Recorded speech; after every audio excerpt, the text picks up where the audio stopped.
Okay, I'm gonna be honest. I am not looking forward to this. I am not looking forward to this.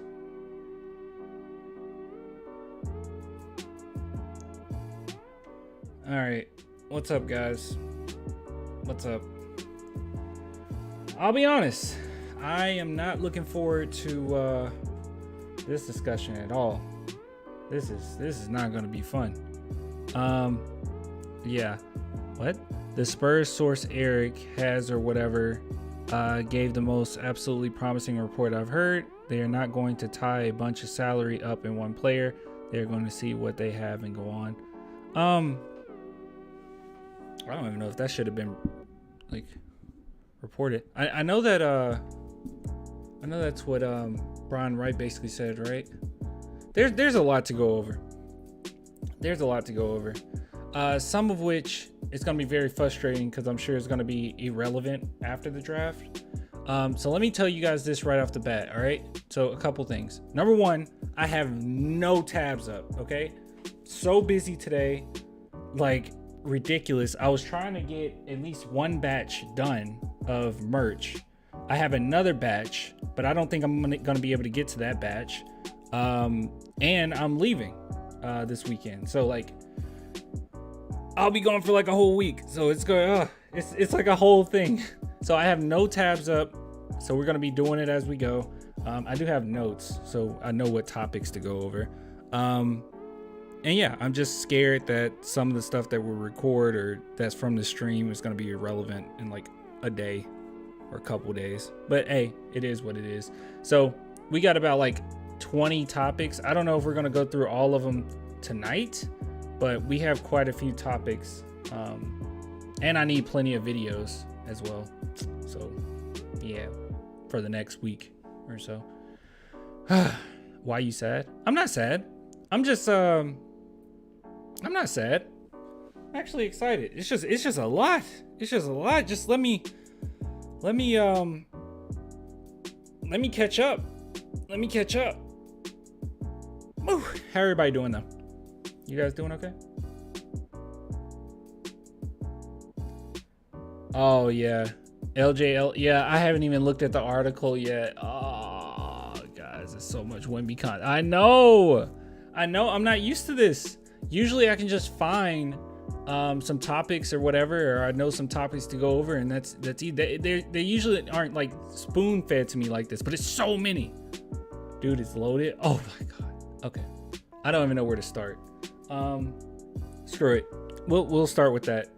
LJ Ellis, isn't it like what is it? Doesn't it say something like Intel Spurs article? I don't know. This one? Yeah, it's this one. 12 hours ago. Yep. Wait, no. Did he update it? Did I already look at it? Cause it's on. Oh wait, yeah. I think he. Okay, I think he updated. Okay.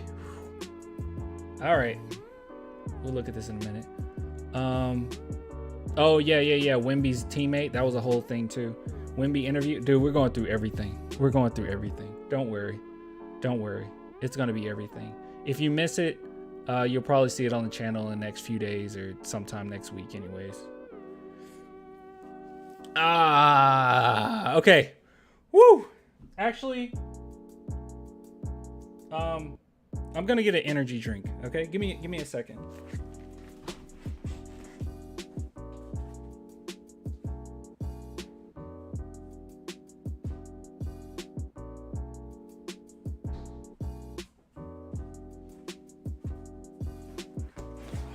All right.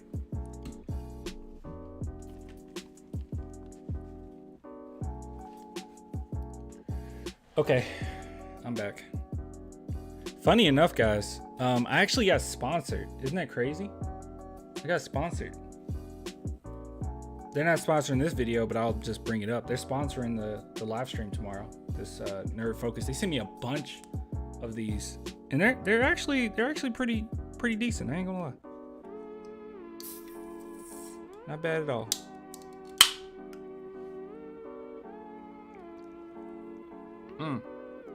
What? You seen or heard of the Wemby cutout? Oh my gosh. Yeah, I seen all of it. Created from a San Antonio native. Yeah. Ooh, I'm excited for tomorrow too, Jake. We all are. All right. Okay. All right. I wonder, should I go through all of this, or if we should let's just take a look at a few of them. Just right out the bat, you'll see nothing has changed with regard to Spurs selecting Victor Wembanyama with the first pick. In fact, I'm told the Spurs never got to the point of having to reject trade off. Oh, never got to the point of having to reject trade. They said they didn't even pick up the phone though. According to a source associated with Metropolitan's Wemby's French team, the 7'5" center recently had a meeting with the Spurs to discuss his vision for how he wants his first year in the NBA to play out. He already had the discussion with the Spurs. Shortly after this won the lottery. Okay, this. Oh man. Okay.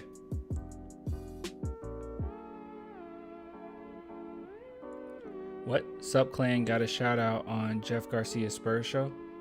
You about to blow up? I got a shout out? You got shouted out on Jeff Garcia's Spurs show? Okay. Let's start there. I'm still waking up. I'm actually not sleepy. I'm just tired. Oh, and keep in mind, I've been writing the Wemby rap too. And it's not easy. I chose the difficult route. It's not easy. And I'm still not done with it. And I basically have a Friday deadline. Internal Friday deadline to finish it. Because I want to upload it while I'm gone. So you said Jeff Garcia's Spurs show. What is it? What's the show? I wonder, should I bring this out a little bit? I feel like it's too close to me. That's better.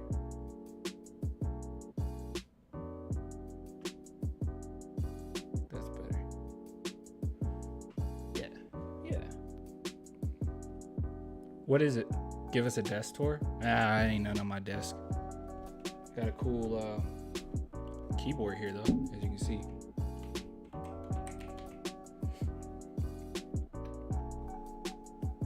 Do a Stone Cold with the can. Oh my gosh, guys. Hey, what's the Jeff Garcia show thing? I want to see the shout out. You guys know? You brought it up.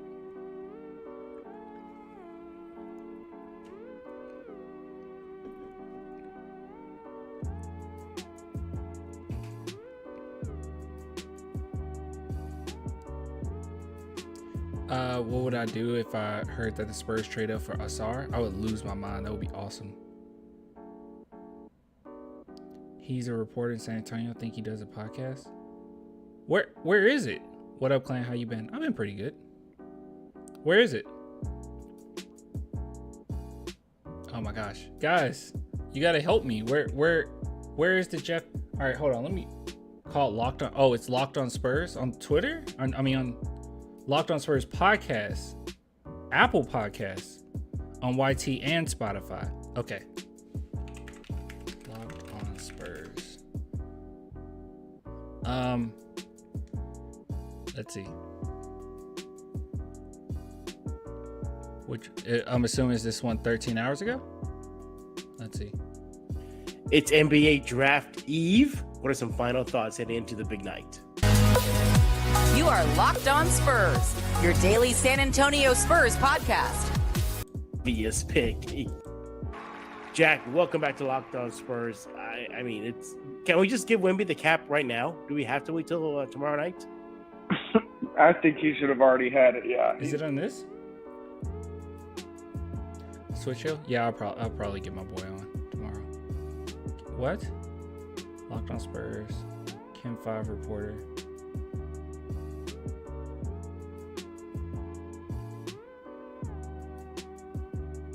Where did they shout me out? Not sure we've seen a #1 pick where it was a while now, and just the fact that it's coming to fruition. You know, we're just amazed. And my thoughts or question I have for you, Jack, before tomorrow is this: what if he doesn't live up to the hype in year one? Would you be disappointed? Riding on this kid pressure-wise podcast. Tomorrow, you know, the AT&T Center will be Yeah. open. Fans will be there, jam-packed. Okay, I need somebody to give me a time stamp. I can't. How's you and your little channel doing? Oh, yeah. You remember that? DeJounte Murray's dad?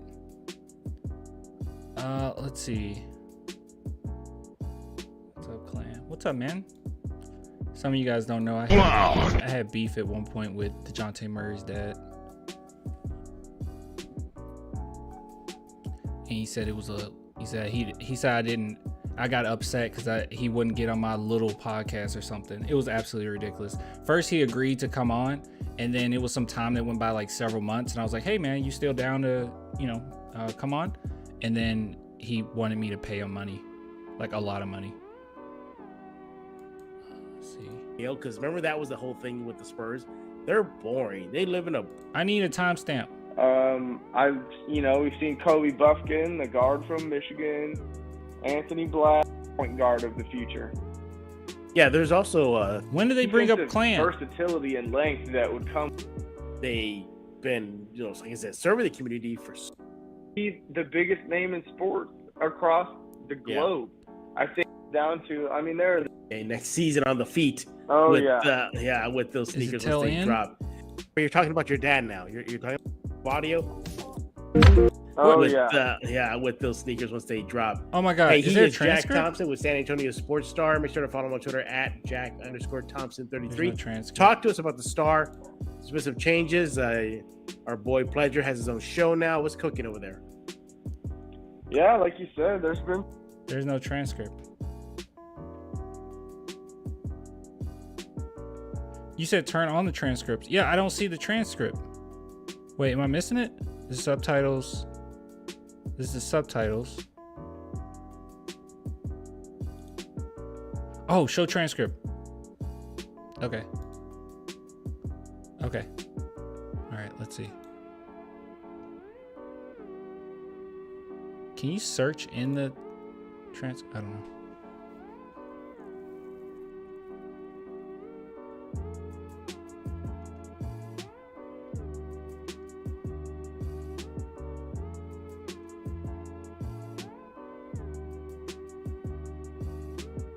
I'm literally gonna just leave it up to one of you guys to find it. Oh, wait, will it? Okay, all right, okay. Look, I know of Control F. I just didn't know. See, I don't know if it. Hold on. Oh, it did. Okay, so they don't clan fan.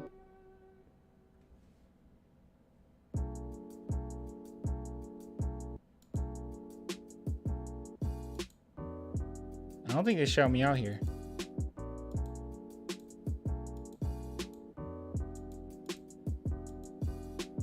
Yeah, I don't think they shout me out here. It must be somewhere else. Is it somewhere else? Oh, do I have the music up too loud? I think the music's up too loud. All right, screw it. Look, you guys figure it out and let me know so I can find where it is. I have no idea. I don't think it's in this video. Unless you guys are talking about a day ago, which would be pretty random. We are 3. Let's see. I mean, it's not like I talked to you guys yesterday, so maybe.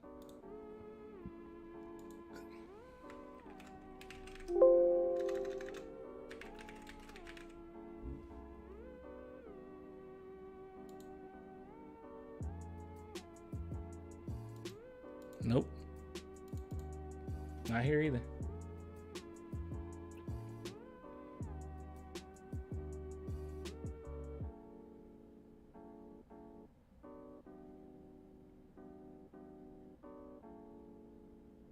Okay, Nick Perez. Okay, thank you, Nick. Nick's gonna find it for us. All right. Okay, and we'll get to that later. Okay. All right. Okay. Okay. Chat. This worries me a little bit. I'm not gonna lie. We just glanced at this. I did not read this full article, but hey, nonetheless, let's look through it.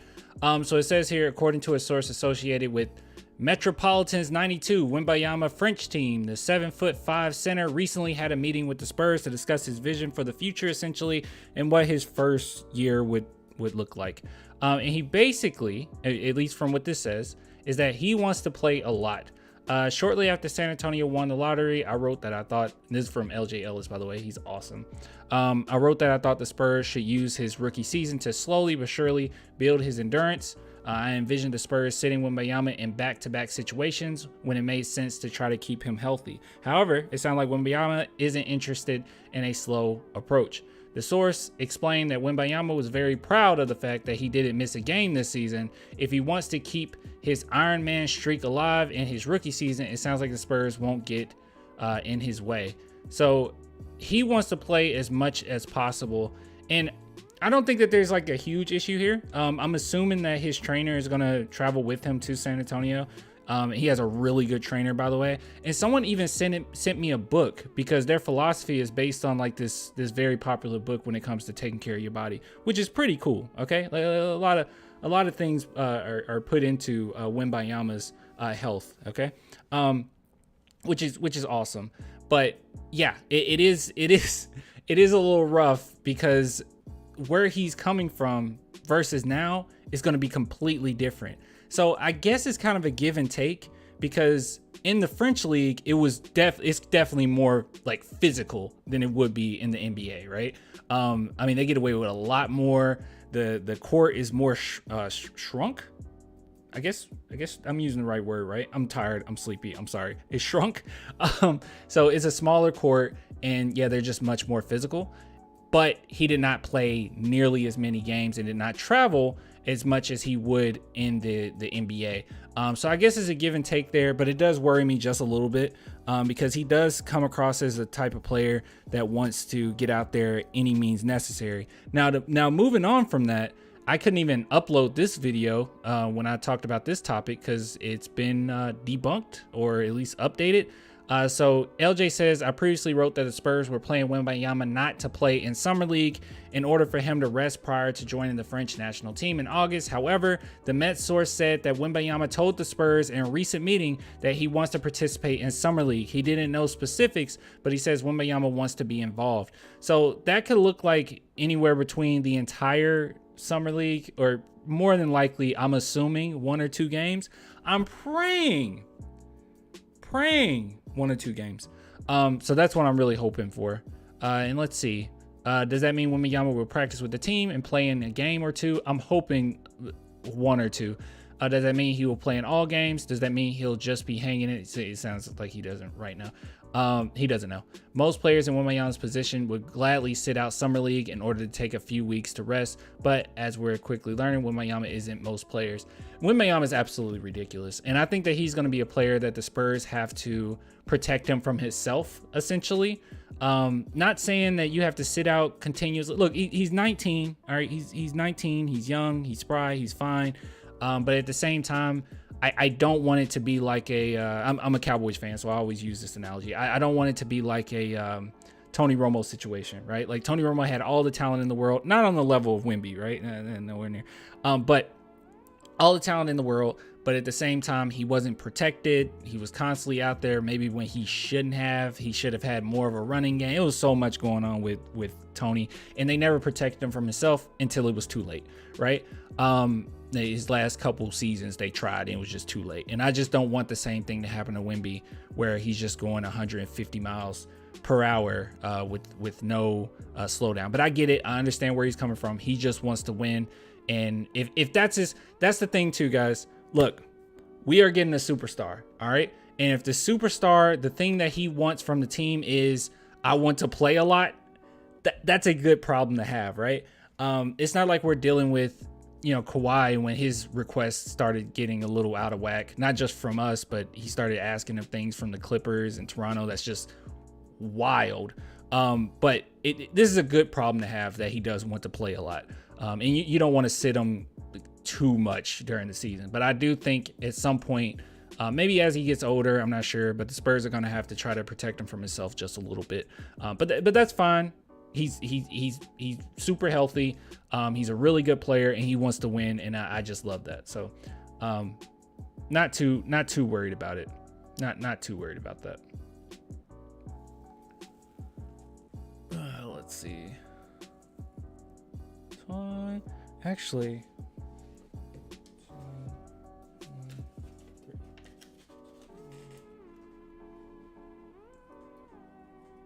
I'm trying to write something down so I don't forget for you guys. Hold on. 21.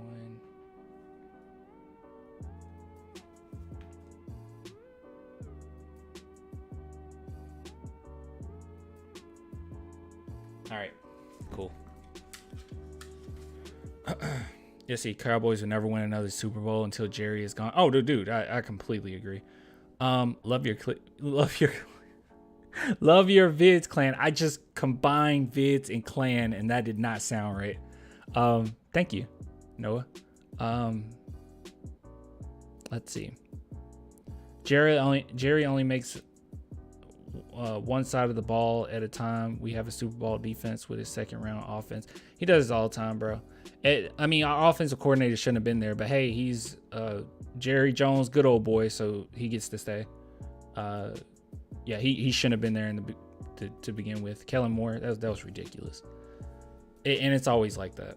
But this year, it seems like it's going to be a little different, so we'll see. What time for tomorrow's stream, clan? What time is the game? Not the game, the draft. Let's see. NBA draft 2023 time. 7? So it's really like 7:30.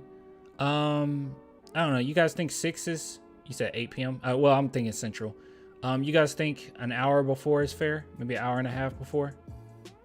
I want to do 2 hours before, but gosh, I got so much to do. I'm trying to cram it in there. Even as late as it is that I'll be getting off of this stream, I want to go to the gym tonight. So like, woo, it's a whole thing.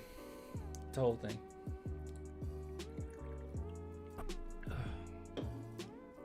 Can you guys tell that I dyed my hair? Hold on. Can you tell? A little bit? A little bit? Dyed it platinum blonde just cause. I don't want to show you because Friday I'm gonna get a haircut and it's gonna look dope. Right now it's just like a big puff ball. Look like Sub-Zero. All right. Tie us to Wizards. Oh really? Oh, let's go ahead and look at the update real quick. This is gonna be a super long stream, by the way, guys. So just get ready for that. Let's see. Here it is. I wanted to see the update on this. Washington is completing a 3-way deal with Boston and Memphis. Oh, okay. So the other one didn't go through, but they are adamant to get him over to the Celtics. Okay. Also, they're finalizing a deal to acquire the Washington. Okay. Okay. I don't know why. I don't really understand where Spurs fans were coming from with this one, if I'm being honest. I don't really understand. Can someone explain that to me? I don't understand where Spurs fans were coming from with this one. Wanting Wemby. I mean, not Wemby. Wanting Porzingis. I mean, I guess he would look nice versus Wemby, but we next to Wemby, but we don't need Porzingis. You know? It's unnecessary right now. And Boston will really benefit from just for the spacing. Just for the spacing? I mean, I guess, but I suppose. But I mean, Zach Collins gives you good spacing as well. I mean, people are forgetting Zach Collins was knocking down some threes. Actually, let me look at Zach Collins.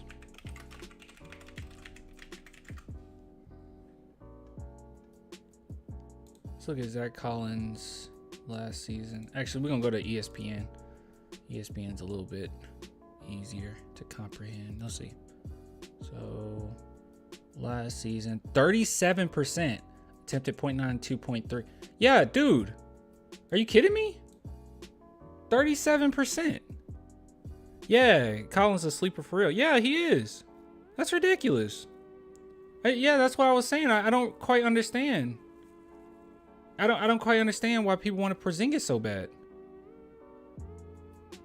And then especially with his contract, like what why? I mean, I would much rather the Spurs be able to use that cap space, not for someone that would actually like have to get substantial minutes, but maybe just like a dumped player so we can get even more assets, something like that. I just don't think it's necessary to like try to build a 100% winning team right now. I just don't think that's the case, you know? I mean, it's going to be a very experimental season.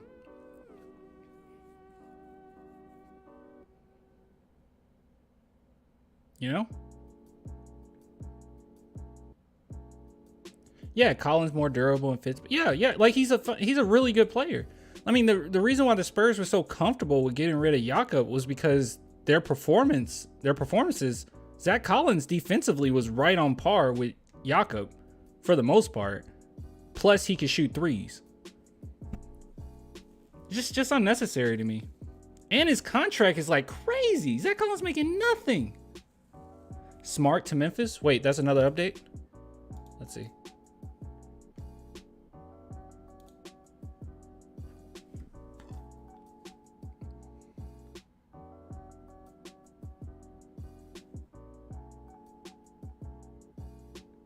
Guys, that's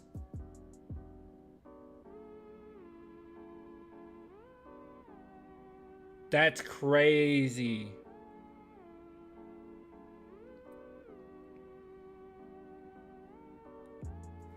Were they even playing Brogdon? What happened with Brogdon? Was he hurt? What happened with Brogdon? Because they couldn't even utilize Brogdon, right? That's insane. That's great for the Memphis Grizzlies. Oh my God. He fits right in with them. That's insane. That's rough, bro. Worried? What you worried about?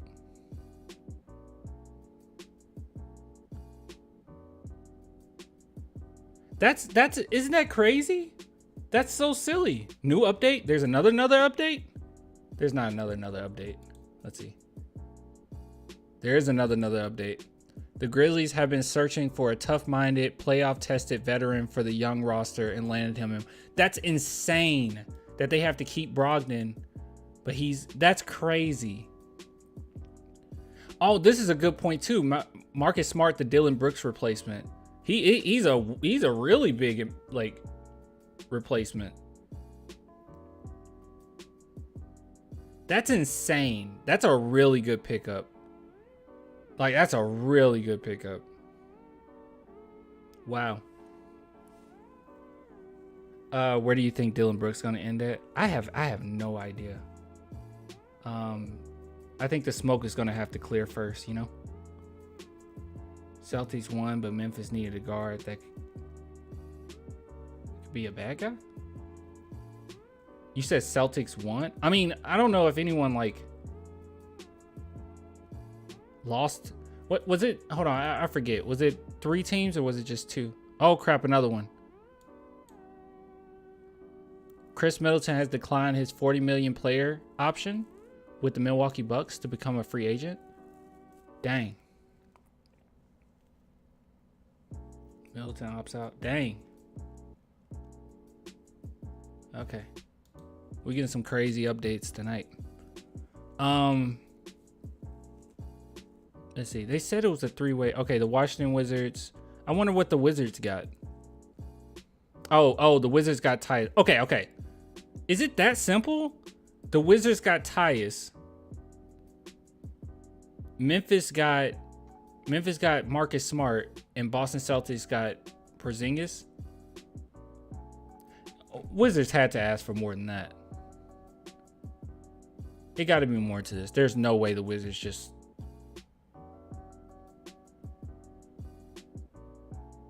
I mean, that's enough for Boston and Memphis, but the Wizards had to get more than Tyus Jones. There's no way. A straight up trade. That's insane. Wow. Well, that's something. Update. Another update? Okay, let's see. There is another update. Okay. The Grizzlies are sending 2023-24 first round picks to the Celtics. Sources tell ESPN. Grizzlies are sending number 25 on Thursday night and 2024 pick to Golden State. Okay, now I'm via Golden State. I'm so confused. So who are the Grizzlies sending the number 25 to? The Wizards? The Wizards get it? Or are they giving that? I'm confused. Can you guys explain this to me? They're sending all that to Celtics? I am so lost. Oh, these are just the 23 and 24 to the Celtics. Oh, that's terrible. Oh, that's terrible. What did the Wizards get? The Wizards just got Tyus? There's no way the Wizards just got Tyus. I said that was enough for the Grizzlies and Celtics. I can't believe the Celtics were able to get that out of the Grizzlies. This is like a crazy good draft. Why would they just willingly give... I mean... That's rough, y'all. I don't... The only way I think that that's like a good move if that gives you like a step towards a championship, which I don't think Marcus Smart is what's going to get them over the edge.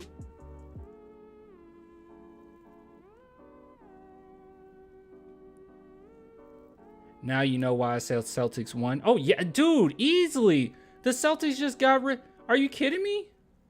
But then again, Marcus Smart is a big part of their offense too. But I will be honest in saying Derek White low-key made him more obsolete. Yeah, what the heck did the Wizards update? Okay.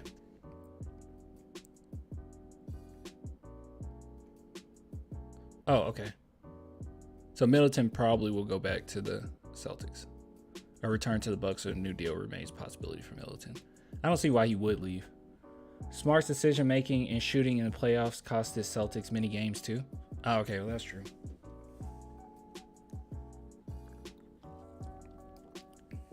Like I said, I think having Derek White really it makes him a little bit more obsolete. Like you don't need him as much. Yeah, dude, that's a fleece. You got Porzingis and you grabbed their 2023 pick and you grabbed their 2024 pick. Are you kidding me? What was Memphis thinking?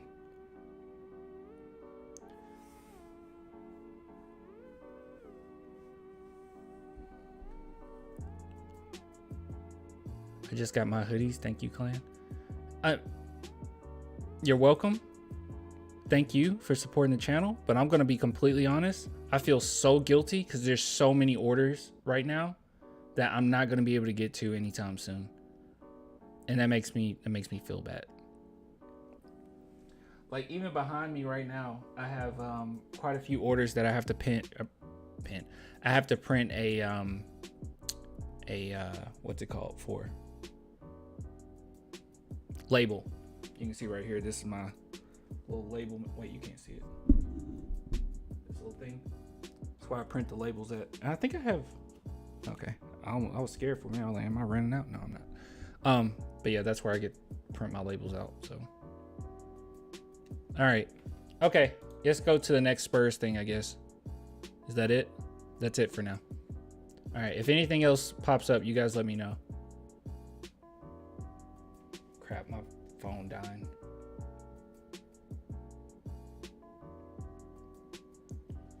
I need to keep reading that article. Oh, I am. Hold on.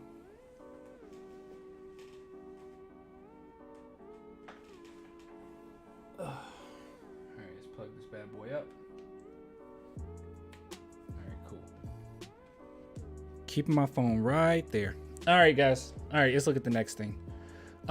Is it true that the new CBA rule says you have to use 90% of your cap space?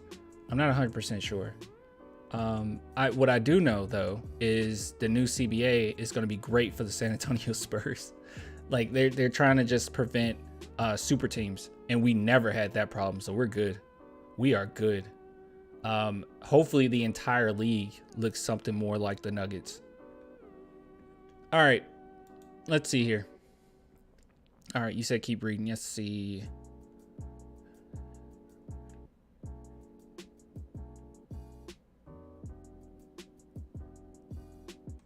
Ooh, okay. Hold on. For this one, I'm gonna need something. Hold on. Crap, where is it?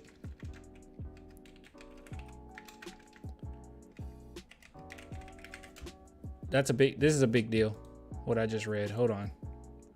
Give me a sec. Let's see.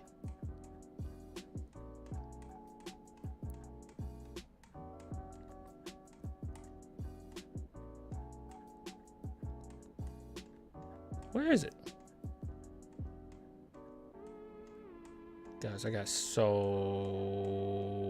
many things on my like on Twitter. Oh my goodness. Should I ignore it? No, I'm not. Here it is. All right.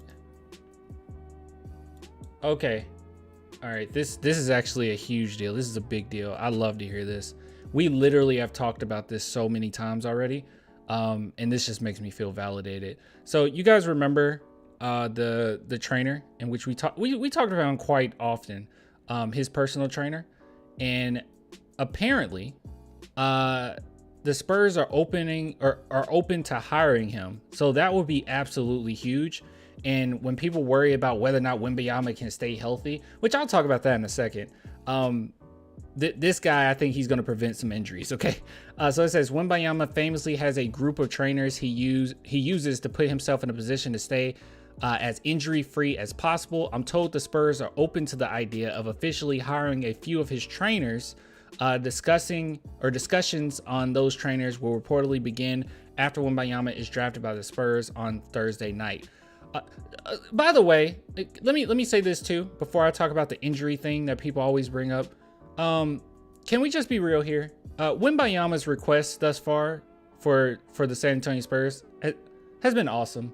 We're not worried about like him being a diva or anything like that. What does he ask for thus far? What I want to play more. Make sure I'm in the game. I want to play, and also I want my boys to come. That helps me stay healthy, so I can play a lot.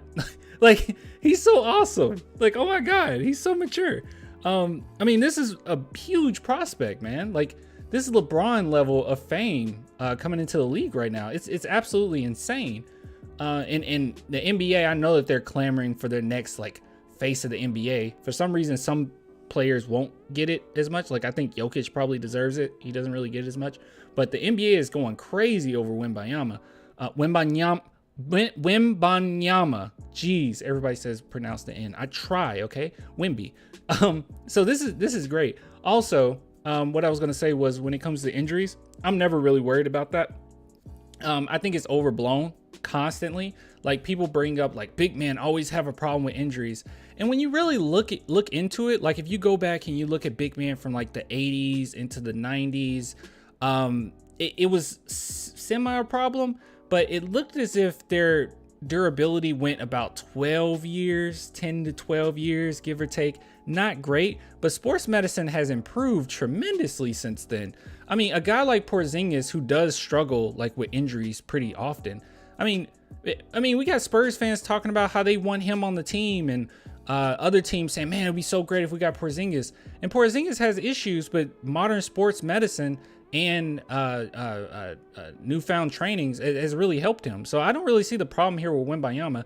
Also, his trainers, like they're saying here, has really helped him as far as making sure that they prevent any injuries. I mean, to the point where even in this article that we went over like a couple weeks ago, I think, or a week ago, I don't remember.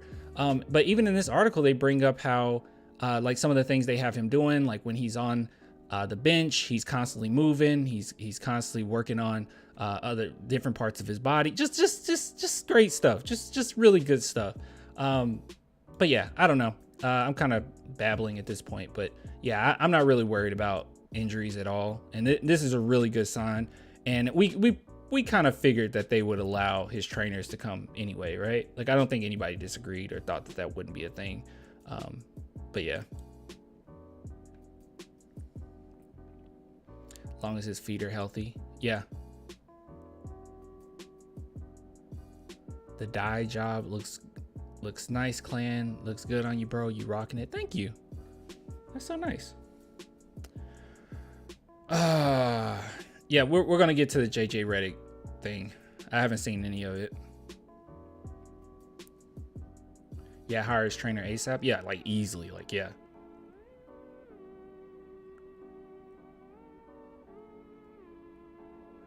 When he said he wanted to work on his conditioning in JJ podcast.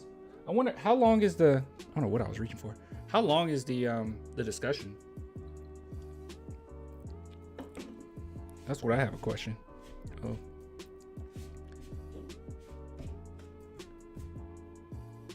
Almost an hour. Oh my God. Almost an hour. It's 1 hour. Almost 45 minutes. Watch it all. Oh my goodness. Okay.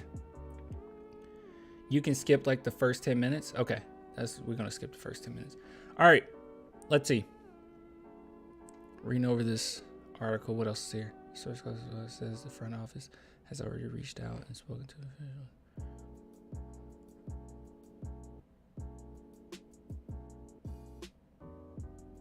Oh, okay. Yeah. That's just professionalism. Just says the Spurs reached out to the French national team and congratulated them on having a great player with them. Greg Popovich will make his first public remarks about Wayne minutes after the winner is drafted. It's expected that Spurs Pop will at least insinuate that he will coach the next team the next season. Cool. I've been told that Pop hasn't yet signed a new contract, but when he does, the term of the deal are expected to be what we previously reported, a 3-year contract, 14. Okay. Yeah. So we went over that before. If Wembanyama plays in the summer league, a Spurs source says he will be joined by Jeremy Sohan on the team. Okay, that's not that big a deal. Sohan will be joined by fellow. Man, we might win the whole thing. Let's see. It'd be really nice, honestly. Who I want to see the most of. I know people will say, I want to see Wemby. I want to see Sohan. I want to see probably Malachi. I actually want to see Blake Wesley. Because I think that we will really be able to compare him from last season to this season. Because he got a lot of minutes last season. And he was pretty raw. But he got a lot of attention from Spurs fans. I really want to see his growth. I think that we'll see something a little different. So that might be nice. Not Fred. I can't forgive that one video. Fred VanVleet. Let's see. Multiple league sources tell the Spurs continue to try to acquire a second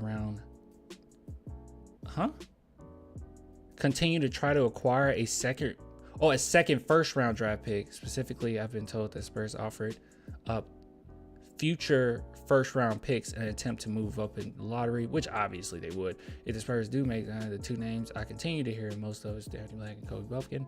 However, if Bilal begins to slide in the draft, there's a talk that the Spurs look up trade up. Okay, I don't think that this is worth a whole like segment on the channel. I mean, especially since tomorrow is literally the draft. But I will say this. Are you guys super high on grabbing Bilal? I mean, he is a really good player. Don't get me wrong. I wonder if the Spurs would like go out of their way though. You think they would go out of their way to get him? Maybe. I think his measurements came back and he was taller than people expected, right? You don't want to get Bilal in the lottery? I've seen so many mock drafts, but I've seen him later, like outside the lottery.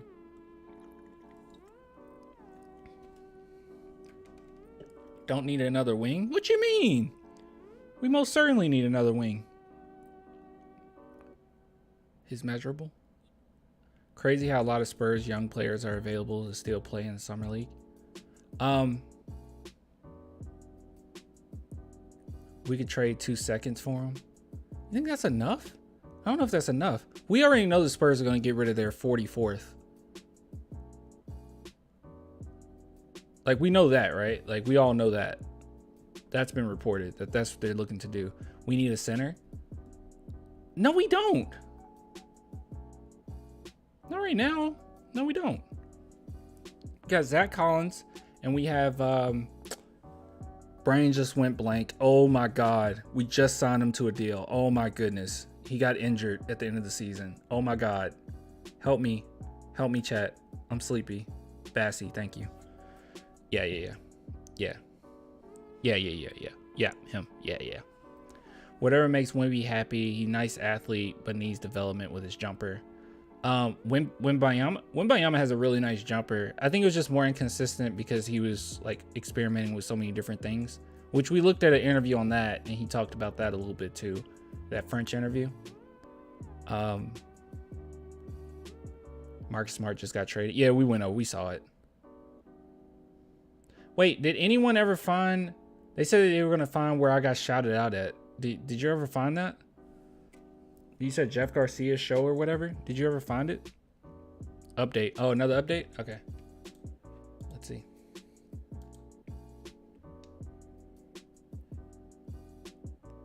There's no other update. Well, this is 6 minutes ago. The Celtics are sending. Really, Wizards?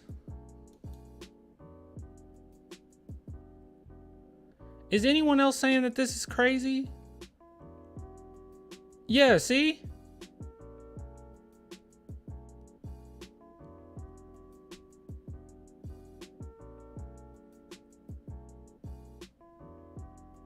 It's just so weird. I just feel like they're not getting. Is it just me or they're not getting enough?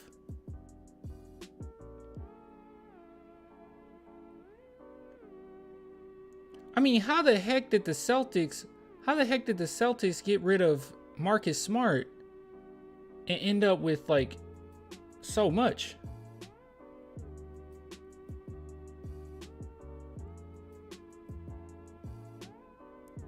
I'm not gonna lie, Wizards might be the worst organization now. These trades, it's so bad.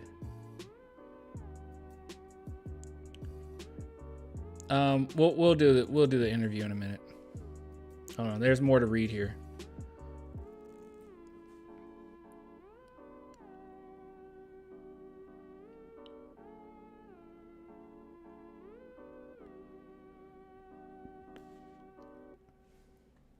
There was something here. Hold on.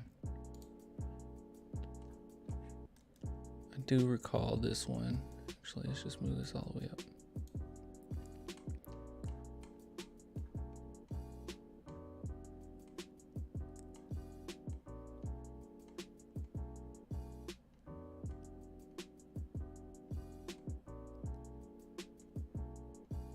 I'll be honest with you guys, I'm super overwhelmed right now. There's so much. Yeah, I've seen it. Okay, all right, let's go to the next thing. I'm putting things off. Let's see, anything interesting here?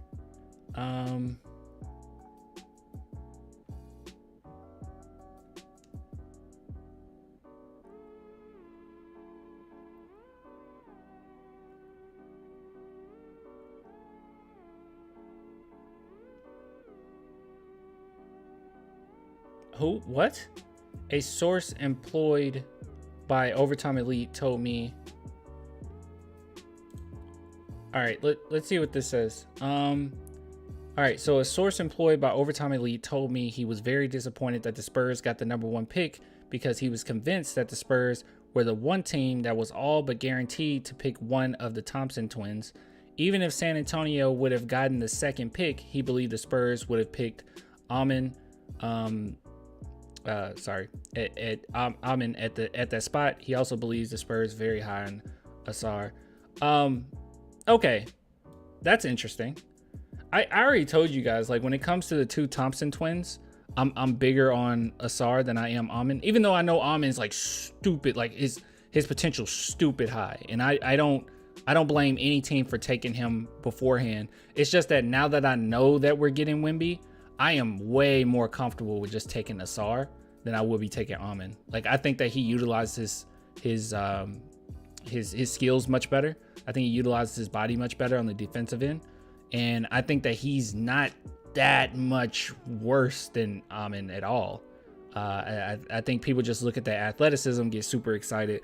But Asar, I mean, other than not having that crazy first step like his brother, in my opinion, he does a lot of things well versus him. So I don't know. It's a strange thing. That is pretty sad though. So apparently it seems like the Thompson twins wanted to go to San Antonio, but not necessarily the case. So, oh well, that's pretty cool though, knowing that people wanted to come to San Antonio. But then again, when you look at like who is surrounding us, I mean, why would you not want San Antonio out of all those other places? Especially with the Thompson twins, who have an issue with shooting, and we have a really good history of helping with that quite a bit.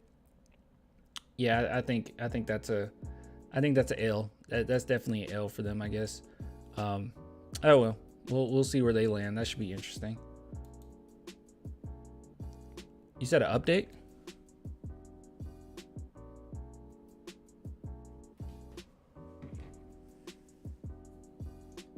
Is it on my phone?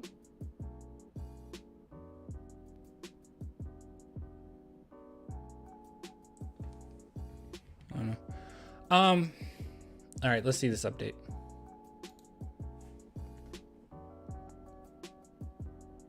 Oh wait. Is there another update?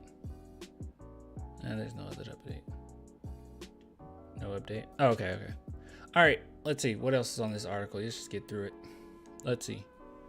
It's easy to forget the Spurs have 2 second-round picks, 33rd and 44th. Talk persists that the Spurs are open to trading either or both of their picks. Packaging both picks along with the other draft capital to move up in the draft is very real possibility. If the Spurs keep both picks, scouts I've talked to speculate that the Spurs will draft the best player available at 33 and then use the 44th on a player willing to sign a 2-way contract. Okay, so the Spurs, all right,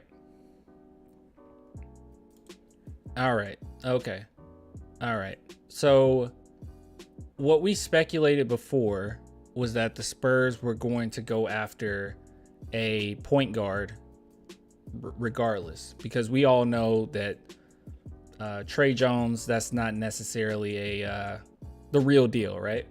Like I like Trey Jones a lot, but that's not necessarily something that we need to get like super excited about for the future, like long-term future. So I guess we speculated for a while that the Spurs would go after a guard, but now it seems like that's not necessarily the case, and they're just going to go with the best available, which I respect. Because even though Wembanyama, I think, is a done deal, he's going to be a superstar, he is legit. At the same time, you don't want to necessarily start drafting off of fit, right? Like, you get the best possible talent you can, and then you fit around that as time goes on, and then you see what you got. So I think the Spurs are being very patient, and that's a really good thing. So it's just saying here basically that the Spurs could trade both of their second round picks, maybe one of their second round picks. But if they do keep the 33rd, they're just going to take whoever's available. But I've also seen some articles as well talking about how the Spurs could potentially trade up and they would still pick whoever's the best available. So it might not necessarily be anything where we're actively going after a guard necessarily, which I guess is fine. I mean, this draft is so deep to the point where I'm not really angry about it. I mean, we got players that could land 33 that last season they would have been like mid first round picks, like Terquavian Smith. He would have been a mid first round pick if he would have just stayed in the draft last season. So I don't know. Very interesting. And I guess we'll just wait and see what happens there. But that's some good stuff. But yeah, speaking of point guards, let's see what it says. We previously reported that a scout for the Western Conference team believes that the Spurs will attempt to try to sign Fred VanVleet and Chris Paul. I asked the Spurs source about the possibility and basically shut it down. The plan is to avoid big, costly mistakes. Good job, Spurs. Good job. Like I said, I was cool with Chris Paul only if it's like a 1-year deal, kind of, but yeah, either way. And to slowly build the things out, see what you have first, see what you need, see what can be grown organically, and go from there.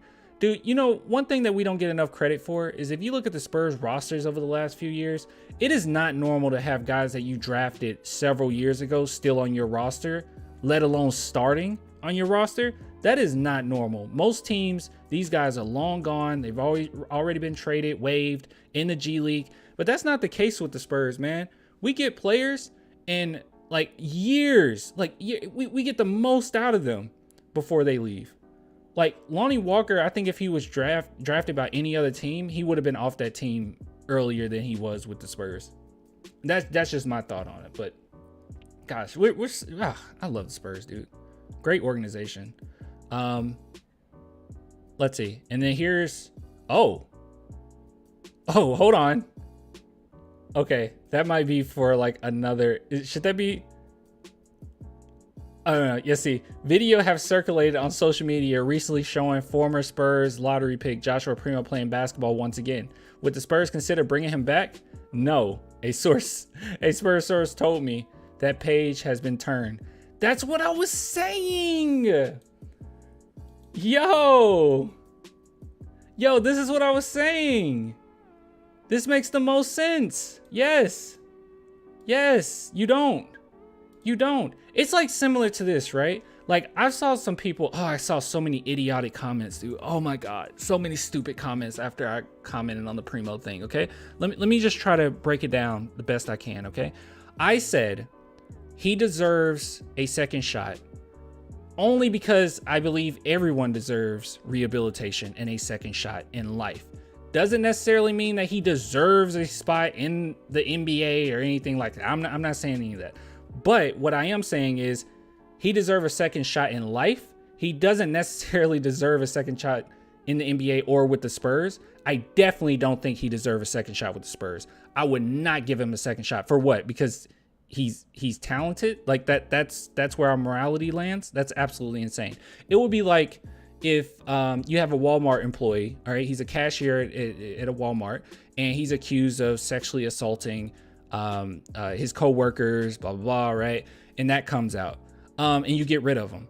Why would I then say, you know what? It's been some time. He deserves a second shot at that same Walmart with those same employees. What? Why would you do that? What kind of precedent does that set? Okay. That doesn't mean he doesn't deserve to be a cashier ever again in his entire life. That doesn't mean that he doesn't, one day he could work at a Home Depot as a cashier or a Kroger as a cashier, or, you know, that it doesn't mean that. It just means he shouldn't be at that specific Walmart that he committed the crime at, right? Like the trust is gone. It's annihilated, right? And you don't want that type of like unwarranted attention. It's just silly. You don't do that. You don't bring them right back to the same place that it happened. Sorry, it wasn't a sexual. I'm sorry. Yeah, sorry. Kobe got away with, dude.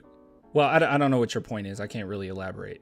Yeah, I don't know what your point is. I can't elaborate if I don't know what your point is.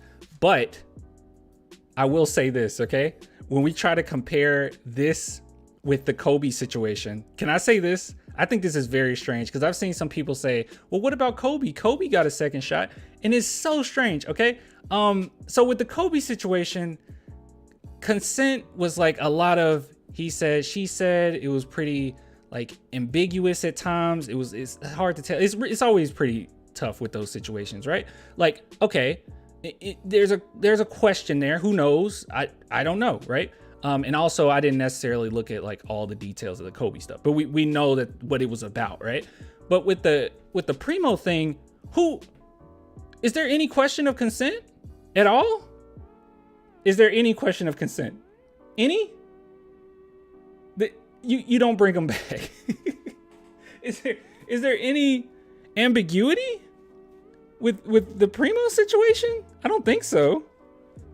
I don't think so. All I'm saying is you don't bring him back to the same place that it happened. This is silly. It's silly. You don't do it. That's dumb.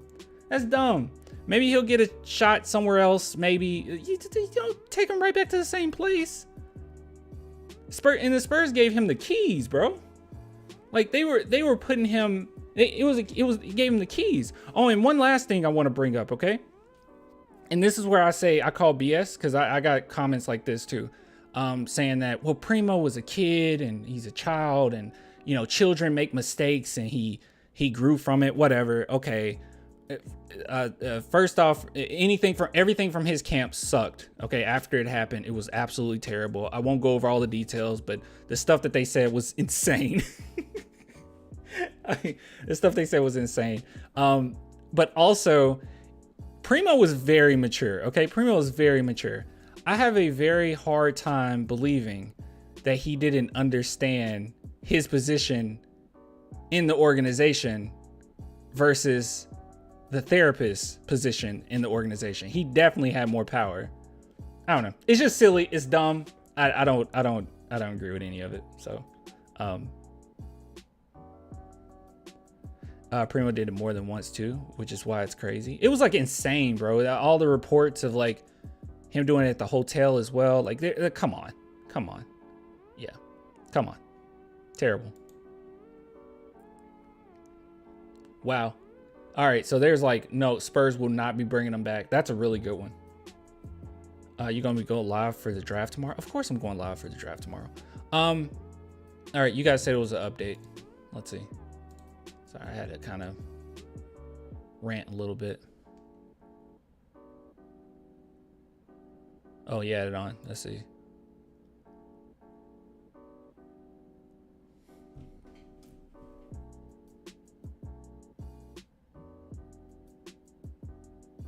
I can't. I couldn't, bro. I could not be a Wizards fan. Real talk, I would never be able to. I couldn't. I wouldn't be able to do it. You could have just left this detail out. This actually makes the draft. This actually makes the trade look worse. Oh, Paul George, the GOAT thing. Hold on, let me see if I have that. I don't know if you guys seen this. It's pretty bad. Let's see. I have some thoughts on Brandon Miller, guys. And it's not very respectful. It's not respectful thoughts. Let's see. Look at this. So this is him talking about Michael Jordan. There was another clip, and I don't know, I guess I didn't like it, but there was another clip in which he said that LeBron James isn't his GOAT, nor is Jordan. His GOAT is Paul George.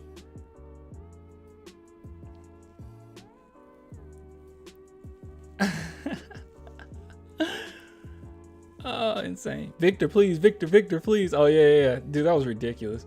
Victor, please. Victor, sign this. Victor, please. Victor. All right, hold on. I do not like this answer. Listen to this, okay? Listen to Brandon Miller talk about Michael Jordan. I do not like the way he talks about it. It is so weird to me. I don't care that he's a kid. It's weird. I definitely think I fit in great due to the fact they got Melo, Mark, all the other guys. I think Melo's a great passing point guard. I think with my scoring ability, I think that duo or trio would be great. Definitely, I definitely take pride on the defensive side. I think that could play a big part in just winning ball games in Charlotte. And I can say working out in front of Michael Jordan, I think all people would think I would be pressured because, you know, of course he's Michael Jordan, but Michael Jordan was never the guy I grew up watching. Kind of grew up watching Paul George, so I think Michael Jordan was just a regular guy to me in the gym watching me work out. So that's insane. I don't get that at all. I don't understand that. I know you didn't grow up watching Michael Jordan, okay? I mean, and don't get me wrong, I'm older than him, but like I didn't either. I didn't grow up watching Michael Jordan, but like it's Michael Jordan, right? Like what do you mean? Dude, if I was working out and it was Larry Bird there, okay? That would be insane to me. It wouldn't just be another guy in the gym. What is he talking about? Also, him saying Paul George is his personal GOAT, whatever. I get it, blah, blah, blah. But then at the same time, like, Michael Jordan, you didn't study Michael Jordan. Michael Jordan was way better. Like, he was a better version of Paul George. Paul George is like a C- version of what Michael was. I've seen enough Michael film. I've seen the stats. It's insane. I've seen the testimonials. I mean, it was definitely cool meeting him. He definitely sounds like how he sounds on TV, always trash talking. So I just really had a fun time with him. But you also mentioned within that he's just like he is on TV. He's talking trash. So that, what did he say to you? He told me I was just a shooter, just shooting threes. So I mean, it's nothing with him. I know my talents and my abilities. That's just a guy talking trash to you. Just some old dude talking trash, right? Can't really let Jordan get in your head, you know. It might make him feel good and make you feel bad. So it might make him feel good. It makes me feel bad. Guys, I don't know what to say. Playful banter. That's what I thought, but he said it makes him feel good. It makes me feel bad. I genuinely think the way he's responding to the Michael stuff and then the GOAT conversation and all that stuff, I genuinely believe that he doesn't like respect Michael Jordan. I mean, it could just be me. I know Michael has like a special place in my heart, right? I know how much of a killer he was. I know that he's the GOAT. I don't know. It would be the same even if we went like steps down and we talked about like Kobe, right? Like Kobe talks a lot of trash. It'll be like that with Kobe. Like, you know, it's just Kobe, just a guy I saw on TV. Like, I don't know. This is weird, right? We're talking like a legend here. Kind of talking trash back to him. I witnessed him airball the free throw too. So wait, so Jordan airballed the free throw? I always have that up against him. How did was he having a free throw? How did that happen? Was he having a contest with him? you? Old. It's him just being old. Ooh. Being old. Been old. You better hope he sells the team, or you might be on the bench there. Lace him up. Lace him up. Is he?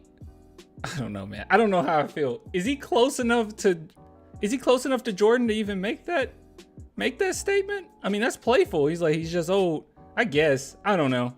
Maybe I'm looking too far into it. Maybe it's not that big a deal. Playful banter. Probably so. Thanks for subscribing. Snado. Snado? Thank you. Yeah, I don't know. This is wild. They definitely not drafting him now. They probably drafted him. He's probably been guaranteed by them that he's getting drafted. Brandon Miller falling all the way to the second round. That's funny. All right, guys. Enough of the BS. Okay.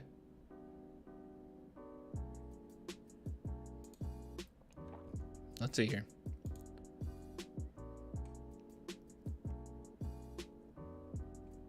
It was something I wanted to bring up. Screw that one.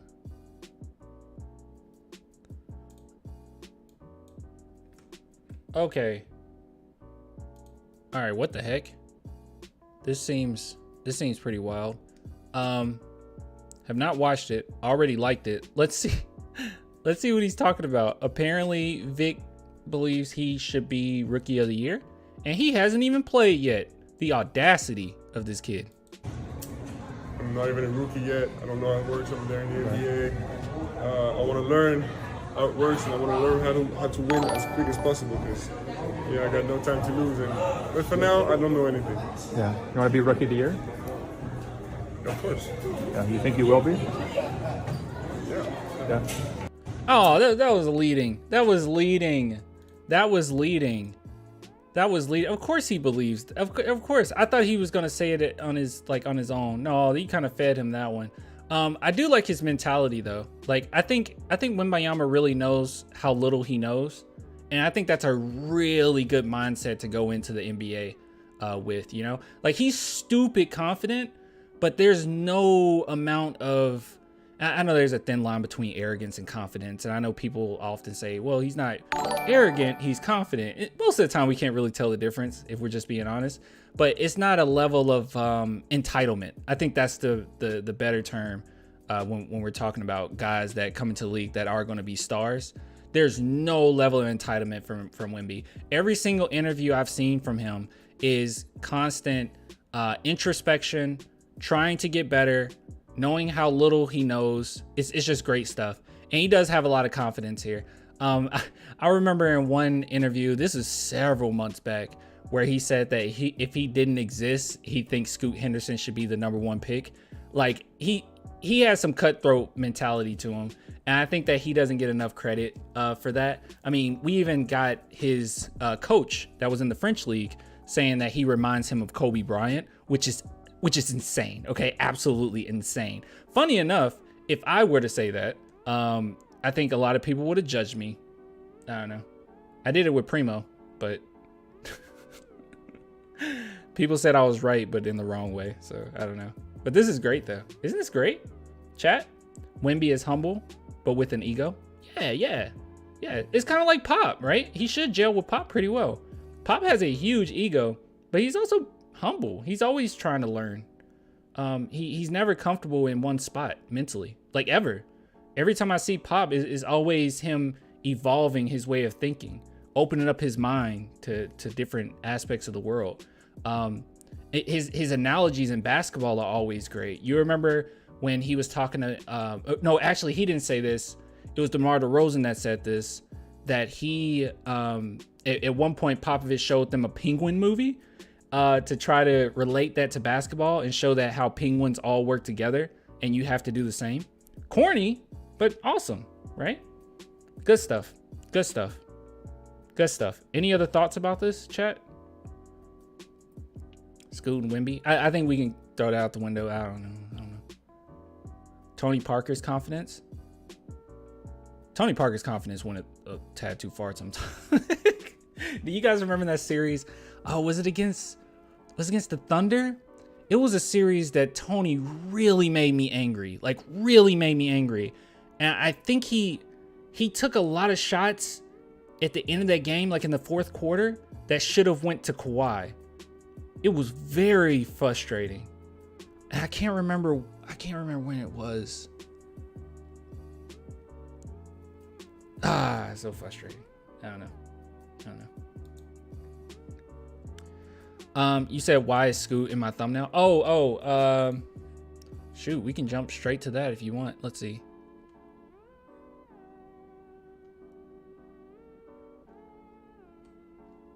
It's because, did I not like this? Dude, I really need to like every single thing that I want to look up. I thought I did. This is him talking to Wemby. Oh, here it is. Yeah, this is why. Get out of here, bro. He is a man of the people. We'll look at him talking to Scoot. Let's just look at it. Can I ask a question? I'm not answering. Get out of here, bro. Scoot. Next question. Scoot Henderson. Next question, baby. How we doing today? How we doing today? Can I ask a question? I'm not answering. Get out of here, bro. Scoot. Next question. Scoot Henderson. Next question, baby. How we doing today? How we doing today? What up, bro? What's up, man? You ready? You excited? Yeah. What you got to show the NBA? Who I am, bro. Who you That's are? it. Personality, my game, all that. Yes, sir. Yeah. I remember seeing you, last year, summer? In Spain? Yep, Yeah, Spain. yeah. How's your game changed since then? I remember it. Just gain more confidence. You know, the more I worked out, the more confidence I gained. Sure. Watching film, stuff like that, bro. So, Well, I'm excited to see sir, you. appreciate you, brother. Yes, sir. Yes, sir. That's the only question I got. Can I ask a That's pretty funny. I don't know if you guys have been paying attention. You should know this. You're Spurs fans. The NBA has been advertising the crap out of Jeremy Sohan. Super likable, and I've already said this before, but he's a player that we haven't really seen a lot of. I mean, not him. I'm sorry. the San Antonio Spurs, we have not seen a lot of personalities like Jeremy Sohan. Like this for instance, the freaking NBA are literally, they literally have him picking, they have the fans picking his next hair color on the NBA app. And I think I chose pink. I think it was between like pink, teal, silver. I don't remember. But I chose pink. And I think you guys should too. I think it was like lime green as well. But that's so cool. And then they have him interviewing. I can't talk. I'm so tired tonight. Interviewing players. So like I say, he interviews Scoot. Now let's see him interview the one we actually care about, right? Wembanyama. Here we go. Remember 2018 EuroLeague. What's the difference now? What's the difference? 2018. The reason why he brought up 2018 is because he played him back then. You know, a couple inches taller, some pounds heavier, way more experienced. You know, I think better, the same inside. Gosh, Sohan's questions, they should have gave him some questions. I don't think they gave him those questions. His questions suck. But hey, you love him. So I don't know. That's just really cool, man. The fact that we're getting so much attention.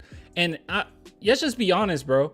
Let's just be completely honest. Having someone like Jeremy Sohan in the midst of all of this chaos that's about to go through San Antonio with all of the fame, all of the attention, it's really nice. It brings us a personality that we're not necessarily used to.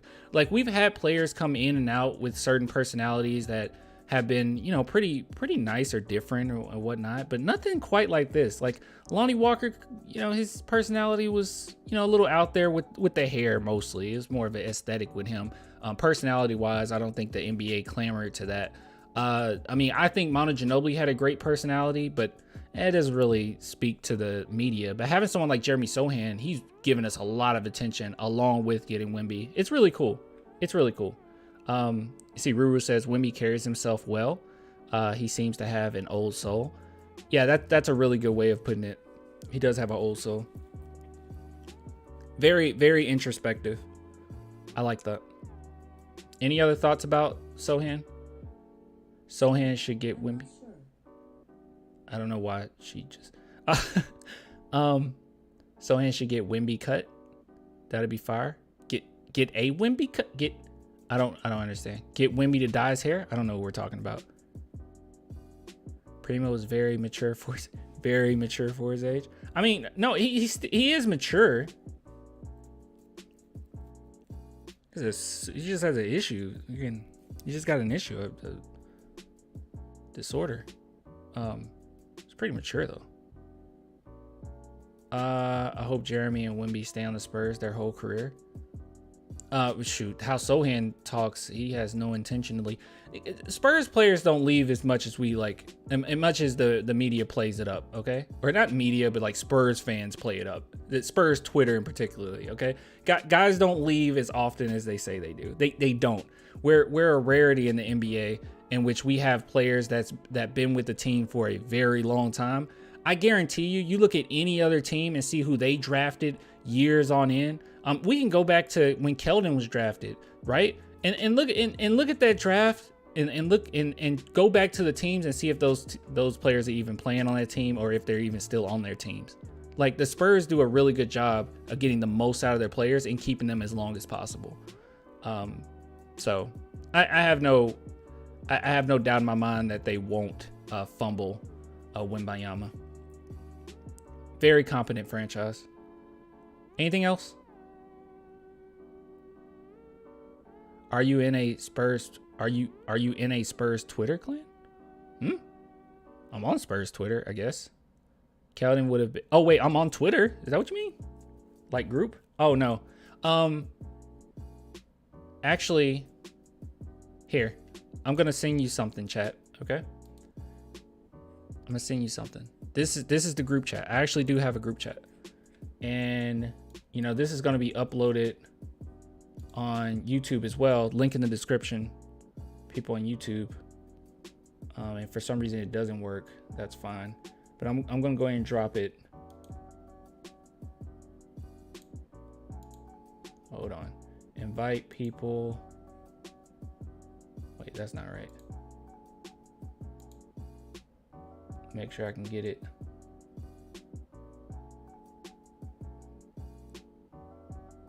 Ah, screw it. I'm gonna put it in there. I'm like blanking. Yeah, I'm blanking. All right, give me a second. Let me see if I can invite people. Oh, here it is.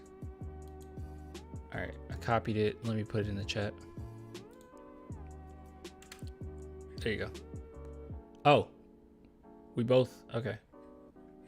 TTV put it in there too. Cool. Cool. All right.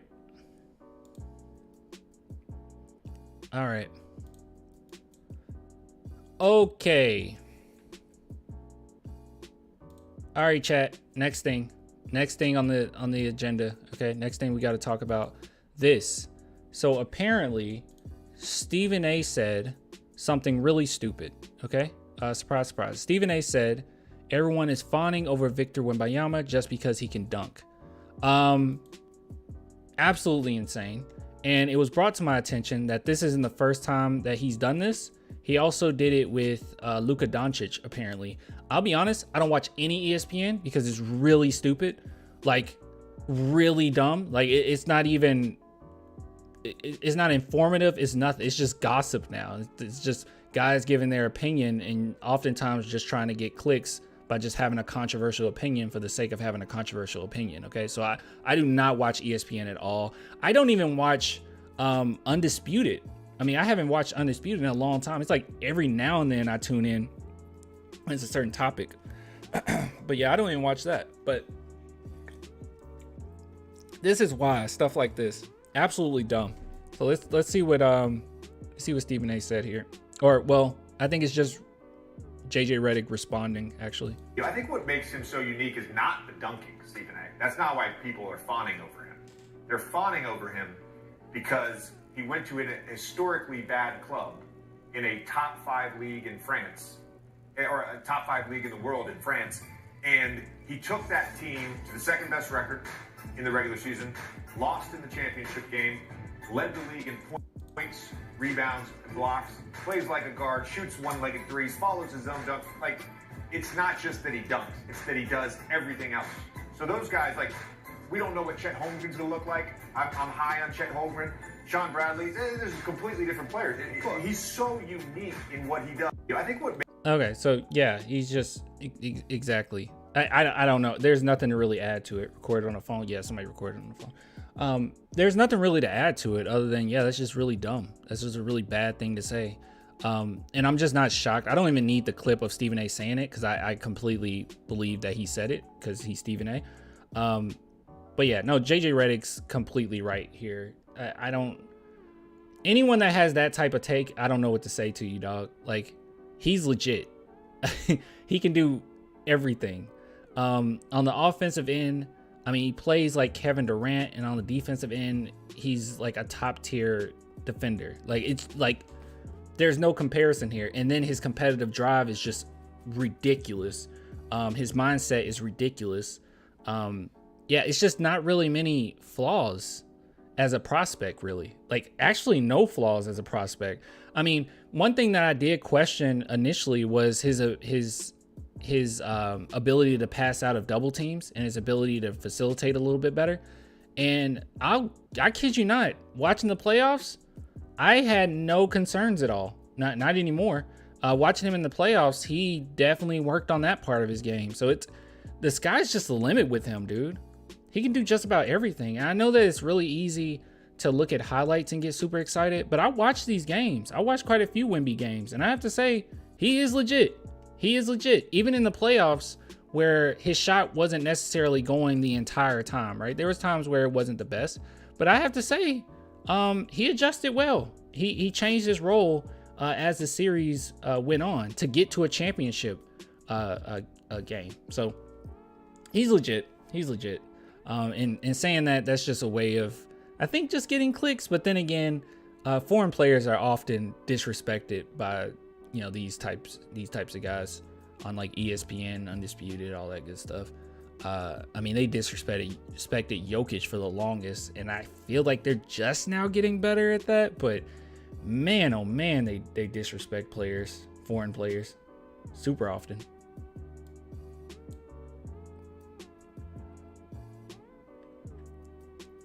All right, guys. Let's see. So this wasn't the only time JJ Redick was cooking, but here's another one. All right, so this is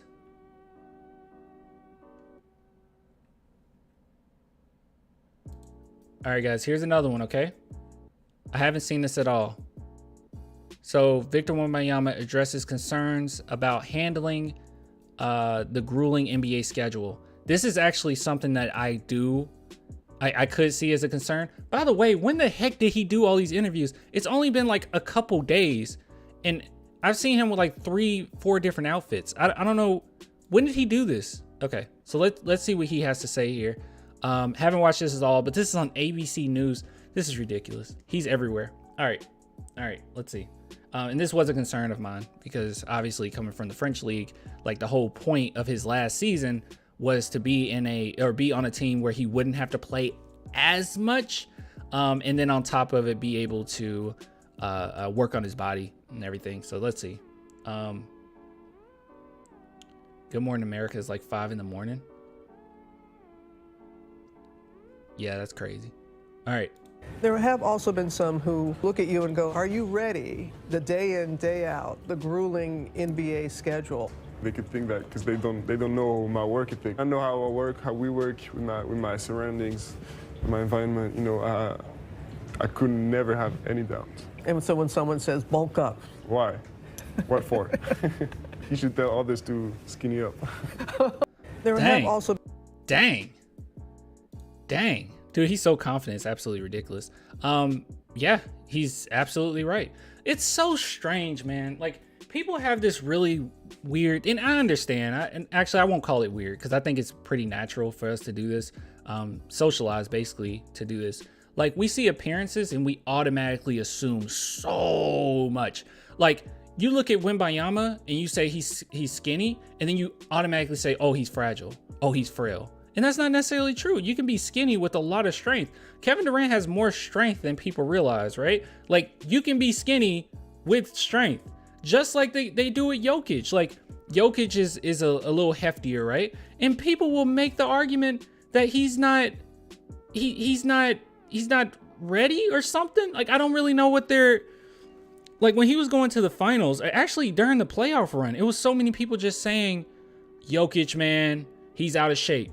Really? Jokic is out of shape? He's like one of the most in shape players in the NBA.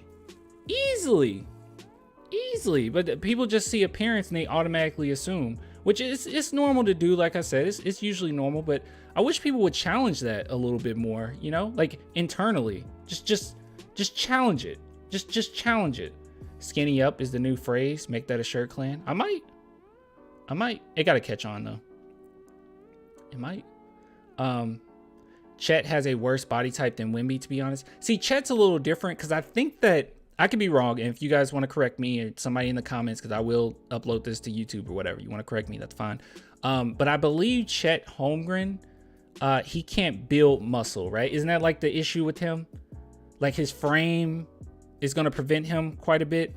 Yeah, his frame is pretty rough, and strength wise, it isn't there. Like, I've watched, he isn't as there. But all I'm saying is it's just silly just to look at him and automatically assume that.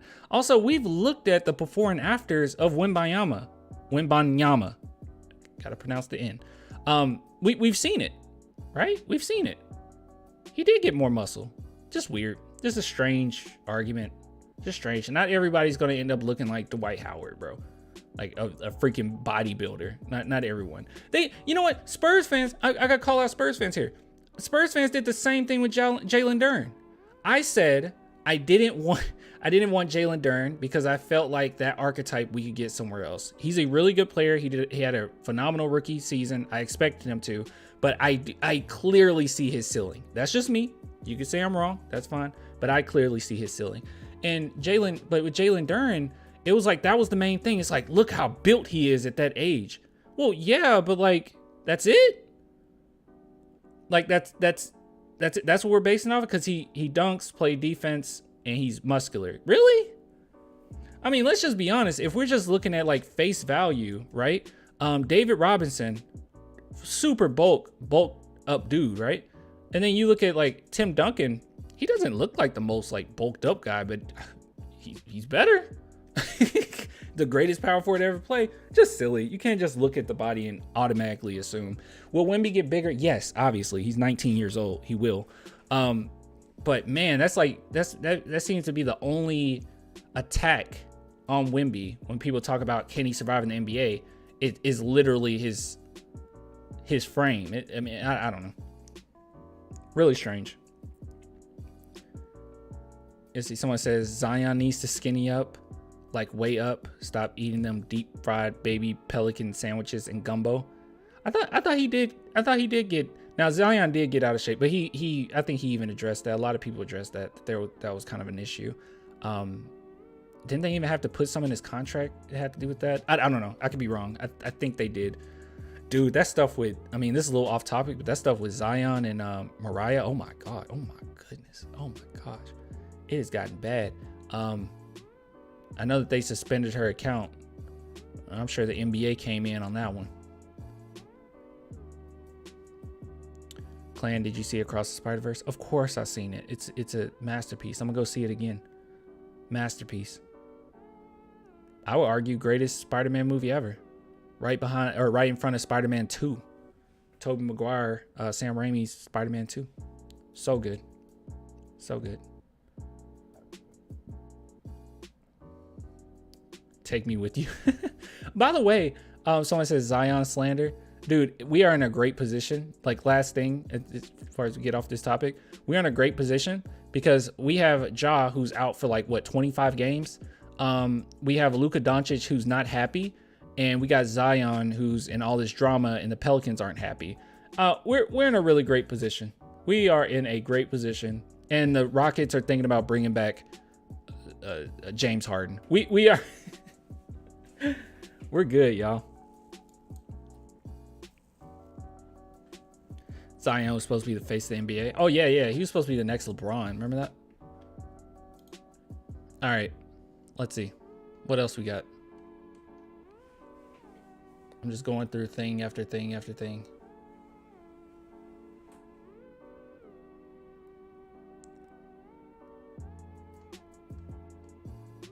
Oh, I found that this is it. This is the hair colors. I missed it. God, they cut it off. Whatever.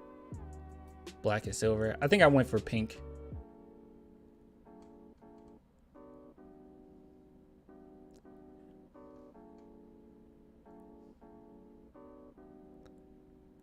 Oh, guys, check this out. Check this out. Isn't this cool? Jeremy Sohan shouted out our new coach.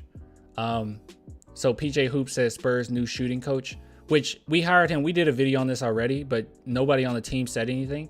But isn't that so cool that Jeremy Sohan shouted him? Serious guy, 31.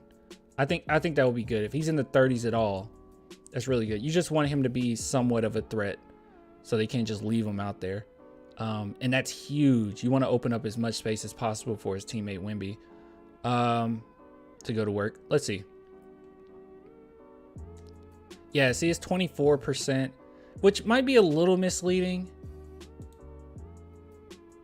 It might be a little misleading. Maybe not. No. He only had 1 month in which he shot over 30, but it was a really good over 30. I mean, it was nearly 40% in the month of, is that February? Month of January. Oh God, look at all those L's. It was worth it, wasn't it? But yeah, pretty impressive in that month. 3 for 6. Some of the things he put on there, and he had like a whole course where he was trying to teach people free throws and the base of their shot and all kinds of stuff. So, and he's very informative. And then we watched a little bit of his clinics, him hosting them, and he's good. He's good. I like him. But yeah, I don't think we'll miss a beat. I know a lot of people bring up, we don't have the shot doctor anymore. I don't think we'll miss a beat. I think we'll be just fine. So just good stuff. Clan is like, I'm fine in the West. Yeah, I'm like Ja.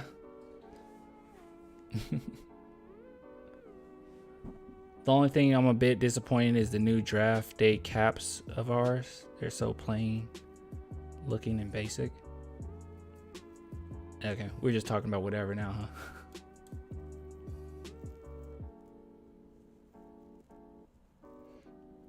Good stuff, though. Let's see here. All right. This is Jeremy Sohan. Here's Jeremy Sohan's hand-eye coordination. Okay, you guys ready? This isn't the first time we've seen him do this, by the way.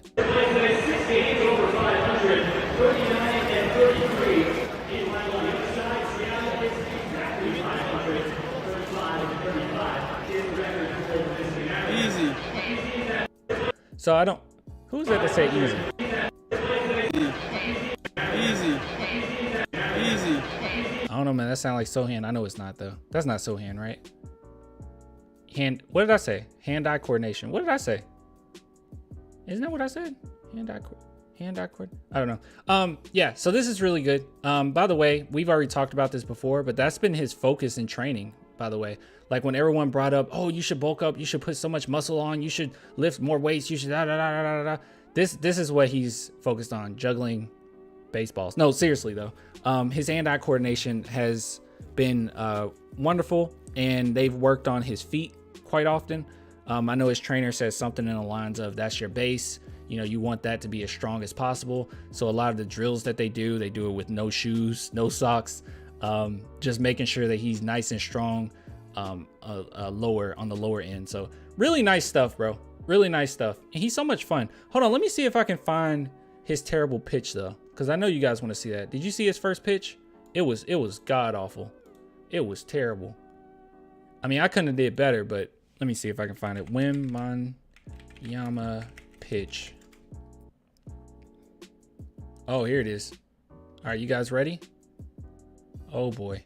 Oh boy. Oh gosh. Oh no. Okay, Sports Center posted this. Draft. All right, guys. Here we go. I'm turning that off. Here we go. Look at this. What is that? What is that?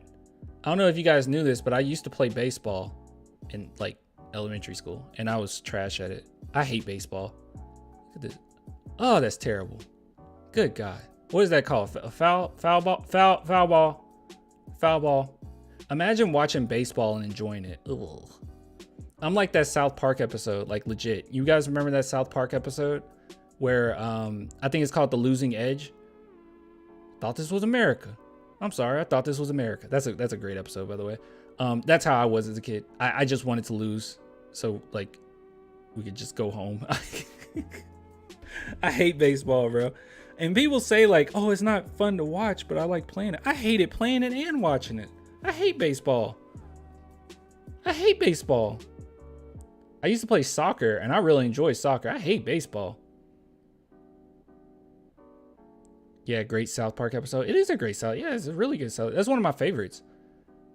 It's really well written. Great pace, everything.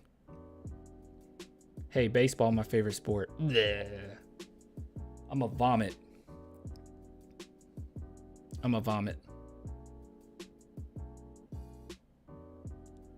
Trades are happening now. Marcus Smart to the Grizzlies. Yeah, we went over that. Hockey over baseball. I don't like hockey either, but I'll take hockey over baseball. Clan, any recognition where back in the... I'll talk about that in a minute. Baseball is cheeks. True. You just lost yourself a fan. Just kidding. Oh, thanks for the super chat. What the heck? Thank you.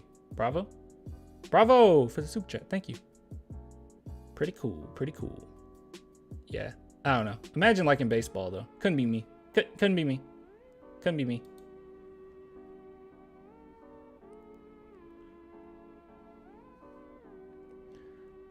Hockey goes hard, just straight up allowed to fight. Pretty much.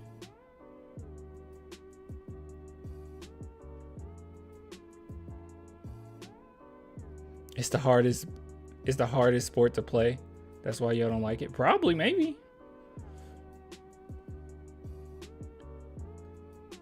Basketball is the only sport you enjoy watching? I like football. I really like football. All right, guys, what else we got to go over? We do have to do the JJ Redick podcast. I feel like I've been putting that off.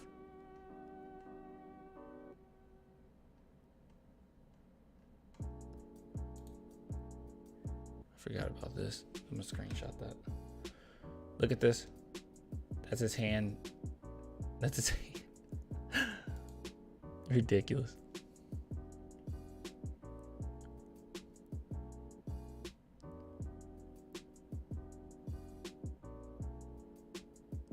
I just want to say them strong shoulders looking strong. Are you talking about Wemby or are you talking about me? You talking about me, I really appreciate it. I got some pounds I got to lose, man. I got to get back to where I was. Real talk.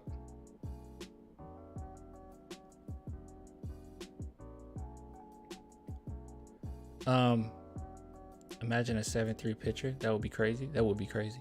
All right. Okay. All right, guys. Enough nonsense, okay? We got more to talk about. Talking about you, King. Oh, thank you.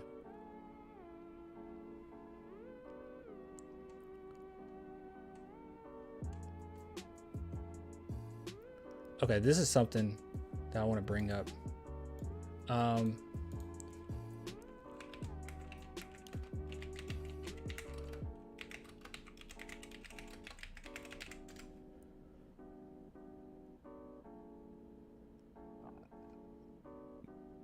Let's see.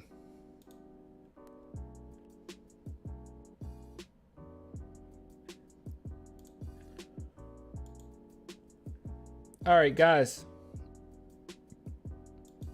Chat. I don't know if you guys knew, but Victor Wembanyama, he has been added to 2K. Yes, the 2K. That great game. That wonderful game that doesn't steal your money every year. He has been added. Wait a minute. I didn't even realize this. What the heck? Hold on. Time has come. Who is rated Victor Wembanyama?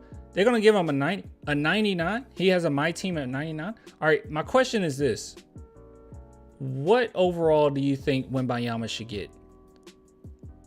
Okay. What overall do you think he should get? This is terrible, by the way. They shouldn't even posted this. How did they mess up his face this much? How did you mess up his face this badly? 100, 85, 85. Okay, so let me ask you guys this. All right, here's my next question. How better do you think he is than Paolo Banchero? I'm gonna ask you that. How better do you think he is versus Paolo Banchero? They ruined his face. Shout out to Bala for this. So they ruined his face, but like, here's Modders.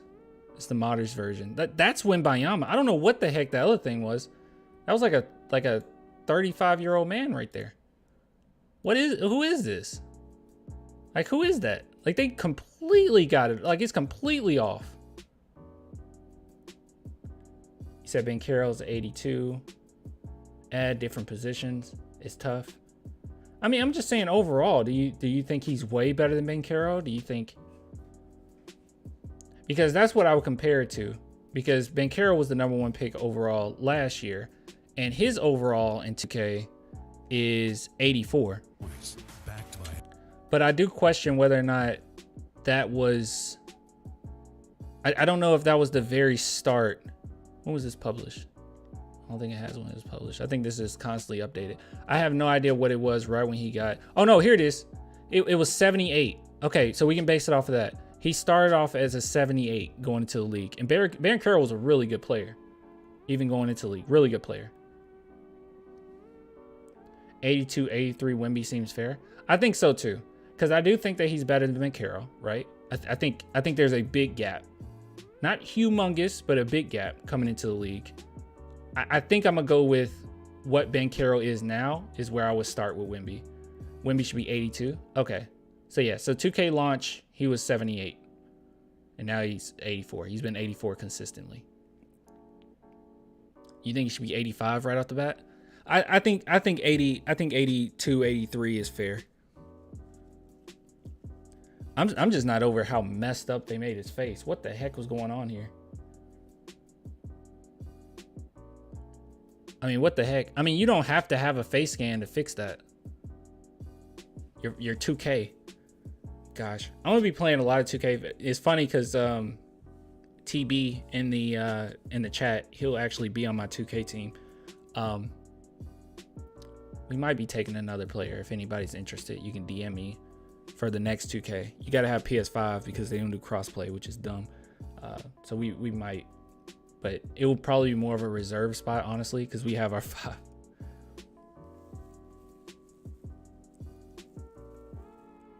Claim we got to live stream some of the games. I might. The only thing about it is it like completely destroys my the algorithm for the channel sometimes. But I might. I guess if I plan on going live anyway, having a talk and then just streaming it, that might be something. I'll figure it out. We might do that. Put it on your gaming channel. I don't even have that gaming channel no more. I mean, it's probably still there, but I don't use it. So, but yeah, Jude, terrible face scan.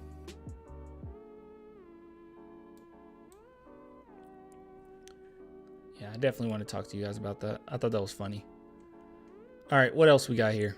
We got so much. Okay. All right. More Wemby content. More Wemby. What time is it right now? It's midnight. It's 12:20 and we're still talking about Wemby. We've been on for like 2 hours. Okay. All right, here we go. More content. Shout out to oh gosh. Zombify, I think. he tagged me, said, Clan Spurs fan. This interview is so good. That amazing guest question at 15:05. Oh boy. All right, let's take a look. Hold on. This is 23 minutes long. But you know what? We're gonna look at the whole thing. We're gonna watch this whole thing. You guys ready? Buckle in, chat. Buckle in. Buckle up. Oh, by the way, I'll bring it up. You guys want to support clanthemerchfan.com.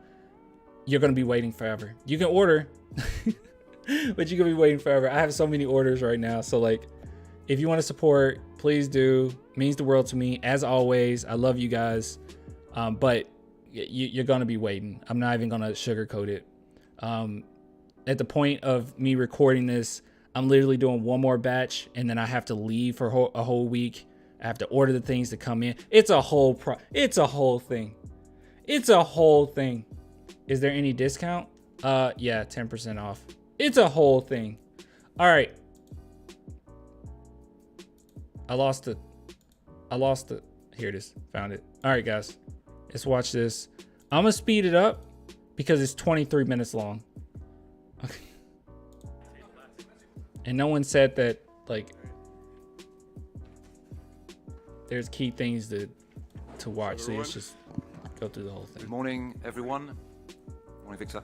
Welcome to our pre-draft media availability with Victor Wembanyama. As I mentioned previously, quick housekeeping. Please have your mobile phones, which I see a few. We don't care about that. Si vous voulez souhaiter poser une question, merci de lever votre main. We don't care. Victor, Zach Yelp, CBS Sports Radio. Hakeem Olajuwon and Kevin Durant have both won an NBA MVP and then 2 Finals MVPs. Recently, Chris Broussard said that if you did go on to have a career like that, it would be viewed as a disappointment with the hype surrounding you. Oh my God, he brought that up. Oh my goodness. Oh my gosh. I feel like there was more context and a little bit more nuance to what Broussard was saying, but it is a very stupid clip. Like if you just clipped it out, it was really dumb. He was basically basing it around like how people view Wembanyama, not necessarily saying in his opinion that it will be disappointing. He's just saying there's so much hype till other people might view it as disappointing. Still a dumb point, but taken out of context. And there's no way the guy's going to be able to like elaborate on that in this setting. So yeah. Hear something like that. Do you even think that the hype is just going a little bit too far surrounding you in the NBA? That's it. I don't like that question. No. You know, I don't let all this stuff get into my head because I got such high expectations for myself that I'm immune to all this stuff. So no, I really don't care. That was a great answer. He basically, like, all his hype, he has all the hype. That's basically what he said. Any expectation you have of him, his expectation's higher. Pretty cool. Oh, Zombify, you're literally in the chat right now. Thank you. You sent me this. Thank you.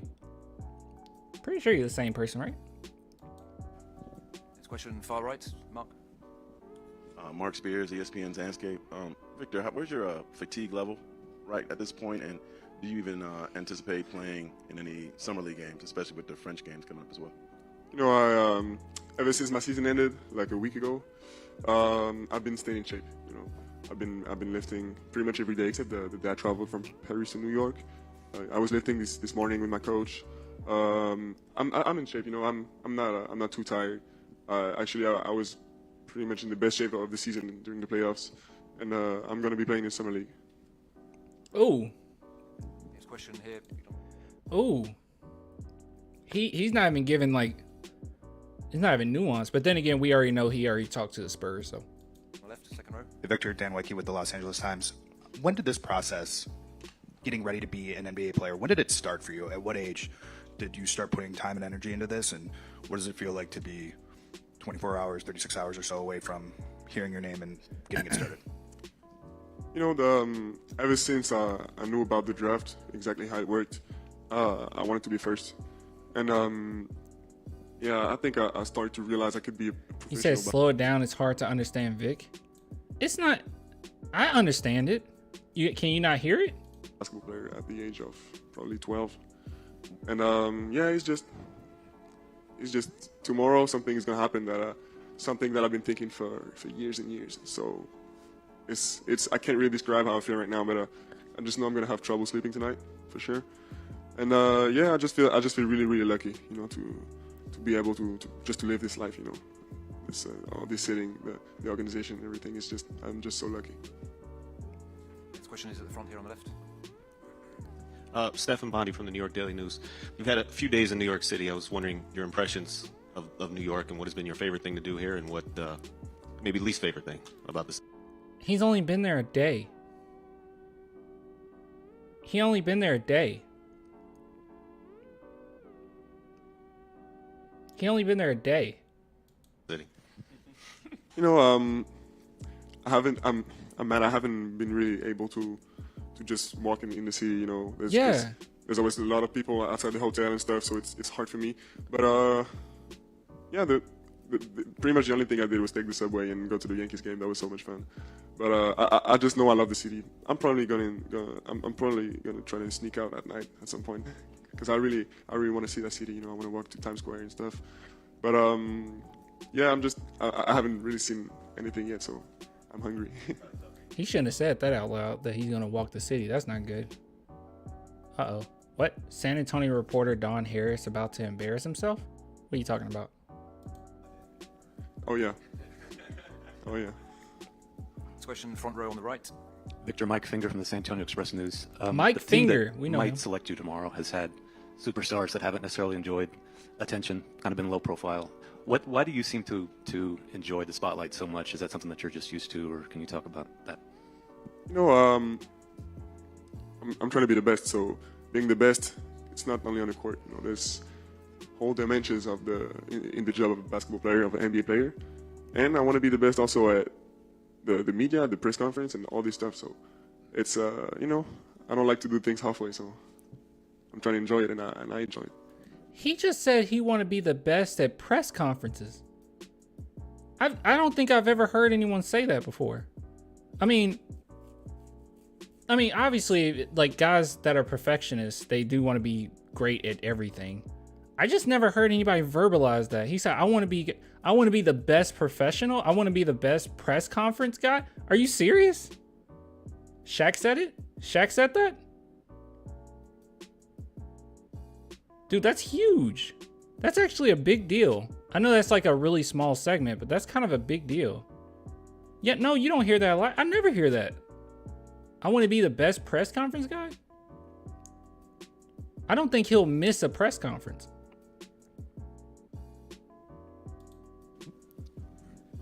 Don Harris, WAI, NBC San Antonio. Welcome to San Antonio. Oh, this is Don Harris. You say he embarrassed himself? Okay, let's see.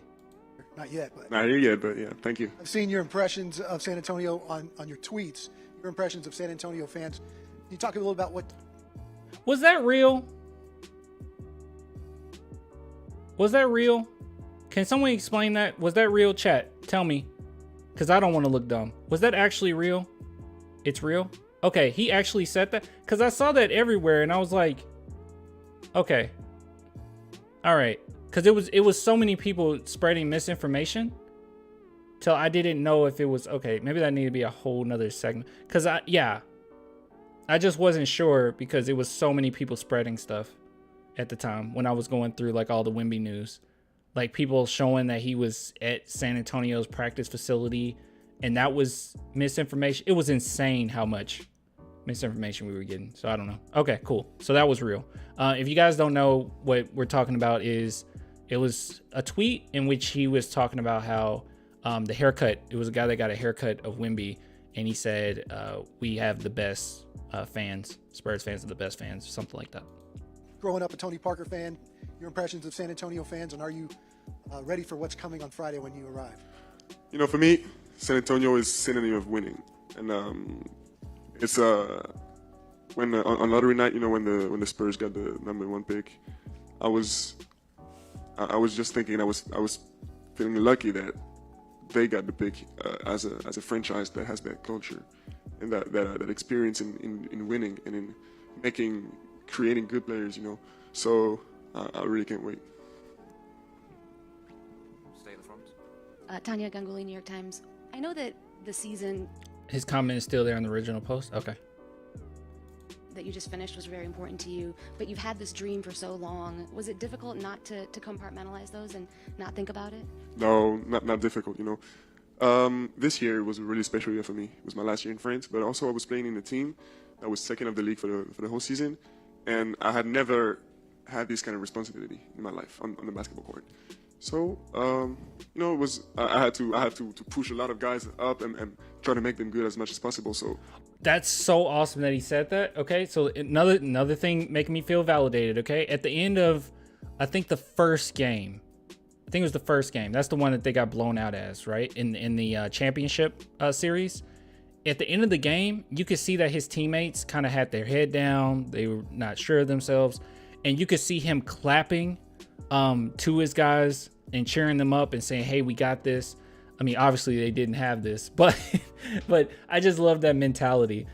So his head was never down once. That was another thing that I paid attention to. Every single game that I've watched of Wembanyama, never got his head down.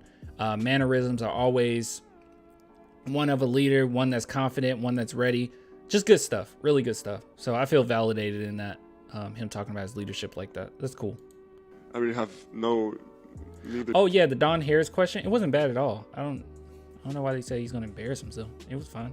The time or energy to think about all the stuff on the side, you know, because I got a lot of people around me helping me, so they were taking care of all this stuff, you know. So once the season ended, I started thinking a lot about the draft and the New York and stuff. So, but before that, my mind was 100% on the season. That also kind of goes with what we were talking about before. Like people were asking whether or not Popovich went to France. I think he did, but maybe he didn't go to France to talk to Wemby.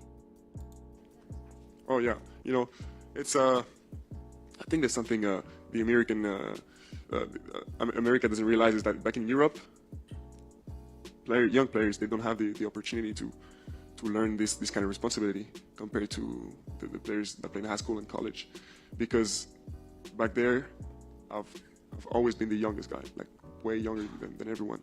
So sometimes I've even played, I mean, when I was 15, I played against guys who were like 21. So like I've always been the very youngest of the team, and only this year I had the opportunity to learn to know this kind of responsibility, and it is the best thing I learned in my career so far. Good stuff. Hi, Victor. Killian Johnson, Sports Illustrated Kids. Growing up, did you ever think that you'd be this type of an NBA draft prospect? And what would you now tell your younger self that you're here? Yeah, I've always sounded like a kid. This ambition And as I said before, ever since I knew what the draft was, I wanted to be. Pop didn't go to France. It was the medical staff. I was just talking about right when we got the #1 pick. It was a lot of reports that Pop went to like Paris that night. Honestly, I feel like he did though. I mean, I'm just being honest. I feel like he did. It was so many reports, and then also, nah, I shouldn't say it, but it was, yeah. First, and I don't have I don't remember seeing a future Victor coming and telling me anything. So if I had the chance to talk to my younger self, I wouldn't say anything because Pop went on a family vacation to Italy. Is that what it was? I don't know. We knew he was traveling. I wanna disturb how it went. You know, if I had to do it again, I'd do it exactly the same. So I wouldn't say anything to younger Vic. Next question's here, Victor on the left. Morten Jensen, Radio 4 Denmark. With the championship experience of Nikola Jokic and Giannis Antetokounmpo, obviously European as well, how much more fuel to the fire does that add to you? Sorry, can you repeat? Just in terms of championship expectations, given the Nikola Jokic and Giannis Antetokounmpo winning championships over the past few years, how much more fuel to your fire does that add? You know, I think it makes sense that Europeans and foreign players are coming up in the NBA at the top. Because, yeah, as I said before, Europeans, they don't get this type of responsibility in Europe. So so basically what he's saying is they're always underappreciated, always underrated because of that. But at the same time, they play at a higher level than American prospects in better competitions. So I think it makes sense that... Dude, guys, I can't harp on this enough. It is not normal for Victor Wembanyama to have the type of games he had against the G League. I know it's just 2 games. That is not normal. The G League isn't easy by any means. He's played in a league where the court's slightly shorter because of the 3-point line and everything. The rules are just so much different. They're more physical, blah, blah, blah. And he hasn't really been able to have a lot of space to operate. And he still looked phenomenal. But when he went to the G League, he just put on a show. It was like he played them before. It was insane. It was insane. What do you average, chat? 32 points per game? 5 blocks or something like that? It was insane. Chat to tell me in a minute. 34? More room for... Yeah, it was insane. That's not normal. That's not normal to... The G League is tough, okay? The G League is tough, and it's only getting tougher as the years go on. I mean, we have literally lottery picks coming out of the G League. 36.5. He averaged 36.5.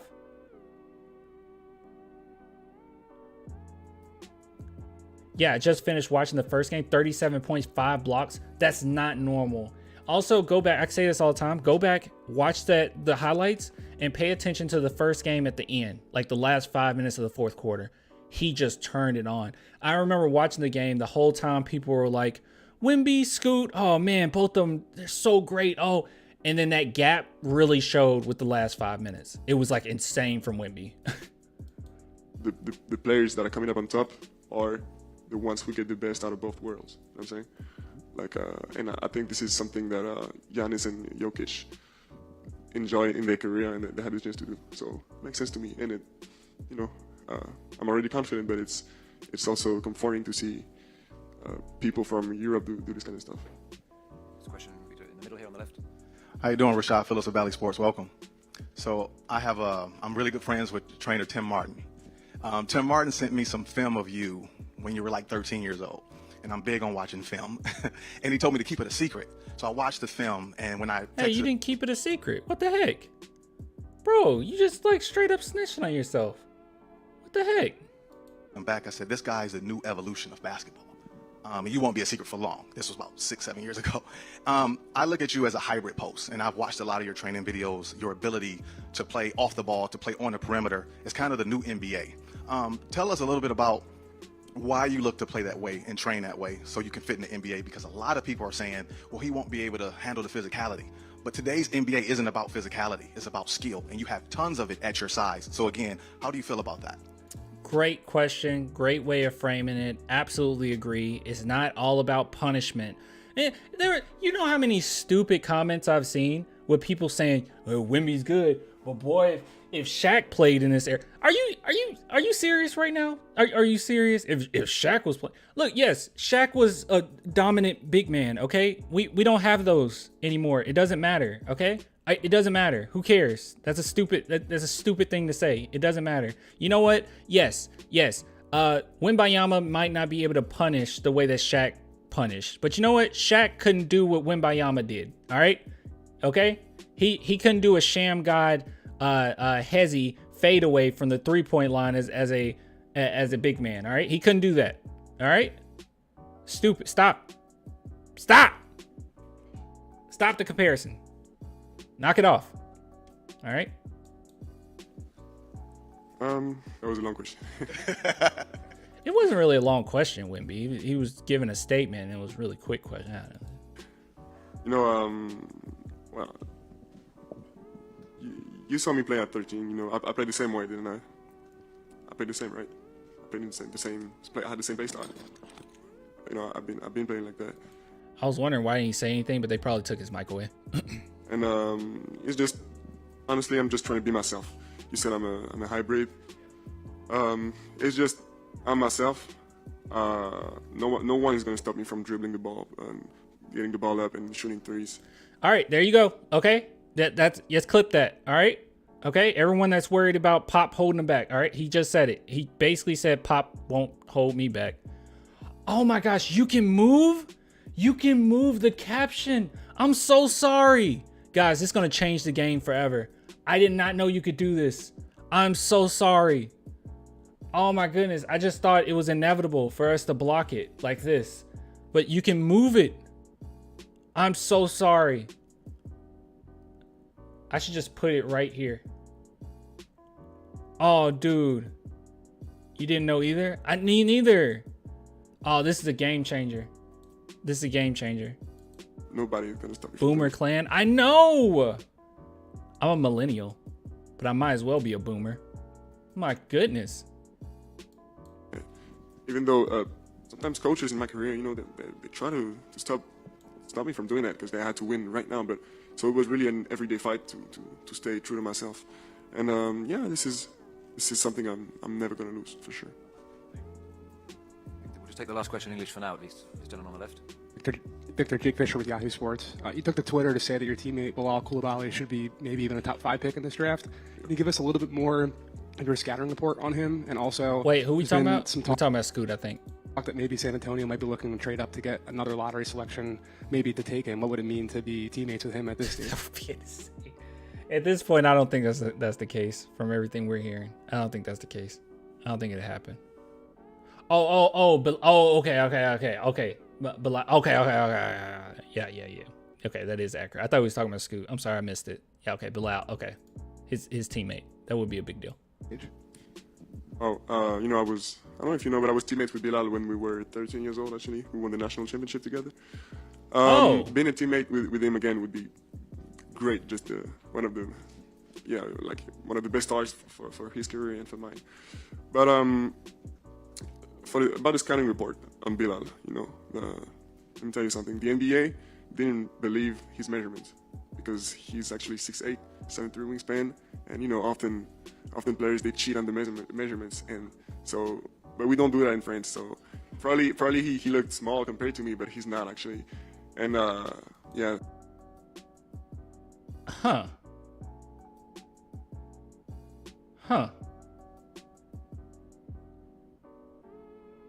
Well, I don't know how I feel now. Should the Spurs trade up to I don't know. Whenever this, by the way, whenever this is posted, it'll be after, so I don't know. I can't tell the future, all right? So whenever this is post-draft, we're talking about this, but I think it's still relevant a lot that he's saying. This is Clan from the past if you're watching this in the future. Everyone in the chat, say hi, future people. Hi, time travelers. Just say hi, time. You guys not gonna do it? I hate you guys. Oh, here we go. Hi, YouTube. Hi, future me. Hi, future peeps. Hi, time traveler. There we go. Hello, traveler. Hi, future me. Ah, there we go. Yeah. Yeah. Yeah. Okay, everybody shut up. Like, be quiet. Let's listen to Wemby. Let me tell you, some people were shocked when they came to my team and did the measurements. And yeah, he's just so, he can be just so valuable to a team. I'm sure of it. You know, his mix of agility, Hello, athleticism, pass, but future skills, me, but pass speed, me. shooting, defense. He can guard 4 positions out of 5, and he can play multiple positions in offense. He's just so complete as a player. He can guard 4 out of 5. Dude, you know how insane it is? Okay? The fact that we have Wemby who can guard 3 through 5, basically. He can also guard 1 and 2. Not the whole game, but he can do it. He can hold his own for sure. All right, we've seen the clips. And then you have Sohan who literally can guard 1 through 5, who's going to be on the best player at the end of the game. What do you do? What do you do? What do you do? Right? How do you... What's a good shot? There is no good shot on the court. Think about it. There's no good shot on the court. I'm getting excited now. There is none. You can't shoot a 3. Sohan's on you. You can't. What you gonna do? You gonna drive? Don't do that. Wemby's there. What are you gonna do? You're done. You're cooked. You're cooked. And he plays at a level. This year he played and he performed against competition, which is light years away from what other prospects do. I mean, our pro league we played in is light years away from many prospects in that draft class. So yeah, I believe he's top 5. He didn't say top 5, he said top 5. À gauche ici. Français. Bonjour, je m'appelle Jérémy, et toi? Oh, okay. We've seen this. We've seen this. That's just Sohan being silly. We'll skip that. It's heavier. We've seen this. Bonjour, Lionel Gendron, RTLM6. Parmi les très nombreux compliments qui sont faits sur vous, il y a le fait que vous pouvez changer ou en tout cas faire évoluer le jeu en NBA. Oh no. Est-ce que vous pouvez faire ça? No. Écoutez, avant de changer le jeu NBA, le but c'est déjà pour moi de m'accomplir en tant que personne et en tant que joueur. Et What's wrong? Is he okay? Le reste viendra en fait. Avec le travail, les résultats viendront d'eux-mêmes. No, I don't. Je pense que tant qu'on a une bonne attitude envers soi-même, on peut no, positivement sur les autres. Where's the translate? No. Canal Plus Afrique. Victor, tu auras 20 ans en janvier. Donc techniquement, t'es un ado, un teenager, comme on dit ici. Wait. Is there... Hold on. Is there any way I can... I don't know. French... Translator... Desktop... I don't know.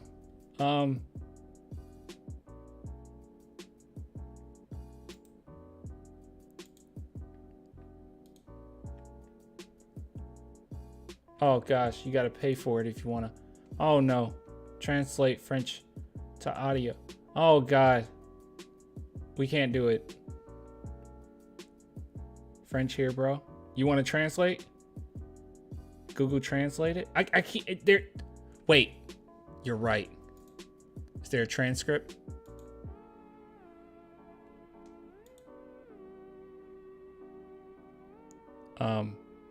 I always forget where's the transcript again? Maybe down here. Show transcript. Oh gosh. Okay, where are we? We're 16. Oh, that's right. The closed caption would just be the translate. Oh gosh. Oh well. I speak French. Croissant. Oui. Anyone here know French? I'm French. Okay, Tom, you're not gonna be able to type fast this weekend. All right, I'm sure it's not that important. I'm sure we got all we could out of that one. Let's see what people have to say. He is so mature, calm, and professional. He's only 19. I think more than anyone ever at any age. He actually perfect in talking, calmness, and professionalism. No one like this guy ever. France is lucky to have a player like you. Can we give him the keys to San Antonio already? He already has it, my friend. Let's see. Go Wemby. I like this kid. Wemby's too cool. He's too cool for school. I love that he wants to be the best and says it. Spurs new dynasty. That's right. International players taking over NBA, which is fine. Wait, and our top prospects out there getting suspended and having scandalous affairs. Ooh, she's talking about Ja and Zion. Ja and Zion. To be fair, there's plenty of like other prospects that aren't doing any of that. Let's see. I love Jeremy Sohan, the first to ask a question in French. That is funny. Best part of this whole interview was how he hyped up his boy Bilal. Yeah, that was great. I'm impressed. Imagine a guy like him having a floater like Tony Parker and Jabbar's hook shot. Jeremy sneaking in there. He's not sneaking in there. The NBA wanted him there, actually. Let's see. Was that Jeremy Sohan? Yes. The league is really going to know Jeremy Sohan. People try to cope, like every time he has something negative to say about LeBron or whatever, and they're like, no one knows you, bro. They know who he is. They're just coping. They know. Good stuff. Good stuff. Nice stuff. All right, that was nice. All right. That's not the only one though, guys. We got more. But wait, there's more. Hold on, there was something else that I was gonna go over. Let me keep looking. Oh,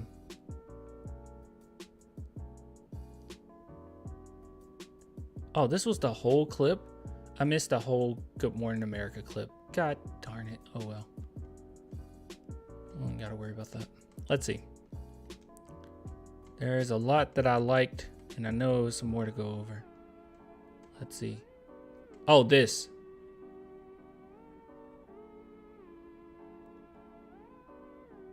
All right. Okay, just this is a quickie, okay? Also, hold on. Before we talk about this mural, where's the other Wemby mural? Actually, I'll just type in Spurs are prepared for Wembanyama clan, the Spurs fan. Wasn't this insane? Here we go. Wasn't this insane? This is pretty wild. Yeah, it is wild, clan. Guys, did I not make it bigger in this? Okay, I didn't make it bigger in this video. But yeah. Look at this. What the heck? Dude, this is like a long time ago. You know how sick I would have been if I were the artist? If I was the artist and he didn't go to the Spurs? Oh my goodness. I'll be so sick. I'll be so upset. All right, enough of that. That wasn't my point. What was my point? We were going to talk about this. There's another mural. Smart Man did it after knowing that we're going to get the Spurs. So this is awesome. And this actually isn't the most awesome part about it. I don't know why I did all that. This looks I really like this. I really like this mural. It's a lot of artistry in this mural. And the lights, like the neon-ish lights at the top, makes it look so cool. See, mural in progress is Southtown 101. Wait, did he finish it? Let's see. What the heck? 18-foot tall Wemby? The heck? How many did he do?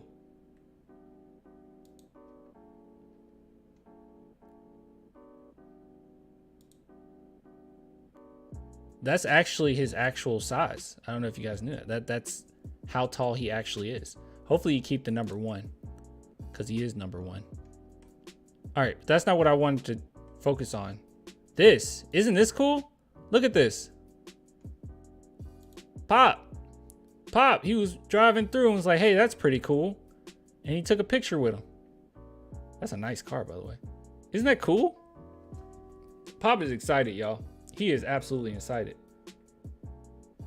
He is absolutely excited. Isn't that cool though? That's a Tesla? Oh, is it? I don't really like it that much anymore. Real talk, I like the interior. It looks nice from this angle. It looks nice.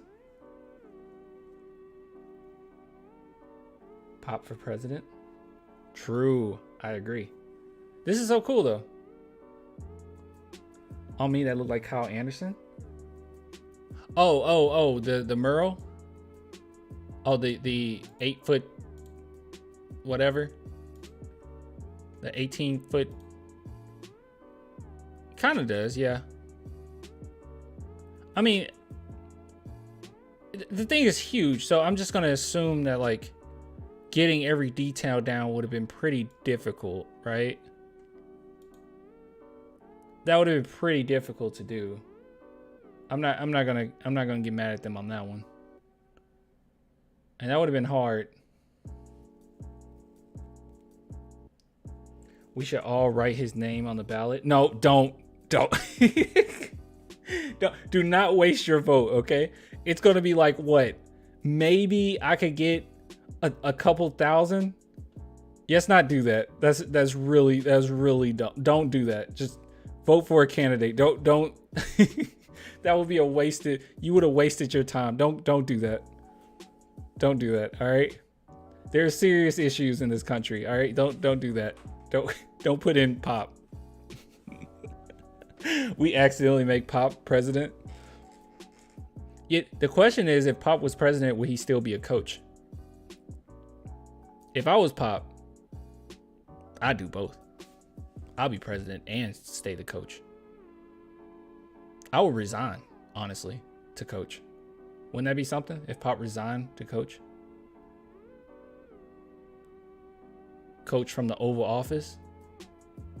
That would be pretty cool. I'm not gonna lie. First coach president, that would be pretty dope. Pretty base, as the kids would say. That would be pretty based. All right. Oh, wait. Here's another picture. Somebody said, yep, my brother was there earlier today. Yeah, so you can get a glimpse of how big it is. Yeah, that is huge. Look at this tiny little human. And look at this huge Wemby. Tiny little human. Huge Wemby. Hold on. You guys aren't understanding. This is a human, and this is Wemby.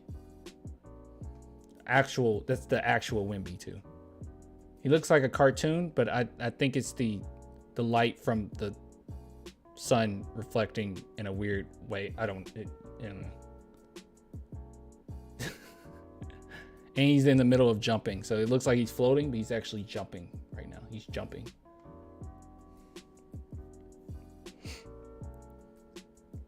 Yeah, right. That's the life size. Yes, life size Wemby. Speaking of life size, I'll tell you guys something. You know what I got? Well, not yet. It's on layaway. So I'm a big Chucky fan. Tell me this isn't dope. This is what I got. I should get it in the next couple months, maybe. I don't know. Tell me this isn't cool.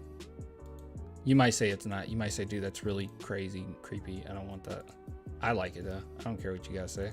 Hold on. Hold on. This is all right. This is what I got, or this is what I'm getting. Look at little Chucky. Look at little Chucky. Look at little Chucky. This thing is huge, by the way. And this is the box it comes in. At first, he said, ew. No, dude, Chucky's awesome, bro. Child's Play? Are you kidding me? Chucky's awesome.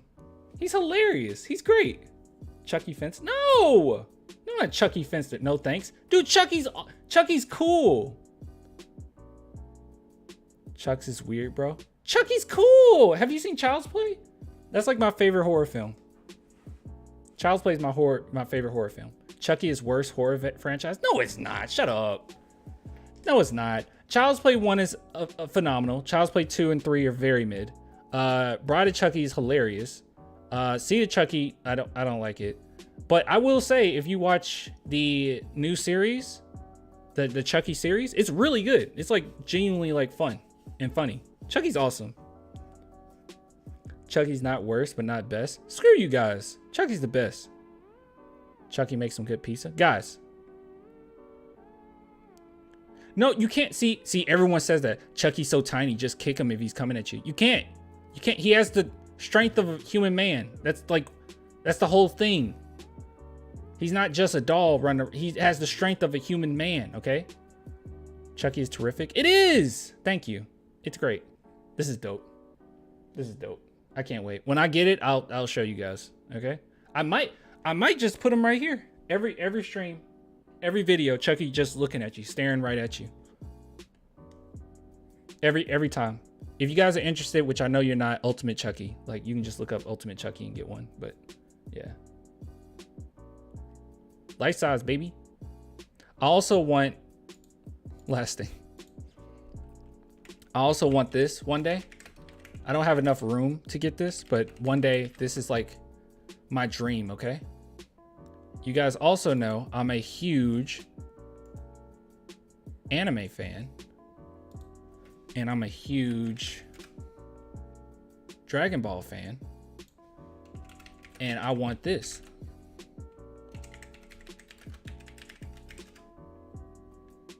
See if I can just find the freaking... Is this it? Yeah. Yeah, buddy. Look at this. This is what I want. Look how dope this is. Look at it. Look at that. Look how cool that is. You guys might say it's not cool, but it is. Look how cool that is. Look at it. And it lights up at the bottom. There's lights at the bottom. Nice. I know, it's so cool. I don't have any room for this now, but like one day, this is my dream, okay? I want this. Right next to Chucky. Hold on, let me see. Look at the details. Oh my goodness. Does he light it up? I think he lights it up. Look, look, look. And then you can change out the head. You can go Super Saiyan. I'm not going Super Saiyan though.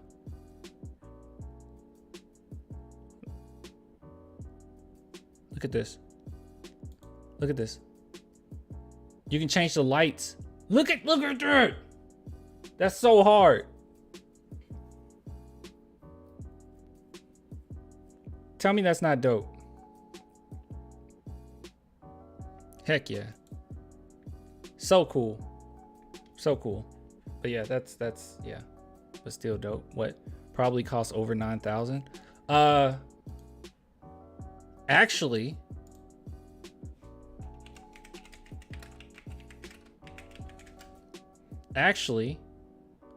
it costs, hold on. I saw it on, see, nowhere near over 9,000. Look, 4,000, which is probably going to come out to about 5,000 and something. I don't care, dude. I'm getting this. It's so dope. It's so dope. And when I order, it'll probably take forever to get there. I've bought resin statues before, and it takes a lifetime before you get it. So I would have to get it like a year before I actually want it. You said went over my head? The over 9,000? You think the over 9,000 comment went over my head? A Dragon Ball fan. I got the reference. All right. I got the reference. I don't know. Good stuff. Good stuff. And yeah, screw you guys. Chucky's awesome. So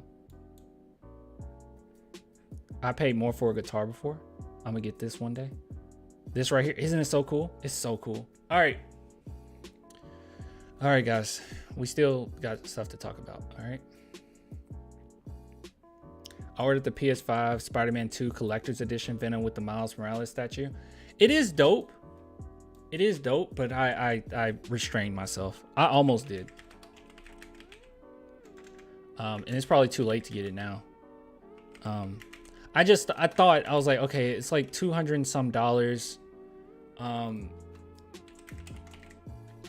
Ideally, if I were to get a statue that's like $200, there's one in particular I would get. I might as well just get the Spider-Man game, because I just think the statue I would get for like $200, I just would like it more.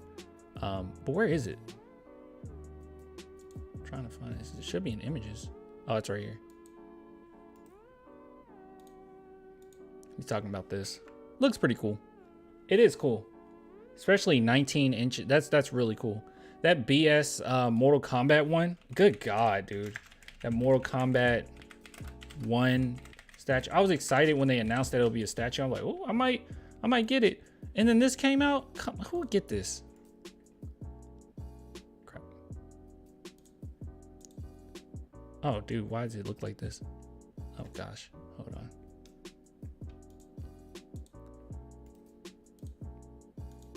Yeah, this? Heck no. Screw that.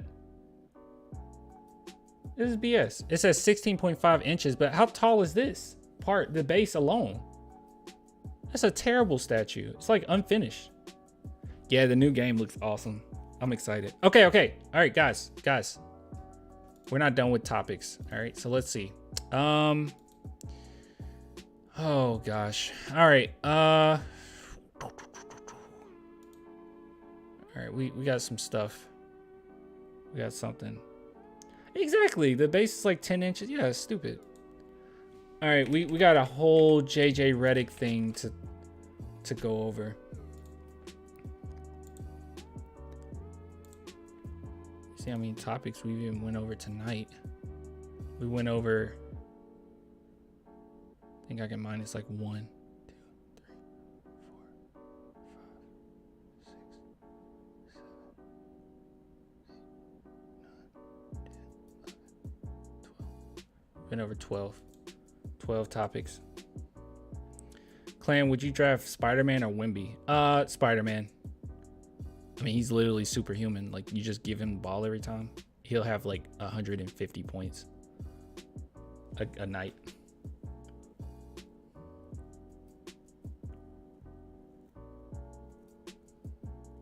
No.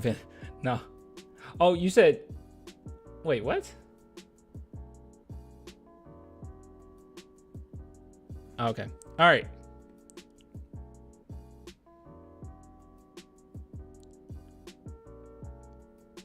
Should I don't know what I should go over. Should I go over the whole thing? Should I go over the segments?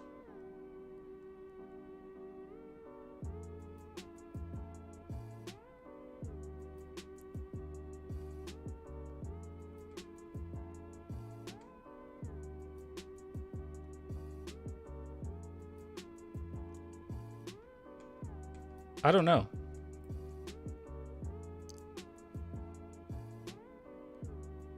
Segments? Okay, but do they have all the segments?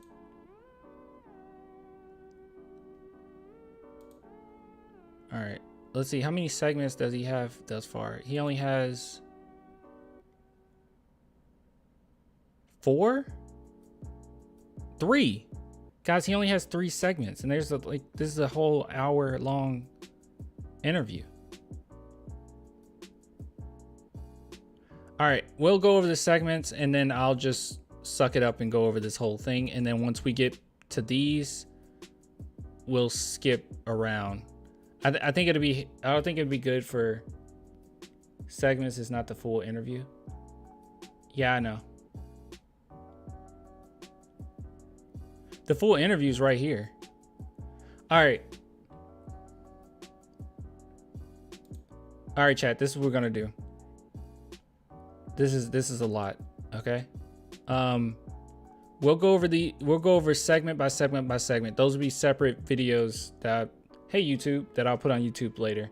And then after I get done with the each segment, we'll go over the whole interview, and that'll be a whole upload.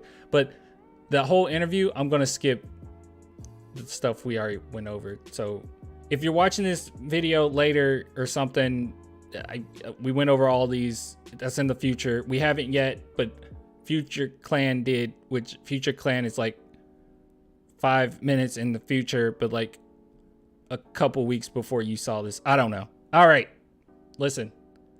Victor Wembanyama on playing LeBron James. All right, let's speed it up because I can't deal. And yeah. You said hi to LeBron and AD briefly in Vegas, and you met Giannis, right, in Europe.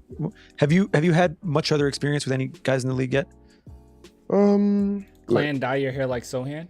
I did dye my hair. You see this? I don't want to show the whole thing yet because I'm still like, you can see it a little bit. Hold on. See? I did dye my hair. Dyed it silver. Platinum blonde. Blonde? Platinum blonde. Hi, my name is. Like current players? Like the stars? No, not really. You've worked out with Tyrese, with Maxey? Tyrese Maxey, yeah. So he's is there anyone in particular you are excited to, just having grown up a fan, excited to play with, where you feel like you're going to get on the court with them and you might be like, oh, this is somebody I've been watching for a long time? Yeah, I know it's going to feel really special when I play against the top guys that I've been watching for my whole life, especially LeBron. The day I play against LeBron, it's going to feel like so weird. The French guys, is going to be special to play against them too, Rudy, for example. But no, other than that, no. I don't have anyone I'm really looking forward to play against. The other thing I was going to ask, when you're talking about the putback three, we talked to Luka about this and we talked to Steph about this. Really? Not about you, but just about shit they did in practice. Okay. Where they've done stuff, Luka especially, where it's like, JJ would see this. He would do stuff in practice that was like 10 times crazier than he ever did in a game, and nobody filmed it. Did you ever have anything like that where you did something that was like, oh my God, I wish these guys were here. I wish the camera crew was here. Yeah, Ultra Instinct Clan. Yeah. Dude, I don't know. This question's kind of lame. But okay. One time, believe it or not, but I was 14. I was 14, and when the ball is stuck on the rim, like when you shoot it, just sticks between the rim and the backboard. The wedgie, the crotch shot. Okay. Crotch shot or wedgie. Yeah. Well, I was with a coach back then, and like the practice was over, so I was just fucking around and we were just laughing. We were laughing, and I jumped and I tried to kick the ball, it with my foot, and I touched it with my foot. The ball between the backboard and the rim. I'm trying to understand that. And I was 14. Okay, that was a good question. What? Clan looking like Cisco. Dude, is this... How the heck... Yeah, what? Physiological dynamics of that. Did you flip around, or you just have that much flexibility? What do you mean flip around? What do you mean? Well, it's 10 feet high. Yeah. So I would... Oh, if no, you're kicking, yeah. If you're kicking, there's a little momentum there. Yeah. You just laid it back down. Yeah. This is going to be on camera someday. I swear. When you were younger, you played football and you played judo a little bit. Yeah. Is there any world where you feel like there was another sport you ever could have played professionally? Yeah. I especially, I really actually love to play football. I was a goalkeeper back then, but not only goalkeeper, I like to play every position. But I wish I could have played, I wish I could have many careers in my life and just play other sports sometimes with football. So I thought he was the only goalkeeper. So no, that is not true. Oh yeah, this is the sport I love most. So amidst the sort of whirlwind of the last, we'll call it year or two, your season just ending, arriving in New York yesterday, 2 days away from the draft. I don't know how much time you've really thought about Thursday night, but I'm assuming there's a high level of anticipation there. Have you thought at all about what that moment when you hear your name, when it's official, what that is sort of going to mean to you? Yeah. When you think about, when you dream and you think about something so precise for so many years, it almost feels real and it feels like you can touch it. But I just saw in the chat somebody say he bicycle kicked the ball. Yeah, like Luke Kane. It's really so important to me. And it's gonna be the moment it happens, it's gonna be like a dream. Yeah. I don't know what your status is for Summer League, but there's been some discourse and discussion in the NBA Twitter world about how many games you're going to play next year. And obviously, Tommy brought it up. Didn't miss a game this season. I brought it up. A lot of guys would have shut it down after Vegas. And in some ways, you're going to the organization that invented load management. Really? Yeah, they pretty much did. I mean, they used to get in trouble. They used to get in trouble because they would have like back-to-backs and they'd get a TNT nationally televised game, and Pop would tell Manu and Tim to go back to San Antonio, and then they'd show up and Patty Mills would drop 38, So have you sort of thought at all or had discussions with San Antonio just about like what the expectation? Oh, okay. We saw this in the other press conference, so maybe he elaborates more here? I don't know. Is for availability. I haven't talked about anything like this, but I'm a player. Okay, I don't know I don't know the timeline here. Okay, the timeline's confusing. So maybe he talked to the Spurs after this. the most games. And what was reported is that he wants to play as many games as possible. Games, yeah, you know, I know most players, most important players, they rest what, like 5 to 10 games a year maybe. I don't know. You know, I'm just glad to be here. I'm still curious to know how it works over there. Right now I don't know anything, man. I don't know anything about how it works in the NBA. So I'm gonna stay humble and curious and just wait and learn as much as I can. What are you most curious about in terms of how the NBA works, what the daily life is like? What are you kind of like, oh, that I don't know that. I'm very curious about that. You know, how players are actually, like, there's so much, like, logistically, there's so much to take care about. To care about in, like, a team organization or how to take care of players and stuff. And I'm wondering how it all works together, like between the travels, the hotels, how to practice and stuff. But I'm still, one thing I wonder is how many players actually work by themselves, like during the year, because there's so many games. Maybe they rest every days between games. I don't know. You know. Hey, what's up? Just want to thank you guys for watching our channel. No. Good segment. Said hire JJ Redick, conditioning coach. JJ Redick's cool. As far as like the new media, as Draymond Green would bring up, I think JJ Redick's a good one. Pretty decent. Sometimes he grandstands too far. I mean, he's so pro player to the point that sometimes his opinions are kind of tinted by that. I think, you know, have some tinted glasses on, like when he did with Ja. He did that with Ja Morant, where it was really weird. His thoughts on that was a little off, but overall, I like him. What? Actually offers his service. Keep watching. Oh, please hit that subscribe button. You tricked me. I think. I don't know what we're talking about. Pretty decent. Pretty decent stuff. All right, guys. Whew. All right, once again, we're going through these segments from JJ Redick, and then we'll eventually do a video with this whole interview. Man, that's gonna be hard, y'all. It's gonna be tough. Let's listen. Victor Wembanyama breaks down his career, or his one-leg three-point shot. All right, they should don't show it to. I don't want to see it. Okay, I just don't want to be copyrighted. And I've also seen quotes from you where you talk about basketball as a way to sort of express yourself. There's a couple of things that have happened on the court over the last year that I want to specifically ask you about. One of which easier to shoot threes that way, I believe, because you use your momentum, so you don't got to put any force, so you can like really focus on the target. But so a couple of years back, I was training with Tim Martin, you know, my coach, and I was doing. He was laughing like, you know, it's because it's just funny to see someone practice this, and but it just feels natural to me. And I think when, you know, off the dribble, like as an off the dribble move, it's a great move.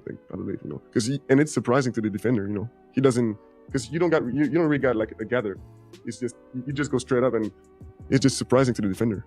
I mean, even for regular sized players, you can't really defend that. So basically, the genesis of that is you were fucking around one day, shooting one-legged threes, or you said you were fucking around. You're like, oh, that feels natural. Yeah, that feels natural. Yeah. Maybe I can use this, and you just started practicing. It's incredible. Did you have every game you played, basically, once they started putting it on NBA TV and NBA.com, it feels like there'd be at least one highlight that everybody here would go crazy for. Did you have one or two that you did where you were like, oh yeah, that was pretty wild after the fact? Yeah, 100%. You know, let me tell you a story. One time, it was like, what, 3 years ago, I was in Nanterre, you know about Nanterre, my first pro team. And I had two teammates who were just discussing. I saw them laughing and looking at me. And then I go to them, and they tell me, yeah, we just bet $1,000. I'm gonna give him $1,000 if one day in your career you ever shoot a three, miss it, and put back, dunk it. Like what? And I actually did it this year. Like I didn't try to do it. It was just natural, you know. So right like a couple of days after the game, I call one of these teammates, and I tell him, yeah, it happened. Like, and he was like, what? You don't remember? You just bet $1,000. You just won $1,000. You just bet with that teammate that I would do that ever in my career. It happened sooner than expected to happen. So yeah, this that's crazy. That's pretty cool. feels really special to me. This one play. Did you text the guy? No, I called him. You called him? Did he Venmo? I don't know what they use in France, but did he send you the money? No, did you get the money? It wasn't about, the bet wasn't about me. It was just, yeah, exactly. The chat, he's saying the one leg shot is easy. Wow, he's gonna be fun to watch. Yeah, it's absolutely insane. They bet in a band like that. That is crazy. Just $1,000.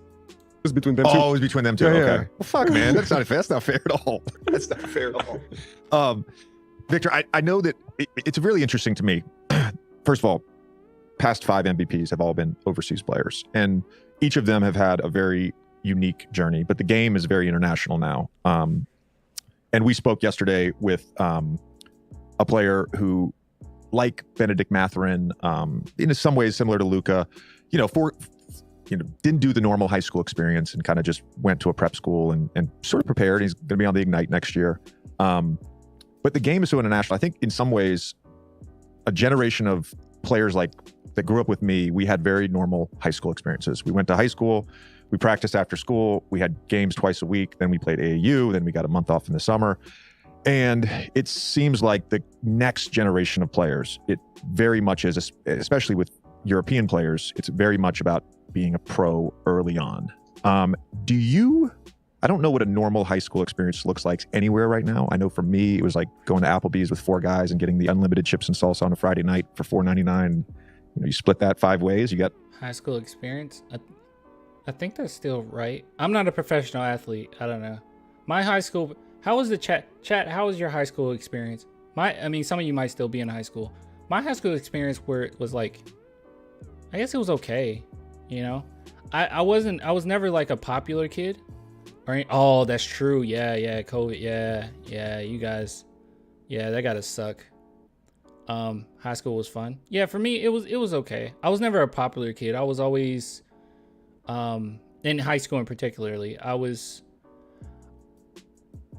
cool with everyone, but like I said, I wasn't like popular. Like I was in band, choir, to those groups, I'm like, oh, I'm pretty cool in those settings, right? But then like in, just throughout the school, like I'm cool, I guess, but I'm not popular or nothing. I was pretty chill. I didn't really search for that much. Had a few close friends, and that was about it. I was really chill. Smoked my way to graduation.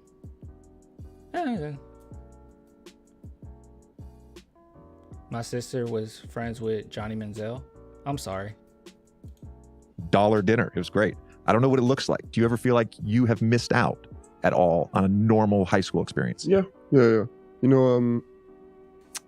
Sometimes I wonder what it would have been like if I went to college, more college than high school, because high school basketball doesn't exist in France. It's like you play in a club or you don't play basketball. But sometimes I wonder what it would have been like, and I feel like I would have loved going to college, especially with high school too. But the truth is, in the world, there's better leagues for a player that age than high school and college. Some places are just better for development. But the thing is, it's so far away that for American players, is the better option to stay in the US and just stay in the high school and college course. But it's as you said, a lot of MVPs were foreigners, Leslie, and lately. It just shows that but it just shows that the chances are increasing for foreign players. But the best basketball players are still in the United States. When's the last time you went to a class? Wow. 2 years ago.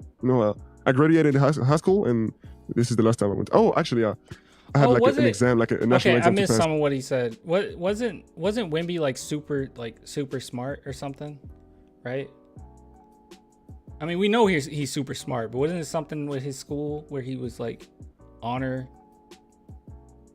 Maybe the chat knows. I'm not quite sure. It's like 6 months ago, whatever. When we graduated. It's like a day with the military. So I went to class like six months ago. All right, that was good. That was nice. I love Wemby.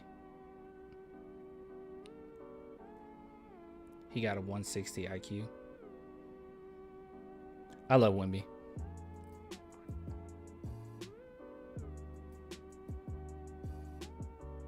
Not really. That's false info. There's so many things go around, bro. It's like ridiculous. A lot of misinformation about Wemby recently.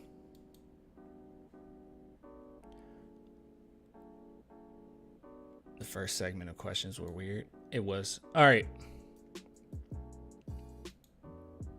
In my sort of... Okay. All right. All right. Here's another segment, guys. You said this segment was better. Oh, the last one we went over. Okay. Here's another one. Victor Wembanyama on being called the greatest prospect ever. Dude, 712,000 views on this. Could you imagine if this channel got anywhere near that? But I'm not JJ Redick, so. Nor am I Wembanyama. Okay. Hey, what's up? Just want to thank you guys for watching our channel. Please hit that subscribe button. You are in a position, Binks, based on everything that, you know, has been said about you, written about you, seen from you. You're in a position to be a generational player. Let's pray. And in my sort of current gig, I often have to compare players, and we talk about influences and we talk about role models. You know, Kobe wanted to be Mike and LeBron had to be better than Mike. But in some ways, you are going to, and you kind of already have. I really have. appreciate you guys, man. I guess, look, even if the channel doesn't blow up at all and it just like stays where it's at or whatever, I really do appreciate the love and appreciation people have for this channel. Like, it truly does mean a lot to me. And you guys are always hyping me up. And I do like that. Because I'll be honest, man, sometimes, you know, I don't look at comments like super often, but every now and then I see comments and it throws me off and I'm like, what the heck? Like, it's like an attack on like my character, or like it's really weird. And it really happens when we talk about things that shouldn't be controversial but are controversial, like the Becky Hammond thing or the Primo thing and stuff like that. And I get comments that's just like, really, like below the belt stuff. But you guys are always like super supportive, especially the people that are usually in the live streams and stuff. So I do appreciate it. Like, I really do. So if it stays where it's at, this is totally fine. I'm not expecting this channel to be something I'll be able to live off of or anything like that. It's more like a passionate hobby / something that brings in like a little bit extra money. That's nice, but it's not much. And I'm okay with that. It's cool. But yeah, like Spurs wise, you're the only channel. There's a couple. Thanks, man. Got your back. Thanks. All right, back to the segment. Everyone, shut up. Shut up. Shut up. I hope it blows up too. Completely broken the mold of what a player is. I go back to something that was, I don't know if I saw it on Twitter or in an article, but it's like if people did create a player on 2K, or like if you asked a 6-year-old to draw a sketch of a basketball player, right? They would look like you, and they would have all the skill sets you have. Do you feel pressure around that notion? No, you know, I don't feel any like pressure on my shoulders or what. And I think the reason is because I try to live free. I'm trying to be like a free mind at all times. And the way I play is just the way I truly want to play, you know, and I've wanted to play my whole life. So it's just, you know, this is me, and I'm trying to show my true personality on the court and just be myself. So when someone says that you are the best prospect in a generation, the best prospect since LeBron, I believe one of my colleagues called you the best prospect ever in team sports. That just goes in one ear and out the other. There's no pressure. Thanks for subscribing. You're close to Sohan recognizing you, and DeJounte blocked you. You're a popular Spurs content creator, in my opinion. Sohan followed me. Is that what you meant? He doesn't follow me anymore. He stopped following a lot of people. But I think I was being pretty reckless. Like, I was talking a lot of trash. Not towards him, but just in general. It probably wouldn't be good if he accidentally liked some of the tweets I was putting out. Yeah, true. No pressure from that. Because, you know, it's not like a reward when they say that, you know? Well, so that's very rare, especially for someone as young as you. Have you ever seen the movie Inception? Yeah. You have? Yeah. The Christopher Nolan movie? Yeah. Okay.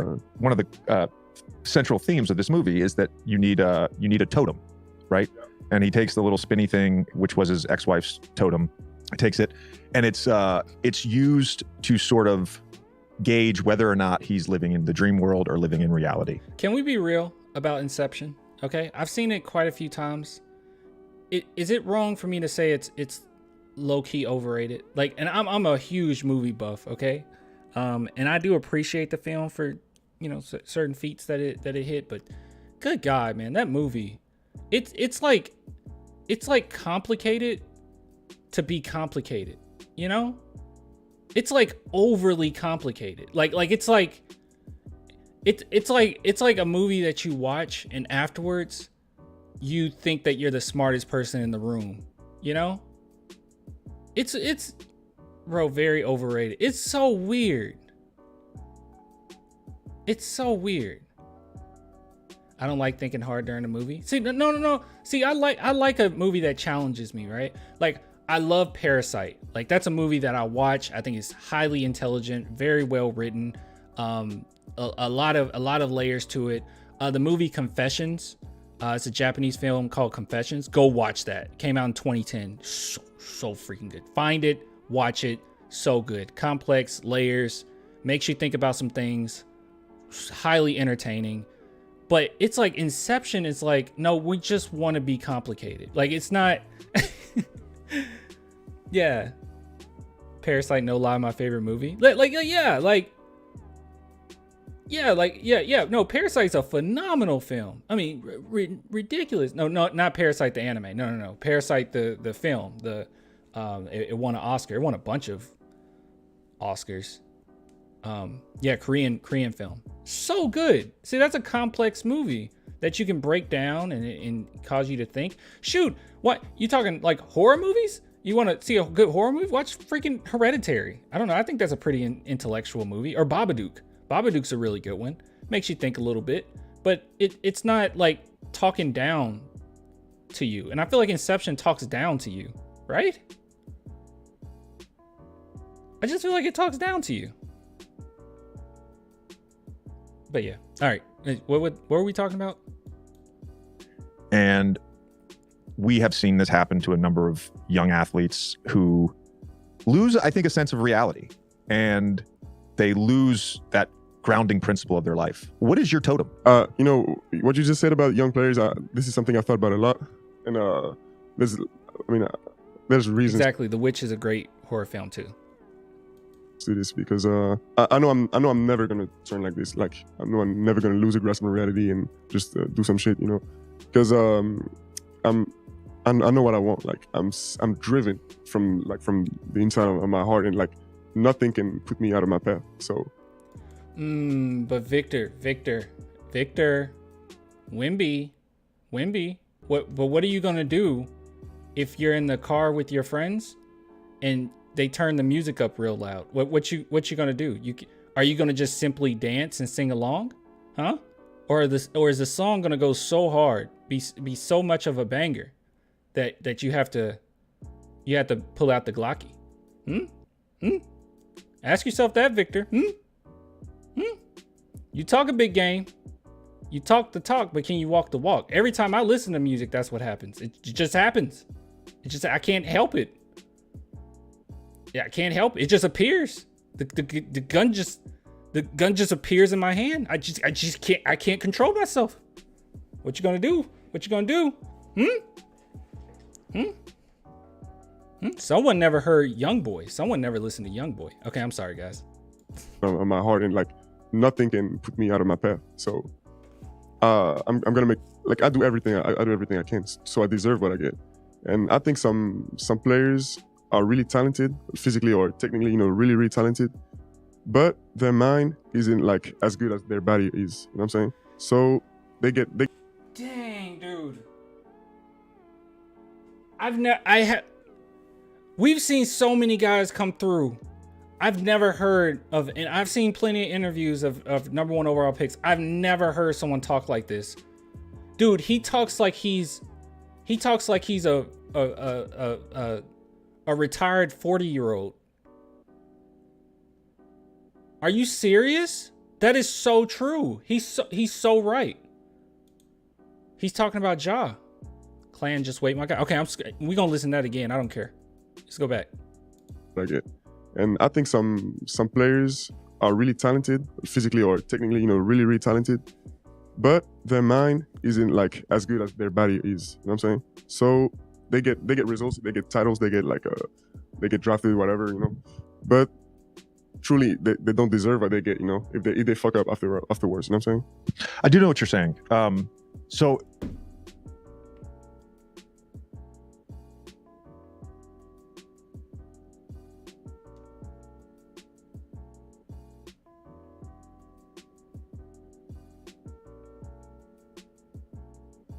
guys, I don't know what to say. Wow.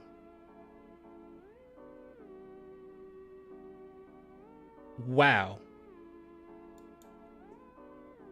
But going back to the totem thing, I don't want to harp on this, but going back to the totem thing, because I'm trying to understand this. Is it You just really like Inception, JJ. Just get off of that question. the game? Is it the competition? Is it this desire to win, to be great?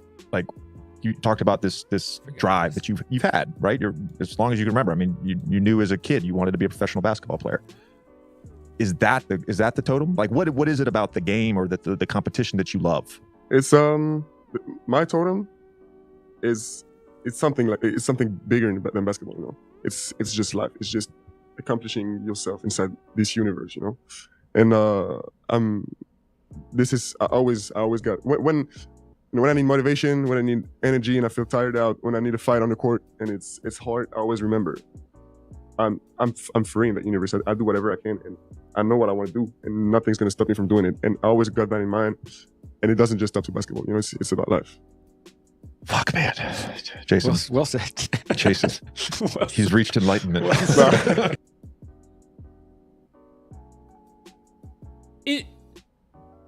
What's going on here? What's going on here? Is he Did Popovich create him in a lab?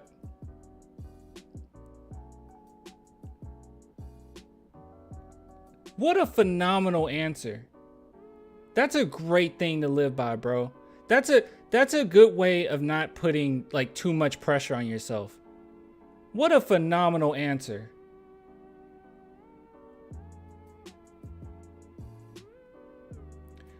That is such a good, oh my God. Comment of the year in my chat. Jay just said, comment of the year.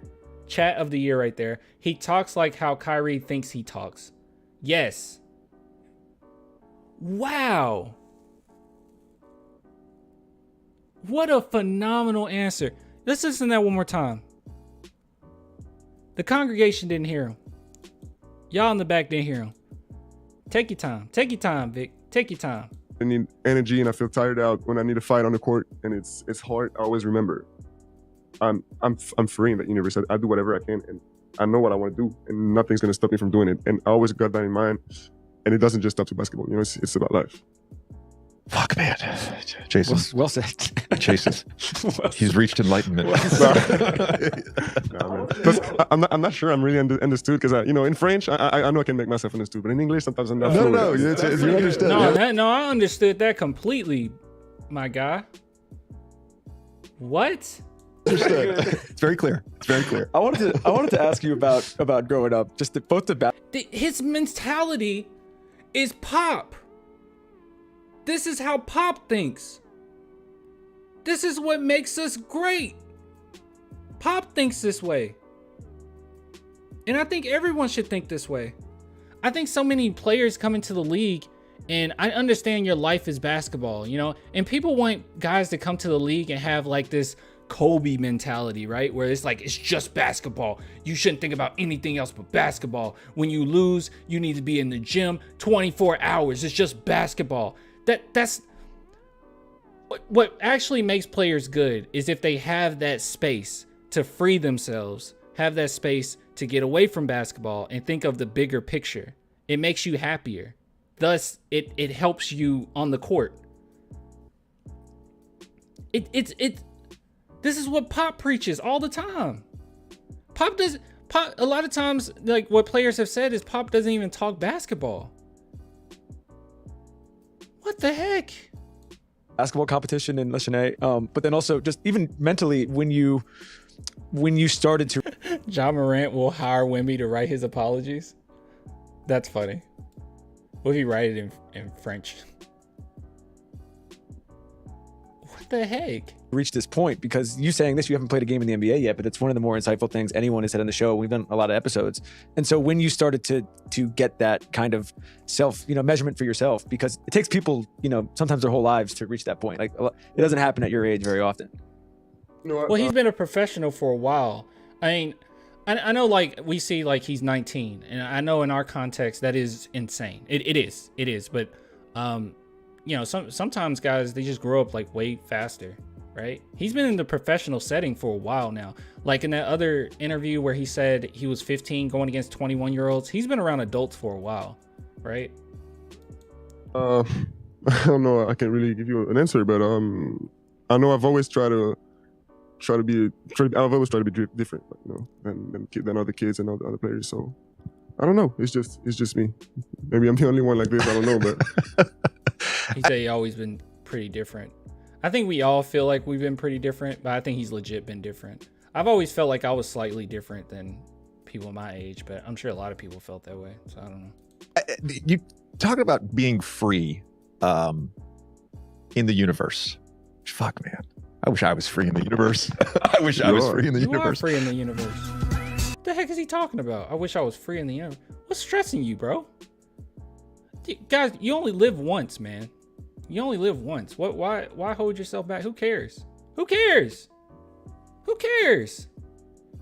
It won't matter later. It only matters now. Just do what you want. You are free. What the heck is JJ talking about? I wish I was free in the... You are. Don't laugh this off. What he said was some good wisdom. Don't laugh it off. Jeez. Wow.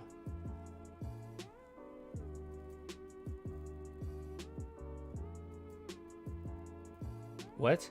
Bro, people live locked up, man. Yeah.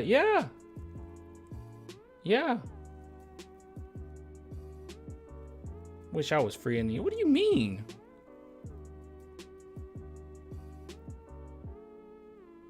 It was more of a jealousy laugh? I guess so, yeah. He's the GOAT 2.0.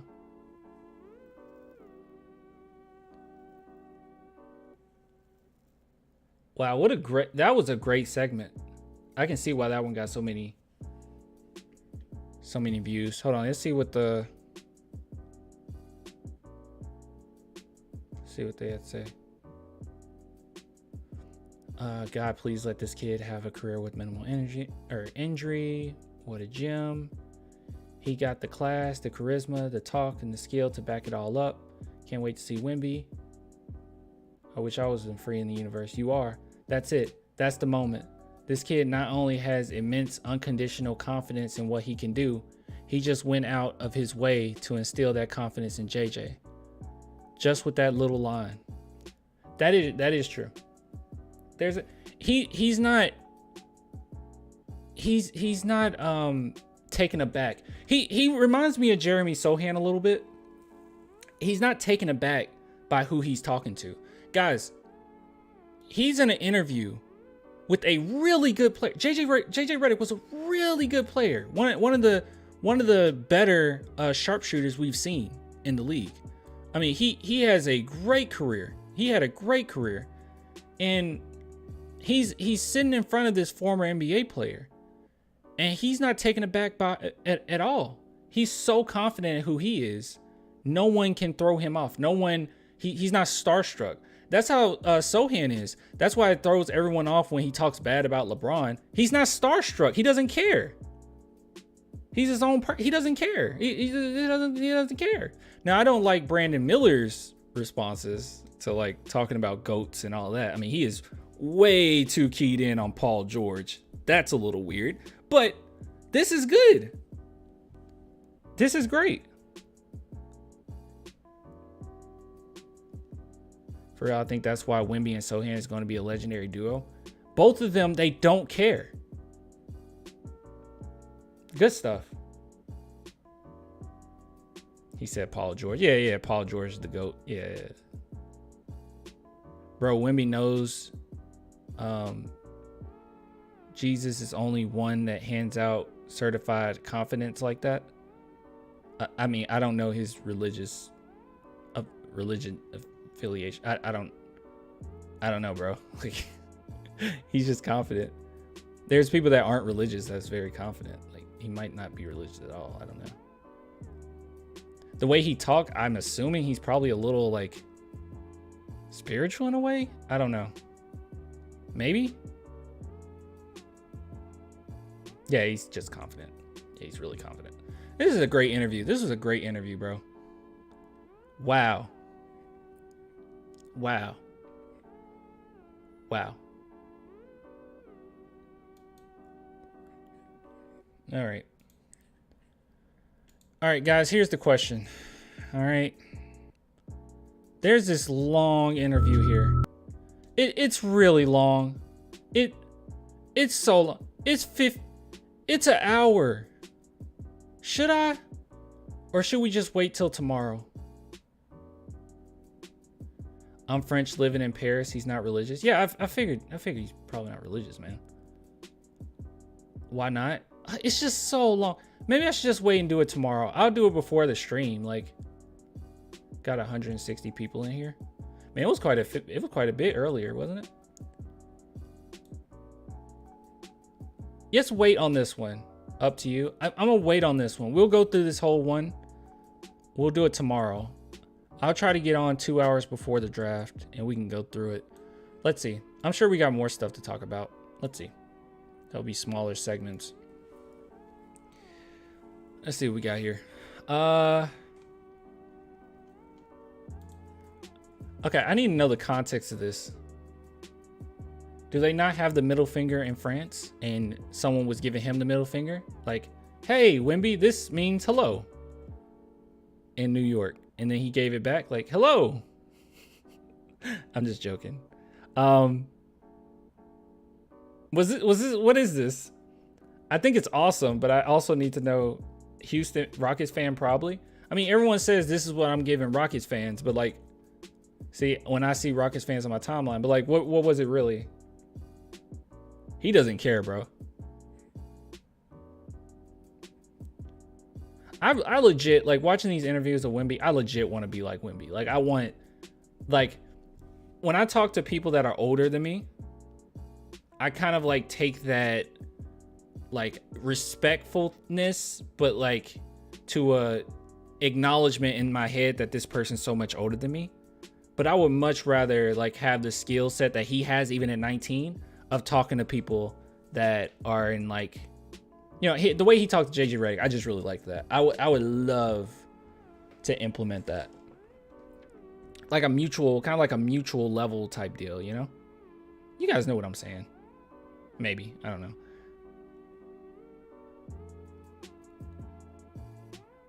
What? I'm thinking of going to the watch party. Man, I wouldn't even go. I mean, obviously I'm not in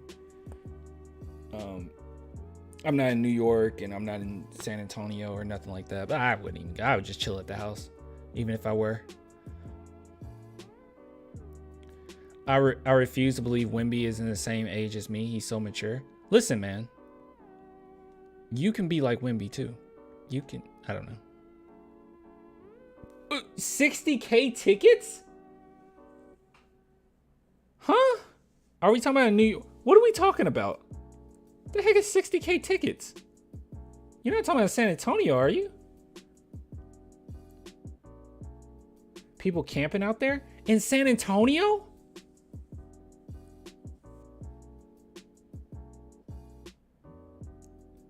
$60K what? It says 60K tickets? Alamo Dome. 60K? Wait. You have to pay to go to the watch party? How much is it?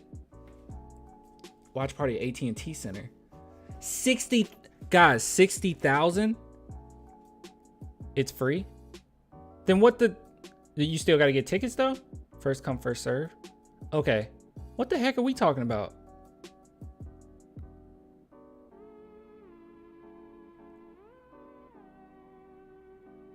How many people do AT&T Center even hold?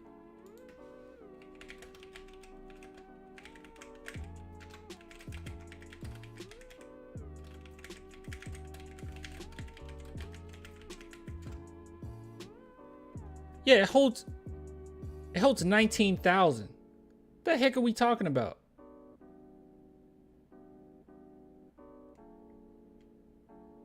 I don't know what we're talking about anymore.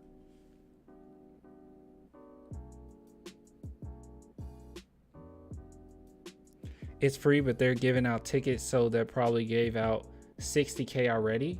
It's first come for. I'm so confused. 19 is generous. I'm sure. Party outside. I wouldn't go. I wouldn't go. I wouldn't go. If you got some people that you're cool with, I would. But then again, I'm a homebody. I don't go out much. I don't go out much. I mean, I'm going on a vacation this upcoming weekend, and I'll be gone for like a week. But I don't get out much.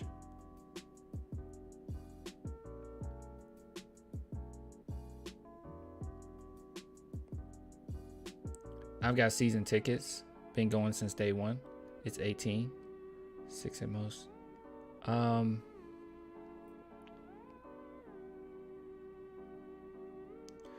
Clan, will you be live for the draft? Yes. Yes. Yes, I'll be live. All right, I know there's more to talk about. Let me see my phone. I got notes on my phone. Let's see what we got in here. My phone been charging this whole time. It's only 74. It's weird. All right, let's see. Oh gosh, guys. What the heck is this? Okay, I didn't do that. Oh, these are archived. Why are they archived? I'm trying to see my archive stuff. Let's see.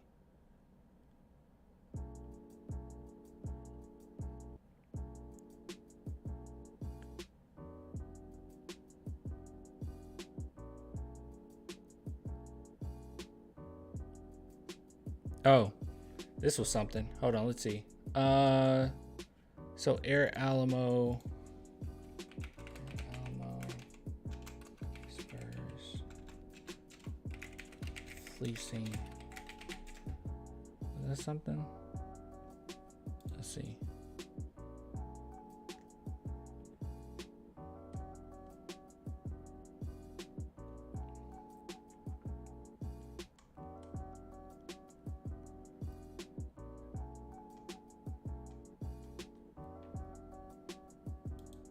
All right, guys. I think we owe Brian Wright an apology. Well, I don't. I think you guys do. I don't, though. I've always been pretty high on Brian Wright. So this is, let's see, Air Alamo. Latest intel proves Spurs have been fleecing everyone with trades. So let's just jump down and see what it says here. So the Spurs received DeMar DeRozan, Jakob, and the first round pick that became Keldon Johnson in return for their former franchise player. Also, you know what's crazy about this whole thing? Especially with the Jakob thing? There's reports now that Jakob doesn't want to be with a rebuilding team. So by the time that I'm uploading this video, maybe something that happened there. I have no idea, but I do find that quite interesting and quite funny. Because they're going and rebuild. So I don't know. That was seen as an okay haul then, but it looks much better now. So let's see. DeRozan was later traded for a lightly protected 2025 first, which, with the Bulls appearing ready to rebuild, perfect, means it could be potentially a lottery pick. Woo! As well as Thaddeus Young and 2 second-round picks. Woo! Young and the Lakers' second-round pick were traded in a deal for Toronto's first-round pick a few months later, sorry. Woo! Which became Malachi Branham. Meanwhile, Pirtle, who was later traded to the Raptors for a top 6 protected first-round pick in 2 seconds, may not even re-sign with Toronto. Once again, by the time this is uploaded, I have no idea if that's the case, okay? According to the NBA Insider, Jonathan Fegan? I think it's Fegan. Better yet, Johnson is coming off a breakout year and will soon start a bargain 4-year extension. By the way, this is such a tradable contract. Not saying they would. I don't know. Maybe they have now, and this is me in the future. I don't know. But that's insane. His contract is so tradable if they want it. All told, the Leonard trade netted 4 first-round picks, 2 of which will likely be lottery selections, as well as 3 second-round picks, including the 44th pick in year's draft, blah, blah, blah, blah, blah, blah, blah. Here we go. That trade wasn't an outlier, with the Derek White deal producing similar results. The Spurs acquired a first, which became Blake Wesley. Spurs is on fire, bro. We also got Josh Richardson, Romeo Langford. Richardson played well for the Spurs. Richardson was later traded for 4 seconds while the pick swap could come in handy. Spurs are so phenomenal, okay? Then there was the DeJounte Murray. Now this is the best one. This one just gets me excited, okay? This tickles my fancy right here. The DeJounte Murray trade, which made the Spurs bad enough to land the number 1 pick. They received 2 unprotected first-round picks. Oh, guys, look at other teams, okay? Look at other players and see what they got for their players. Bradley Beal, right? We got a better haul. It's ridiculous. It's insane. Plus Charlotte's first, which is top 14 protected 24, 25, and may convey after all with the Hornets picking second in this year's draft and a pick swap. By the way, there were a lot, you guys don't remember, okay? Because now we got Wemby, everyone's excited, blah, blah, blah. But you know, there was a time, and I don't know if you guys, you might not remember this, but there was a time that when DeJounte Murray was first traded, everybody, or not everybody, but a big chunk of Spurs fans were upset. They were. I thought it was dumb. I didn't think that anyone should be upset about it. I thought it was a great deal. I thought it was ridiculous for what he was as a player. But there was quite a few people saying, well, Clan, he's an all-star and you only got, and it's like, you only? These unprotected only? You know how hard it is to get that in the NBA? I knew it was a fleece as soon as we did it. Anyways, moving on. That's a huge haul for a player who may not re-sign with Atlanta after next season. Trades like that are most of the reason the Spurs are in the position they are now. Man, Atlanta, the way that system's set up, they're going to be losing for the next 15 years. Along with some lottery luck that helped them land the number 1 pick, now they have a potential superstar. No, they have a superstar. Take this out. Can we delete it? I need to delete that. As well as plenty of assets, giving the Spurs everything they'll need to build a contender.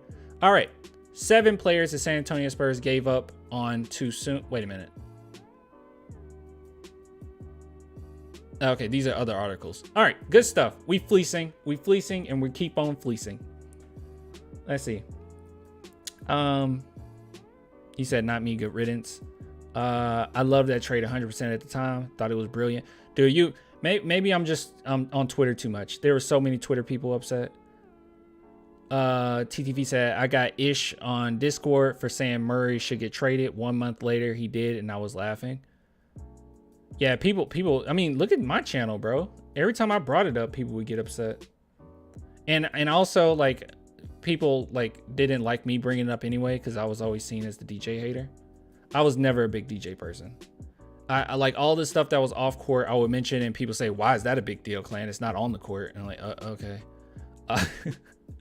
Whatever.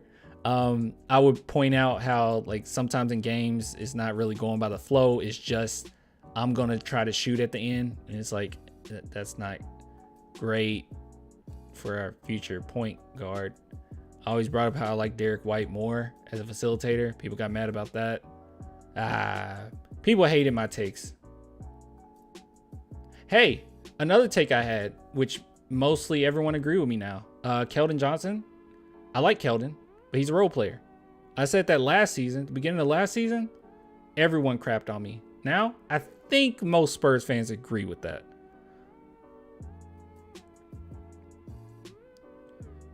Yeah. You always thought DJ reeked arrogance. Yeah. Yeah, pretty much. Yeah. I thought so. I mean, there were so many things. It was just so much. People don't even remember. Like, I was, and this is when the channel wasn't, I mean, the channel isn't big now, but this is when the channel wasn't even like super big, like big at all. Talking probably like 500 subs, maybe 1,000 subs, whatever.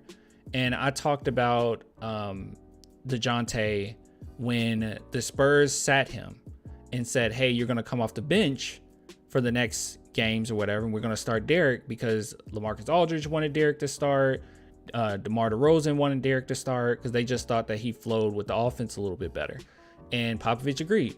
And DJ immediately went, and this is stuff that people don't notice. He went to Instagram. He unfollowed all of, like, a lot of the players. He took Spurs point guard out of his bio. Like, straight up hissy fit.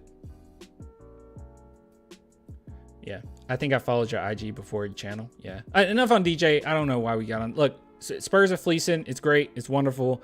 We're in a great position, man. I love it. I love it. Like, bro, you're DeJounte Murray. Who the F do you think are? What?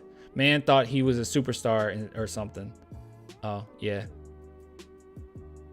Very strange behavior. What point guard should the Spurs target in? We don't know about all that. Okay. All right. That was something. Let me see what else we got on this list, guys. We talked about this. We talked about that. We talked about that. We talked about that.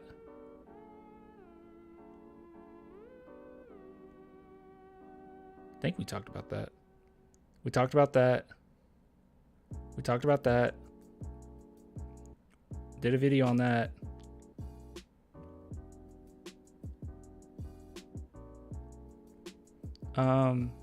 Oh. Okay, there's some, oh gosh. Oh, there's a couple.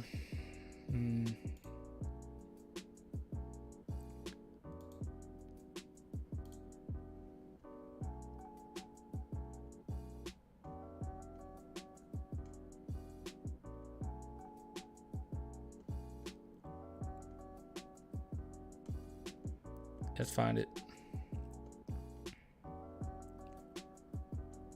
I just missed them.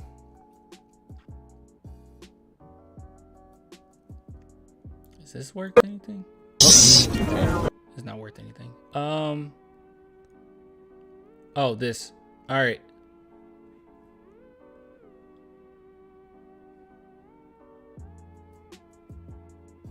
All right, guys. We got something here. So your boy Jonathan Givony, he's basically the draft guy. Okay, really great takes, by the way. All right, so he went on here to talk about Vic's underrated passing ability, as well as what will be the biggest challenge early on in the NBA. So before we watch this, let me say that. Oh crap! Wait a minute. This got. I don't want any copyrighted content now. Okay, it's just him talking. Okay. Yeah. Before we talk about this, let me go ahead and say this. That is true. His passing ability is really good. One of his main drawbacks, I thought, and even if you go and watch like old breakdowns of his, is that he's not good at passing out of double teams. He's not good at facilitating for his teammates. But in the playoffs, he was forced to. It got to a point where he wasn't necessarily getting his shots off. We talked about this before, but the court is shorter because of the three-point line. They're more physical. It's more congested or whatever. So he's going to look more and closer to like what we saw in the G League games versus what we've seen in the playoffs. But with that being said, they were able to do a very good job of him not necessarily getting the shots that he wanted. And with that being said, how did he respond? Well, he became the leader that he is. He didn't force anything. He got to a point where he wasn't forcing shots anymore, and he became more of just the gravity guy. Like, okay, I know that I bring a certain level of gravity to myself, and that's opening up for my teammates, and I'm going to pass it out to my teammates. And he has some really nice passes in there. I mean, I'm talking point guard level of passes, okay? Jeremy Sohan level passes at times. So very impressive stuff. One thing that even someone like Tim Duncan doesn't get credit for is his passing ability. Like, people always say, Tim Duncan, that bank is open. Tim Duncan missed the fundamental post moves, but no one brings up the fact that Tim Duncan was a really good passer as well. And that's the same with Vic. Vic's a really good passer. So, talk. Jonathan.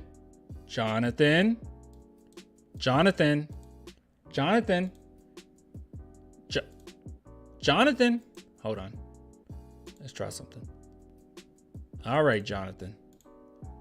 I asked you to talk, Jonathan. Moni joins us now. And Jonathan, I kind of ran over some of Wembanyama's superlatives there. We know he is a generational talent. And I listed off, he can get rebounds, he can shoot, he can defend. But kind of give me something in your mind that might be a little underrated when talking about Wembanyama. What is it, Jonathan? Matt, I think it's his passing ability. At 7'5", his ability to take a rebound off the defensive glass and ignite the fast break himself. The very unique skill to have from your big man. I think this. Hey, I don't want to. Don't. All right, we can take a look this way. You can see get the ball. Look at that. Look at that pass between those two defenders. And that's what I was saying. Look at this. You see the level of gravity here? This is what I'm talking about. This is what I'm talking about. He has like three separate options that he could go to because of the amount of gravity that he brings.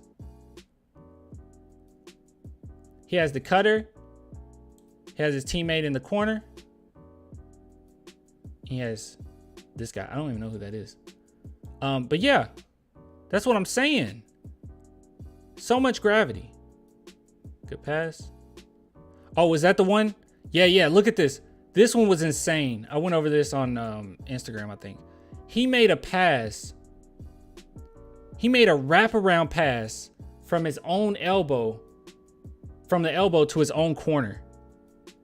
That was a wraparound pass. That's not easy. Insane. Really unique skill to have from a 7'5" center. Jonathan, you've been doing this for a long time. If I may, where does he rank in terms of some of the prospects you've scouted? Let's call it over the last decade or so.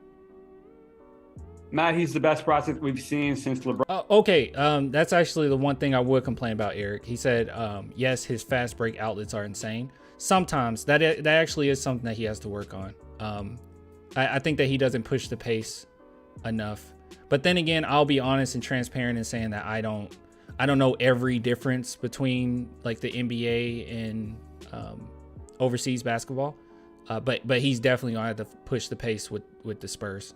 I'm pretty sure we were the fastest pace team last year. I think we were. LeBron James, I've been doing this for 20 years. Haven't seen a player like Victor just. Hey, gosh, dude. I don't want to get copyright. Look at this. Look at these moves. Oh my goodness. Oh my goodness. That was another thing too, dude. He's 7'5" and he can hang in the air. What is that? He hangs in the air. He can adjust his shot mid-air. You know how many fouls he's gonna get in the league? Look at that. This is not normal. Look, he adjusted mid-air, y'all. And that's the shot from the three. And then the put, but come on. Insane.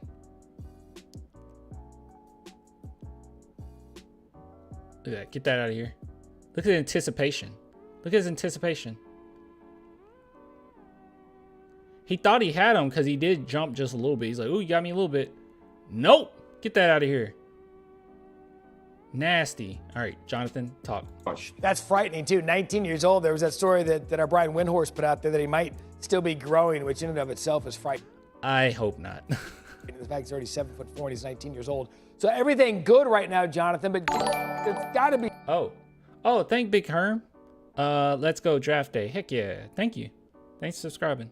Or not subscribing, I'm sorry. Thanks for the super chat. Something that. Subscribe too if you haven't for some reason. It could. Everyone subscribe. Like this video or stuff. I don't know. Be a challenge his rookie year. What might that be?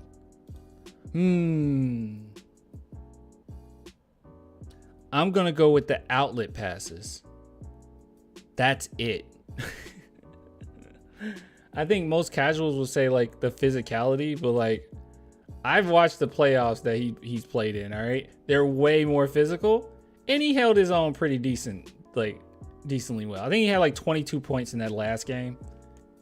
Yeah. Yeah, we've seen shorter, stronger big men be able to push him outside of the paint at times, deny those post-entry. He said exactly what I thought. Passes, and really give him a hard time on that defensive glass. I think adding strength. Oh, no. No. He's completely right. I completely agree. No, Jonathan's completely right. Yes. That's another thing I forgot. Rebounding. Like when people talk about strength or building muscle, I do agree in that context. Okay. I don't agree the whole he's going to get beat up and beat down and blah. I don't agree on that. But yeah, rebounding. Yes. That is a weakness, I think. Even though he gets plenty of rebounds. If you watch the games, not to say that he doesn't box out or anything, but it's a little it's a little rough. His rebound's a little rough. Okay. It is for that size. It's a little tough. So I agree. Carefully to his frame is going to be very important, considering he's 7'5". You want to maintain that durability and mobility that makes him so special. Is that a treadmill? By the way, I was not paying attention to his background. Some nice art. I like that. That's dope. I'll hang that. Played 62 games this year. He didn't miss a single contest. And that's going to be the biggest task for the Spurs is how do we make sure he's healthy for the next 10 to 15 years? That's such a great point. You're going to want. Dang, we're already assuming he's going to be with the Spurs next 15. He is. All right. Nice. Doesn't look like the chat have many thoughts on this one. Nice. 3-point consistency. I actually wouldn't say 3-point consistency is something to worry about, honestly. It was a lot of experimentation. I mean, that is something you have to work on, but like it was a lot of experimentation where he was at. I'm not gonna harp on that. I think he'll be fine. Yeah, I think he'll be fine. What's everyone wearing tomorrow? That's a good question. I'll probably just wear this jersey again, honestly. This is my DeMar DeRozan. It's so unfortunate. I have 3 Spurs jerseys, okay? One of which, one of which was sent to me as like a gift through like one of you guys. I think somebody sent it to my P.O. box. So, and it's a DeJounte Murray jersey. Like it was before he got drafted or traded. And it's a Fiesta and it's dope. And I like it, but I'm stuck with it. And then I have, sure enough, you guys know who I love, Josh Primo. I have a Josh Primo jersey. Doesn't that suck? Hold on, I'm gonna show you.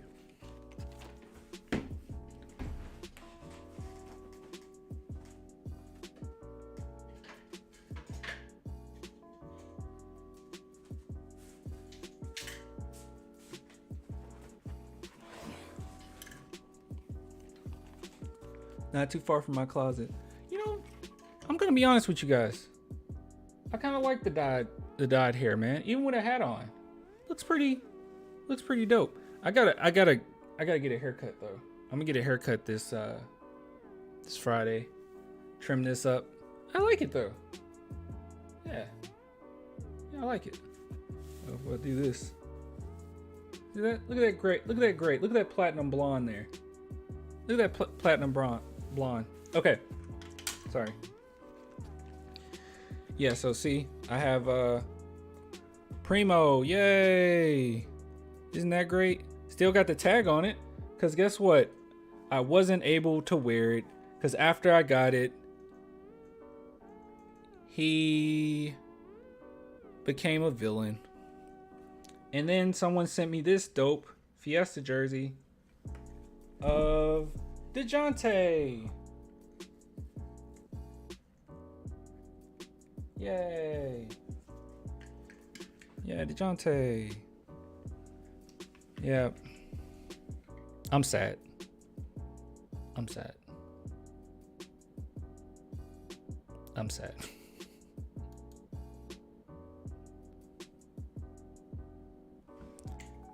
Isn't it sad? I'm okay with having the DeRozan one, you know? Having Murray, DeRozan, and Murray, Primo, DeRozan jersey before Ginobili should be illegal. Funny enough, I had the 2014 championship jersey, Ginobili one, and I think I gave it away. I think it was like a giveaway, or I forget how I did it. a long time ago. I wish I didn't. Looking back, that was dumb. I really liked it, and it was Ginobili. He was my favorite player. Get Coyote's jersey. It's safer. Yeah, and then Coyote like it gets involved in a scandal. Then I'm stuck with that. Why would you do that, bro? Because I'm stupid. I was dumb. I mean, it was like 2015, and I was like, oh, I'll just get it another time, another day. Because let me see, how much is it now?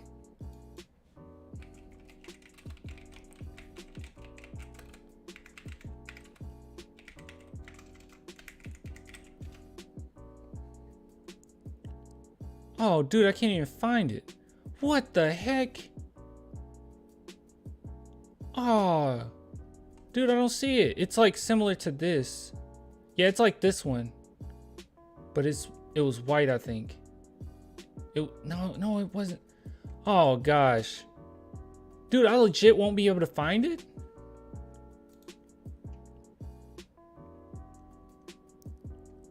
No, it's this one. I think it was this one. Can I find this anywhere?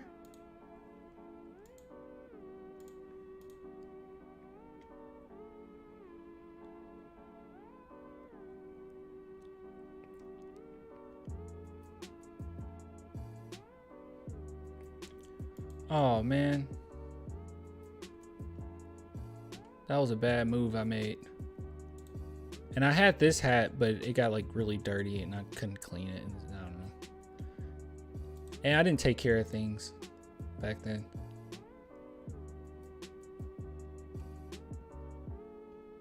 Well, that sucks. I legit don't think I can find it. Yeah, huge mistake. Oh, man.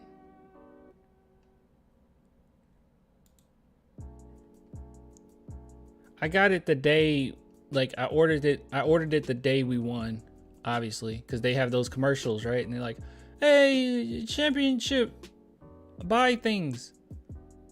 Yeah, see, you can find the Kawhi one. Look at this. Or wait, or did I have the Kawhi one?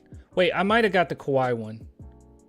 So maybe it was fine. Maybe it wasn't the Ginobili one I had. It's been so long. I don't know. It was probably, maybe it was the Kawhi one. I'm coping. I hope it was the Kawhi one. Then that would have been a villain one too. And if that's the case, then I need the Ginobili one. You know, guys, I have a P.O. box. So if you ever want to send some to that P.O. box, yeah, link in the description, you know, just saying.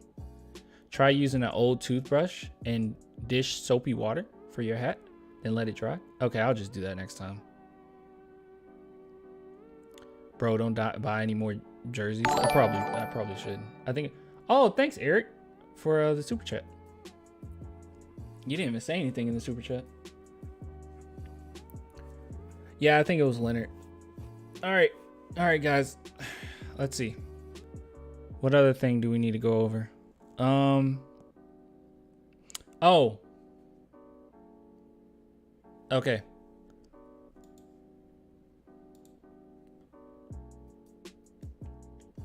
Let's see. Oh, here we go. Here's another one. What's this? If the Spurs, I would just go max out Austin Reeves and make the Lakers match it.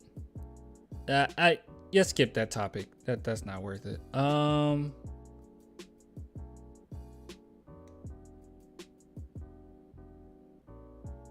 What is this? Oh, Michael C. Wright.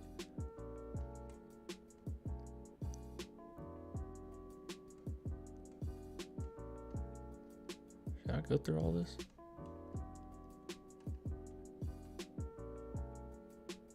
Groundwork.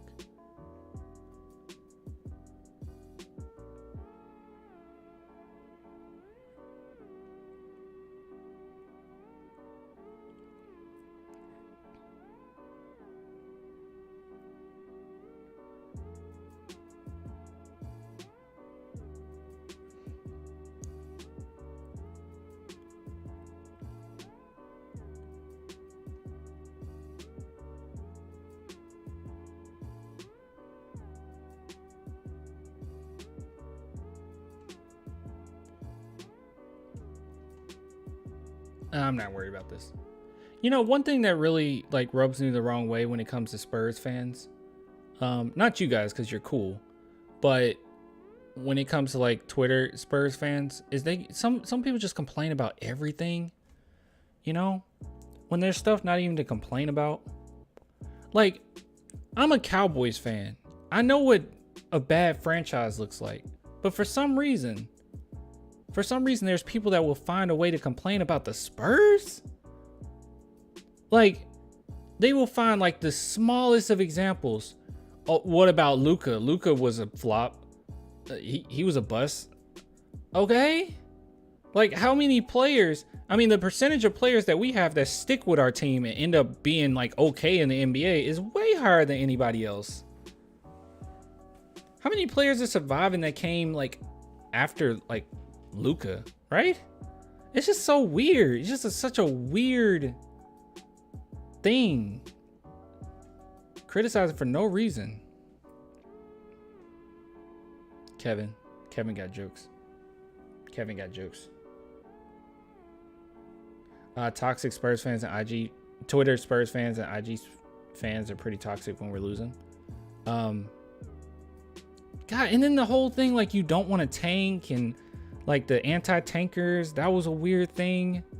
Like I couldn't even have a conversation with them. And there's fans like this in every team, with every team, by the way. I've seen comments about the Trailblazers. They didn't even make the playoffs last year. And I saw a comment talking about how, oh yeah, just trade Dame Lillard even though he had a phenomenal season last season. It's like, dude, yeah. Trade him, rebuild. What are you talking about? Like Trailblazer fans don't want to. There's Trailblazer fans that don't want to rebuild. What? Why? What are you talking about? Oh yeah. You're like talking about how they should just like trade every. What do we need Scoot for? We already have Dame. We get Scoot just so we hope that he's as good as Dame one day. It's like, well, no, dude. Watch Uncovering the Mystery of Devin Vassell. I've seen that one. It has so many highlights in it. I don't really want to risk it. I've seen it though.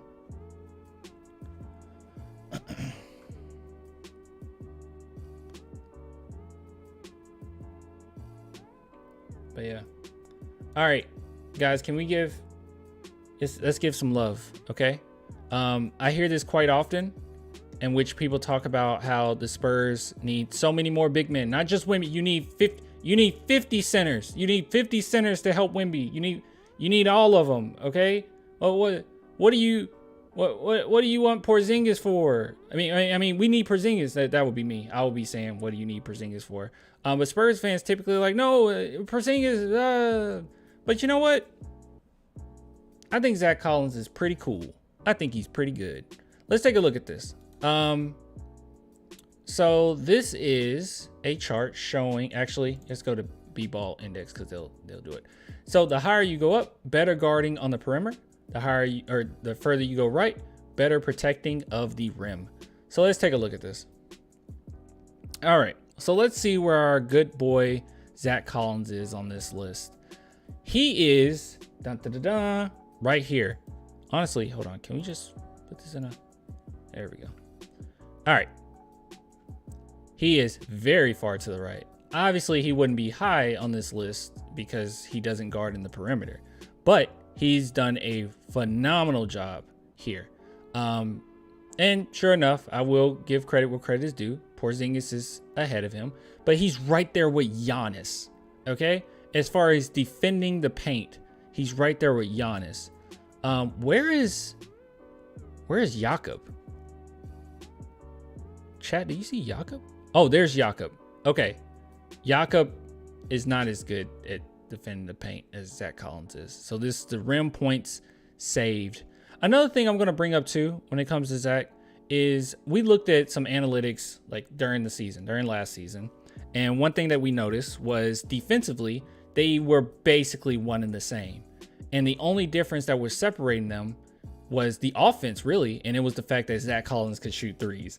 Like, the Spurs were not, even though I love Jakob, but I knew that Jakob wanted to leave. It was very apparent. All of his press conferences, it kind of sounded like he wanted to. But I don't think that we missed out or lost a lot when we got rid of Jakob at the time. So, yeah, really good stuff from Zach, and I think he deserves way more credit than he does. There was, hold on. Here we go. And there's just another representation of that. Actually, this is probably a better way of looking at it. You can compare him against other bigs. Let's see. Off ball. Okay, off ball bigs, on ball bigs, or squares. What a square. You can see Zach Collins, Porzingis, Giannis. Oh no, that's Jaren Jackson. Sorry. Zubac. Not too many people are better at protecting the rim as he is. Just really great stuff. And then looking at the stats. If I can find the stats. Be patient. All right. Be patient. Here we go. Ty Yeager posted it. After becoming the primary starter following Jakob Poeltl's trade, Zach Collins averaged in 19 games 16.5 points per game, 8 rebounds per game, 3.8 assists, 1.1 steals, 1.1 blocks, 49.4% field goal percentage on 12.9 attempts, 39.2 3-point percentage, 39% from 3 on 4.2 attempts. That's insane. Guys, and everyone says, you need a center that's going to open up the floor a little bit. Bro, he opens up the floor for Wemby like crazy. They are going to be a really good 1-2 punch. Wemby more than likely to be power forward, but they're going to be a really good 1-2 punch. This is the reason why I didn't necessarily see the utility in grabbing someone like Jalen Duren last season, right? I just didn't see it. You can get guys that can play reasonable defense, and you can get guys that can do a little bit more as far as like 3-point shooting and all that. And Zach Collins is stupid cheap. Like what's Zach Collins? It was like non-guaranteed, half the salary. It was like ridiculous. I don't even remember what exactly it was, but let's see.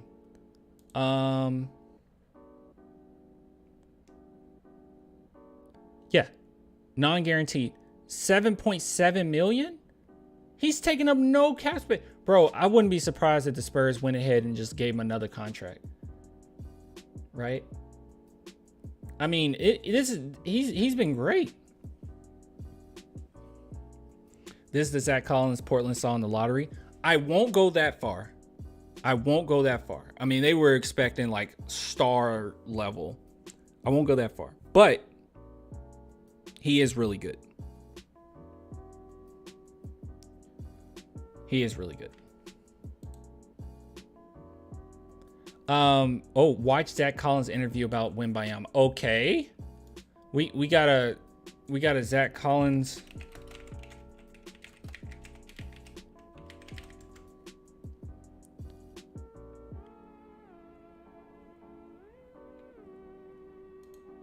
All right, guys, I have no idea how many videos we've done thus far. We're probably at like 20, which I need all these videos because I'm going to be out of town. When you're seeing this video, I'm out of town, okay?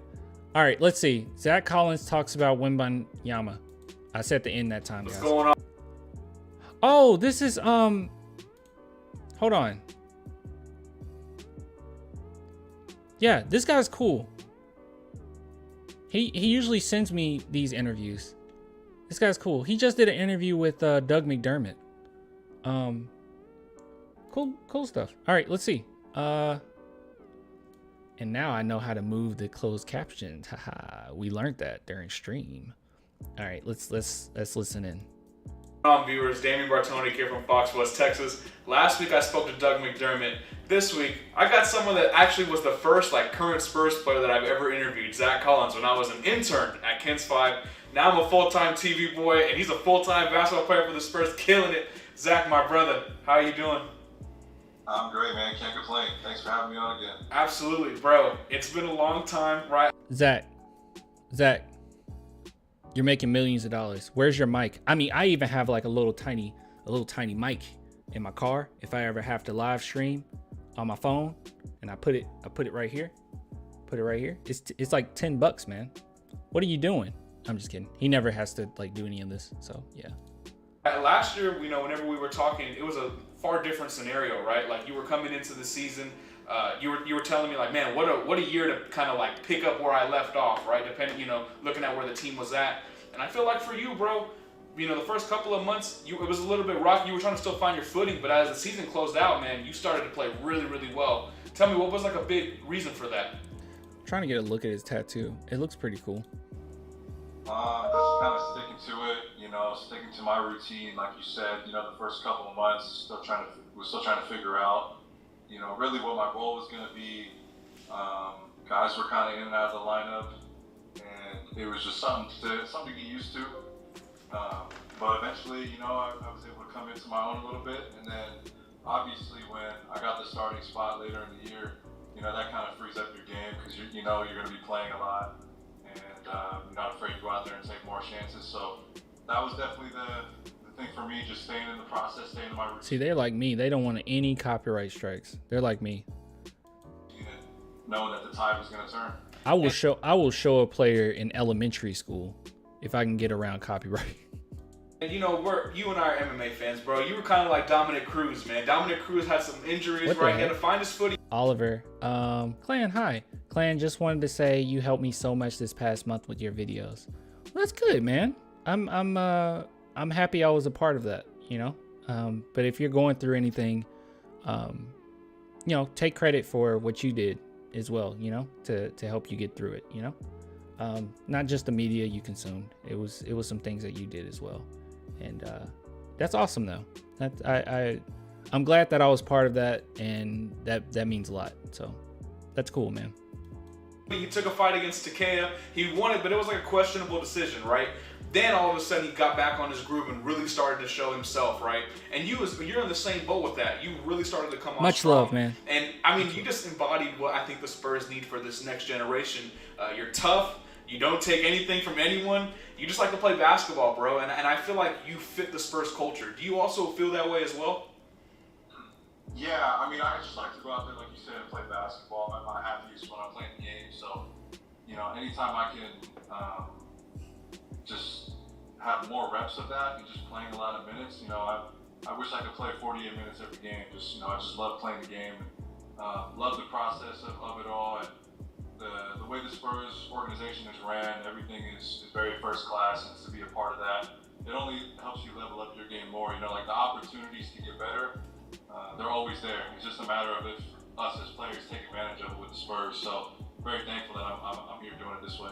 Absolutely, and it's been really, really fun to watch you develop and grow into the player that you were last year. And I think, man, you're on a really nice trajectory because you're going to have another opportunity to start. We all know the Spurs are going to pick very high in the draft this year, right? We all know where they're going to go with that. But that's also at your position, right? You and Victor Wembanyama will be battling it out in practice. I wish I could be there to see what y'all are going to be doing. Bro, are you excited for that as a competitor, to have someone of that caliber on the team and battle with him every day? Yeah, it's not every day you go against somebody that's 3 or 4 inches taller than you, when you're a 7-footer. So just that alone is always fun, man. It's always, and on top of that, Wembanyama's gonna cook Collins. He's gonna cook him. I mean, he's gonna exert his dominance. He's gonna cook. I'm just kidding. I don't know. I'm pretty sure it would be pretty nice. Zach Collins is, I would say, playing style more physical, a little bit more physical than Wemby. So yeah. As talented as this kid is, like Collins needs help against Wemby. Yeah, he's talking like, yeah, we're gonna battle it out. It's gonna be fun, and it's not gonna be fun at all. We're all just excited to have him on the team and to, introduce him to how we do things here. Help him along the way. I think, again, going back to the organization, man, I think there's not many other places better to start your career than San Antonio, just because of their culture, their pedigree of winning. So I think all that's going to help them. You know, we got some really high caliber guys, like personality wise and character wise and stuff like that on the team currently. And I think it's going to be pretty cool. I always like the process of like young players coming to a team and, you know, not necessarily giving them the keys, but they're so good that they just get the keys, you know, like they're so good till it's like, okay, I don't care how old I am. You're better. You're the leader. Here are the keys, you know, like Tim Duncan. I mean, he was like 22 when he came to the Spurs or whatever, surrounded around veterans. It was his team. it was his team. He might not have been the main like vocal leader, but it was Tim Duncan's team. Okay, everyone knew he got the keys to this ship.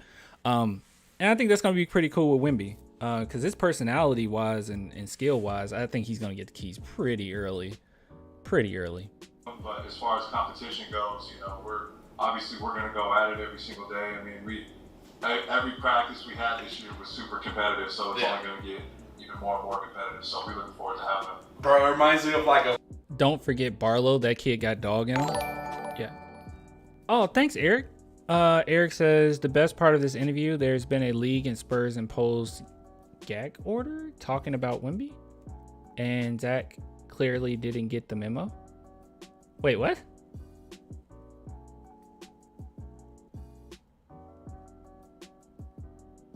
Okay. But Muhammad said, don't forget about Barlow. That kid got dog in him. I really do like Barlow. That's all I gotta say. A really good left tackle against a really good defensive end, just going at it. Bro, oh my goodness, Zach. I wish I was gonna be there to watch those battles, bro. Hey, it's like Conor McGregor and Khabib, bro. Just going at it, bro. Oh man, I almost cursed. See, I'm just excited to say. I wish I was there. I like this interview better. I like this. I like this interview better. I like this. We need more like this. Thank you. I love this. There we go. More authenticity, man. Jeez. See, this is how I would be. If I was talking to a player, this is how I would be. I would just be like, yeah, dude, that would be so cool. Like this, I don't know. I like this. Just need a better mic. Yeah, I don't know if they like didn't have time or whatever. I don't know. That's why we do what we do, man. We love competing. Is that all he had to say about Wemby? Bro, I know you're out there. I think I'm a fan of the groundwork. Yeah. MMA? Nope.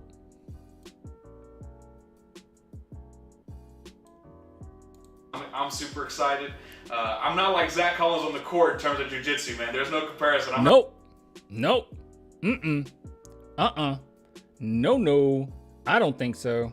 I don't like that topic. Nope. That was good stuff, though. Good interview. Nice stuff. See what people have to say. I recognize him. Let's see. He ended last year nice. Zach, protect this kid. Be the enforcer. Zach got that dog in him. When we gonna need him? Stay away from so many bro references. Weird, huh? So many bro references. What? Huh? Oh my god. See, oh my goodness. Totally unprofessional and immature to keep addressing someone as bro in an interview. Get over yourself. Karen. Look at this. Bro. Fanboy interview. Shut up. Good God, dude. Get over yourself. Get over yourself. You know, Zach Collins is like, this isn't a job interview. You know that, right? You know, Zach Collins is like a person. He's just cool. He's like a dude. You know that, right? Like he's a bro. Like it's okay to talk to him like that. Chill on the bro. Bruh. You guys are so lame. All of you are lame. All of you are terrible. Keep the professionalism. You know how boring and awful most interviews are? And because bro said bruh or bro, it's just unprofessional. Shut up. Zach Collins didn't find it unprofessional. Who cares? Shut up. People offended by bro. That's so lame. Bro. Don't say bro. That's unprofessional. Speak to Zach Collins with a little respect. Shut up. Zach Collins is totally fine. He's cool, bro. He don't care. He doesn't care. All right. Now I wouldn't say it to Pop. If I was talking to Pop, I would be respectful because he's just so much older. But still, I don't know. I'll be very humbled in front of Pop. But still, you know, it's like one of those elderly things. I just wouldn't. I couldn't. But if you're in my age range, bro, screw that. I can say bruh. Screw you. Yeah, Pop is sensei. Yeah, exactly. Sorry, clan. It was a bad interview. Don't care about the bro, but I also didn't really learn anything in too many MMA references. Dude, how many interviews do you, how many interviews do you watch with NBA players that you learn something from it? It's rare. It's rare. The best thing that you can get out of a lot of these interviews are just good sound bites, which he did. Like Zach Collins said, we're going to be battling it out. That's a good sound bite. That's something to get people excited for. That's all you can ask for. It seemed like to me two friends kind of talking, or like acquaintances. It doesn't matter, dude. You can say bro. Who cares?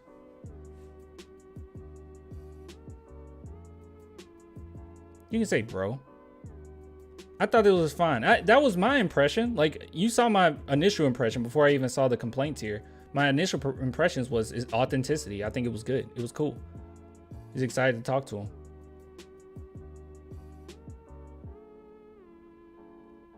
Just dumb. It's okay. I'm not mad at you, Steven, by the way. I'm just saying, like, overall, I think it's fine. It's not that big a deal. I do agree a lot of MMA references. I mean, as soon as they brought that up, I'm done. But then again, they're just talking it out.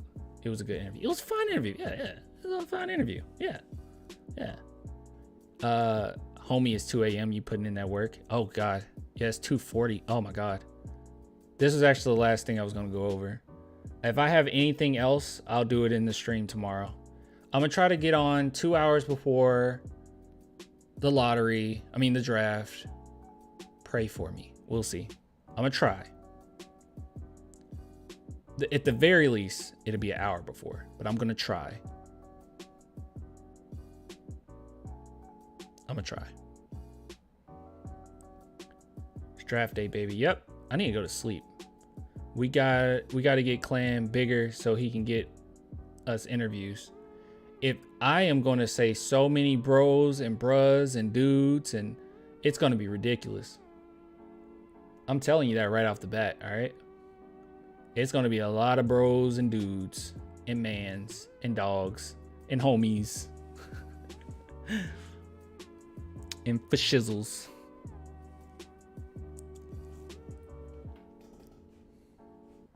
Bro, if Clan gets bigger, he's going to go mainstream and head to ESPN. Shut up.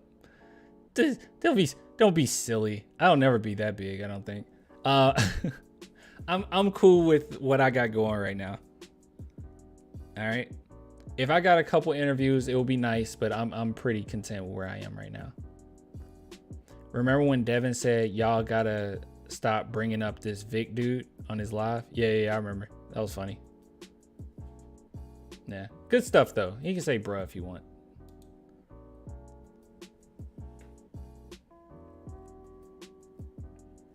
Bro, but you can, Wemby. Oh, true. I need to listen to what Wemby has to say. True. Wemby's right. True. All right, I'm getting off. It's too late. I'm getting off. I'm gone. I'm getting off. Let's see how many segments we got from this, guys. I can count the segments. Hold on. 1, 2, 3, 4, 5, 6, 7, 8, 9, 10, 11, 12, 13, 14, 15, 16, 17, 18. We got about 19 segments. And we'll get even more tomorrow. So bye, bro. Yeah, I'll talk to you guys later, man. I appreciate all the love. And deuces.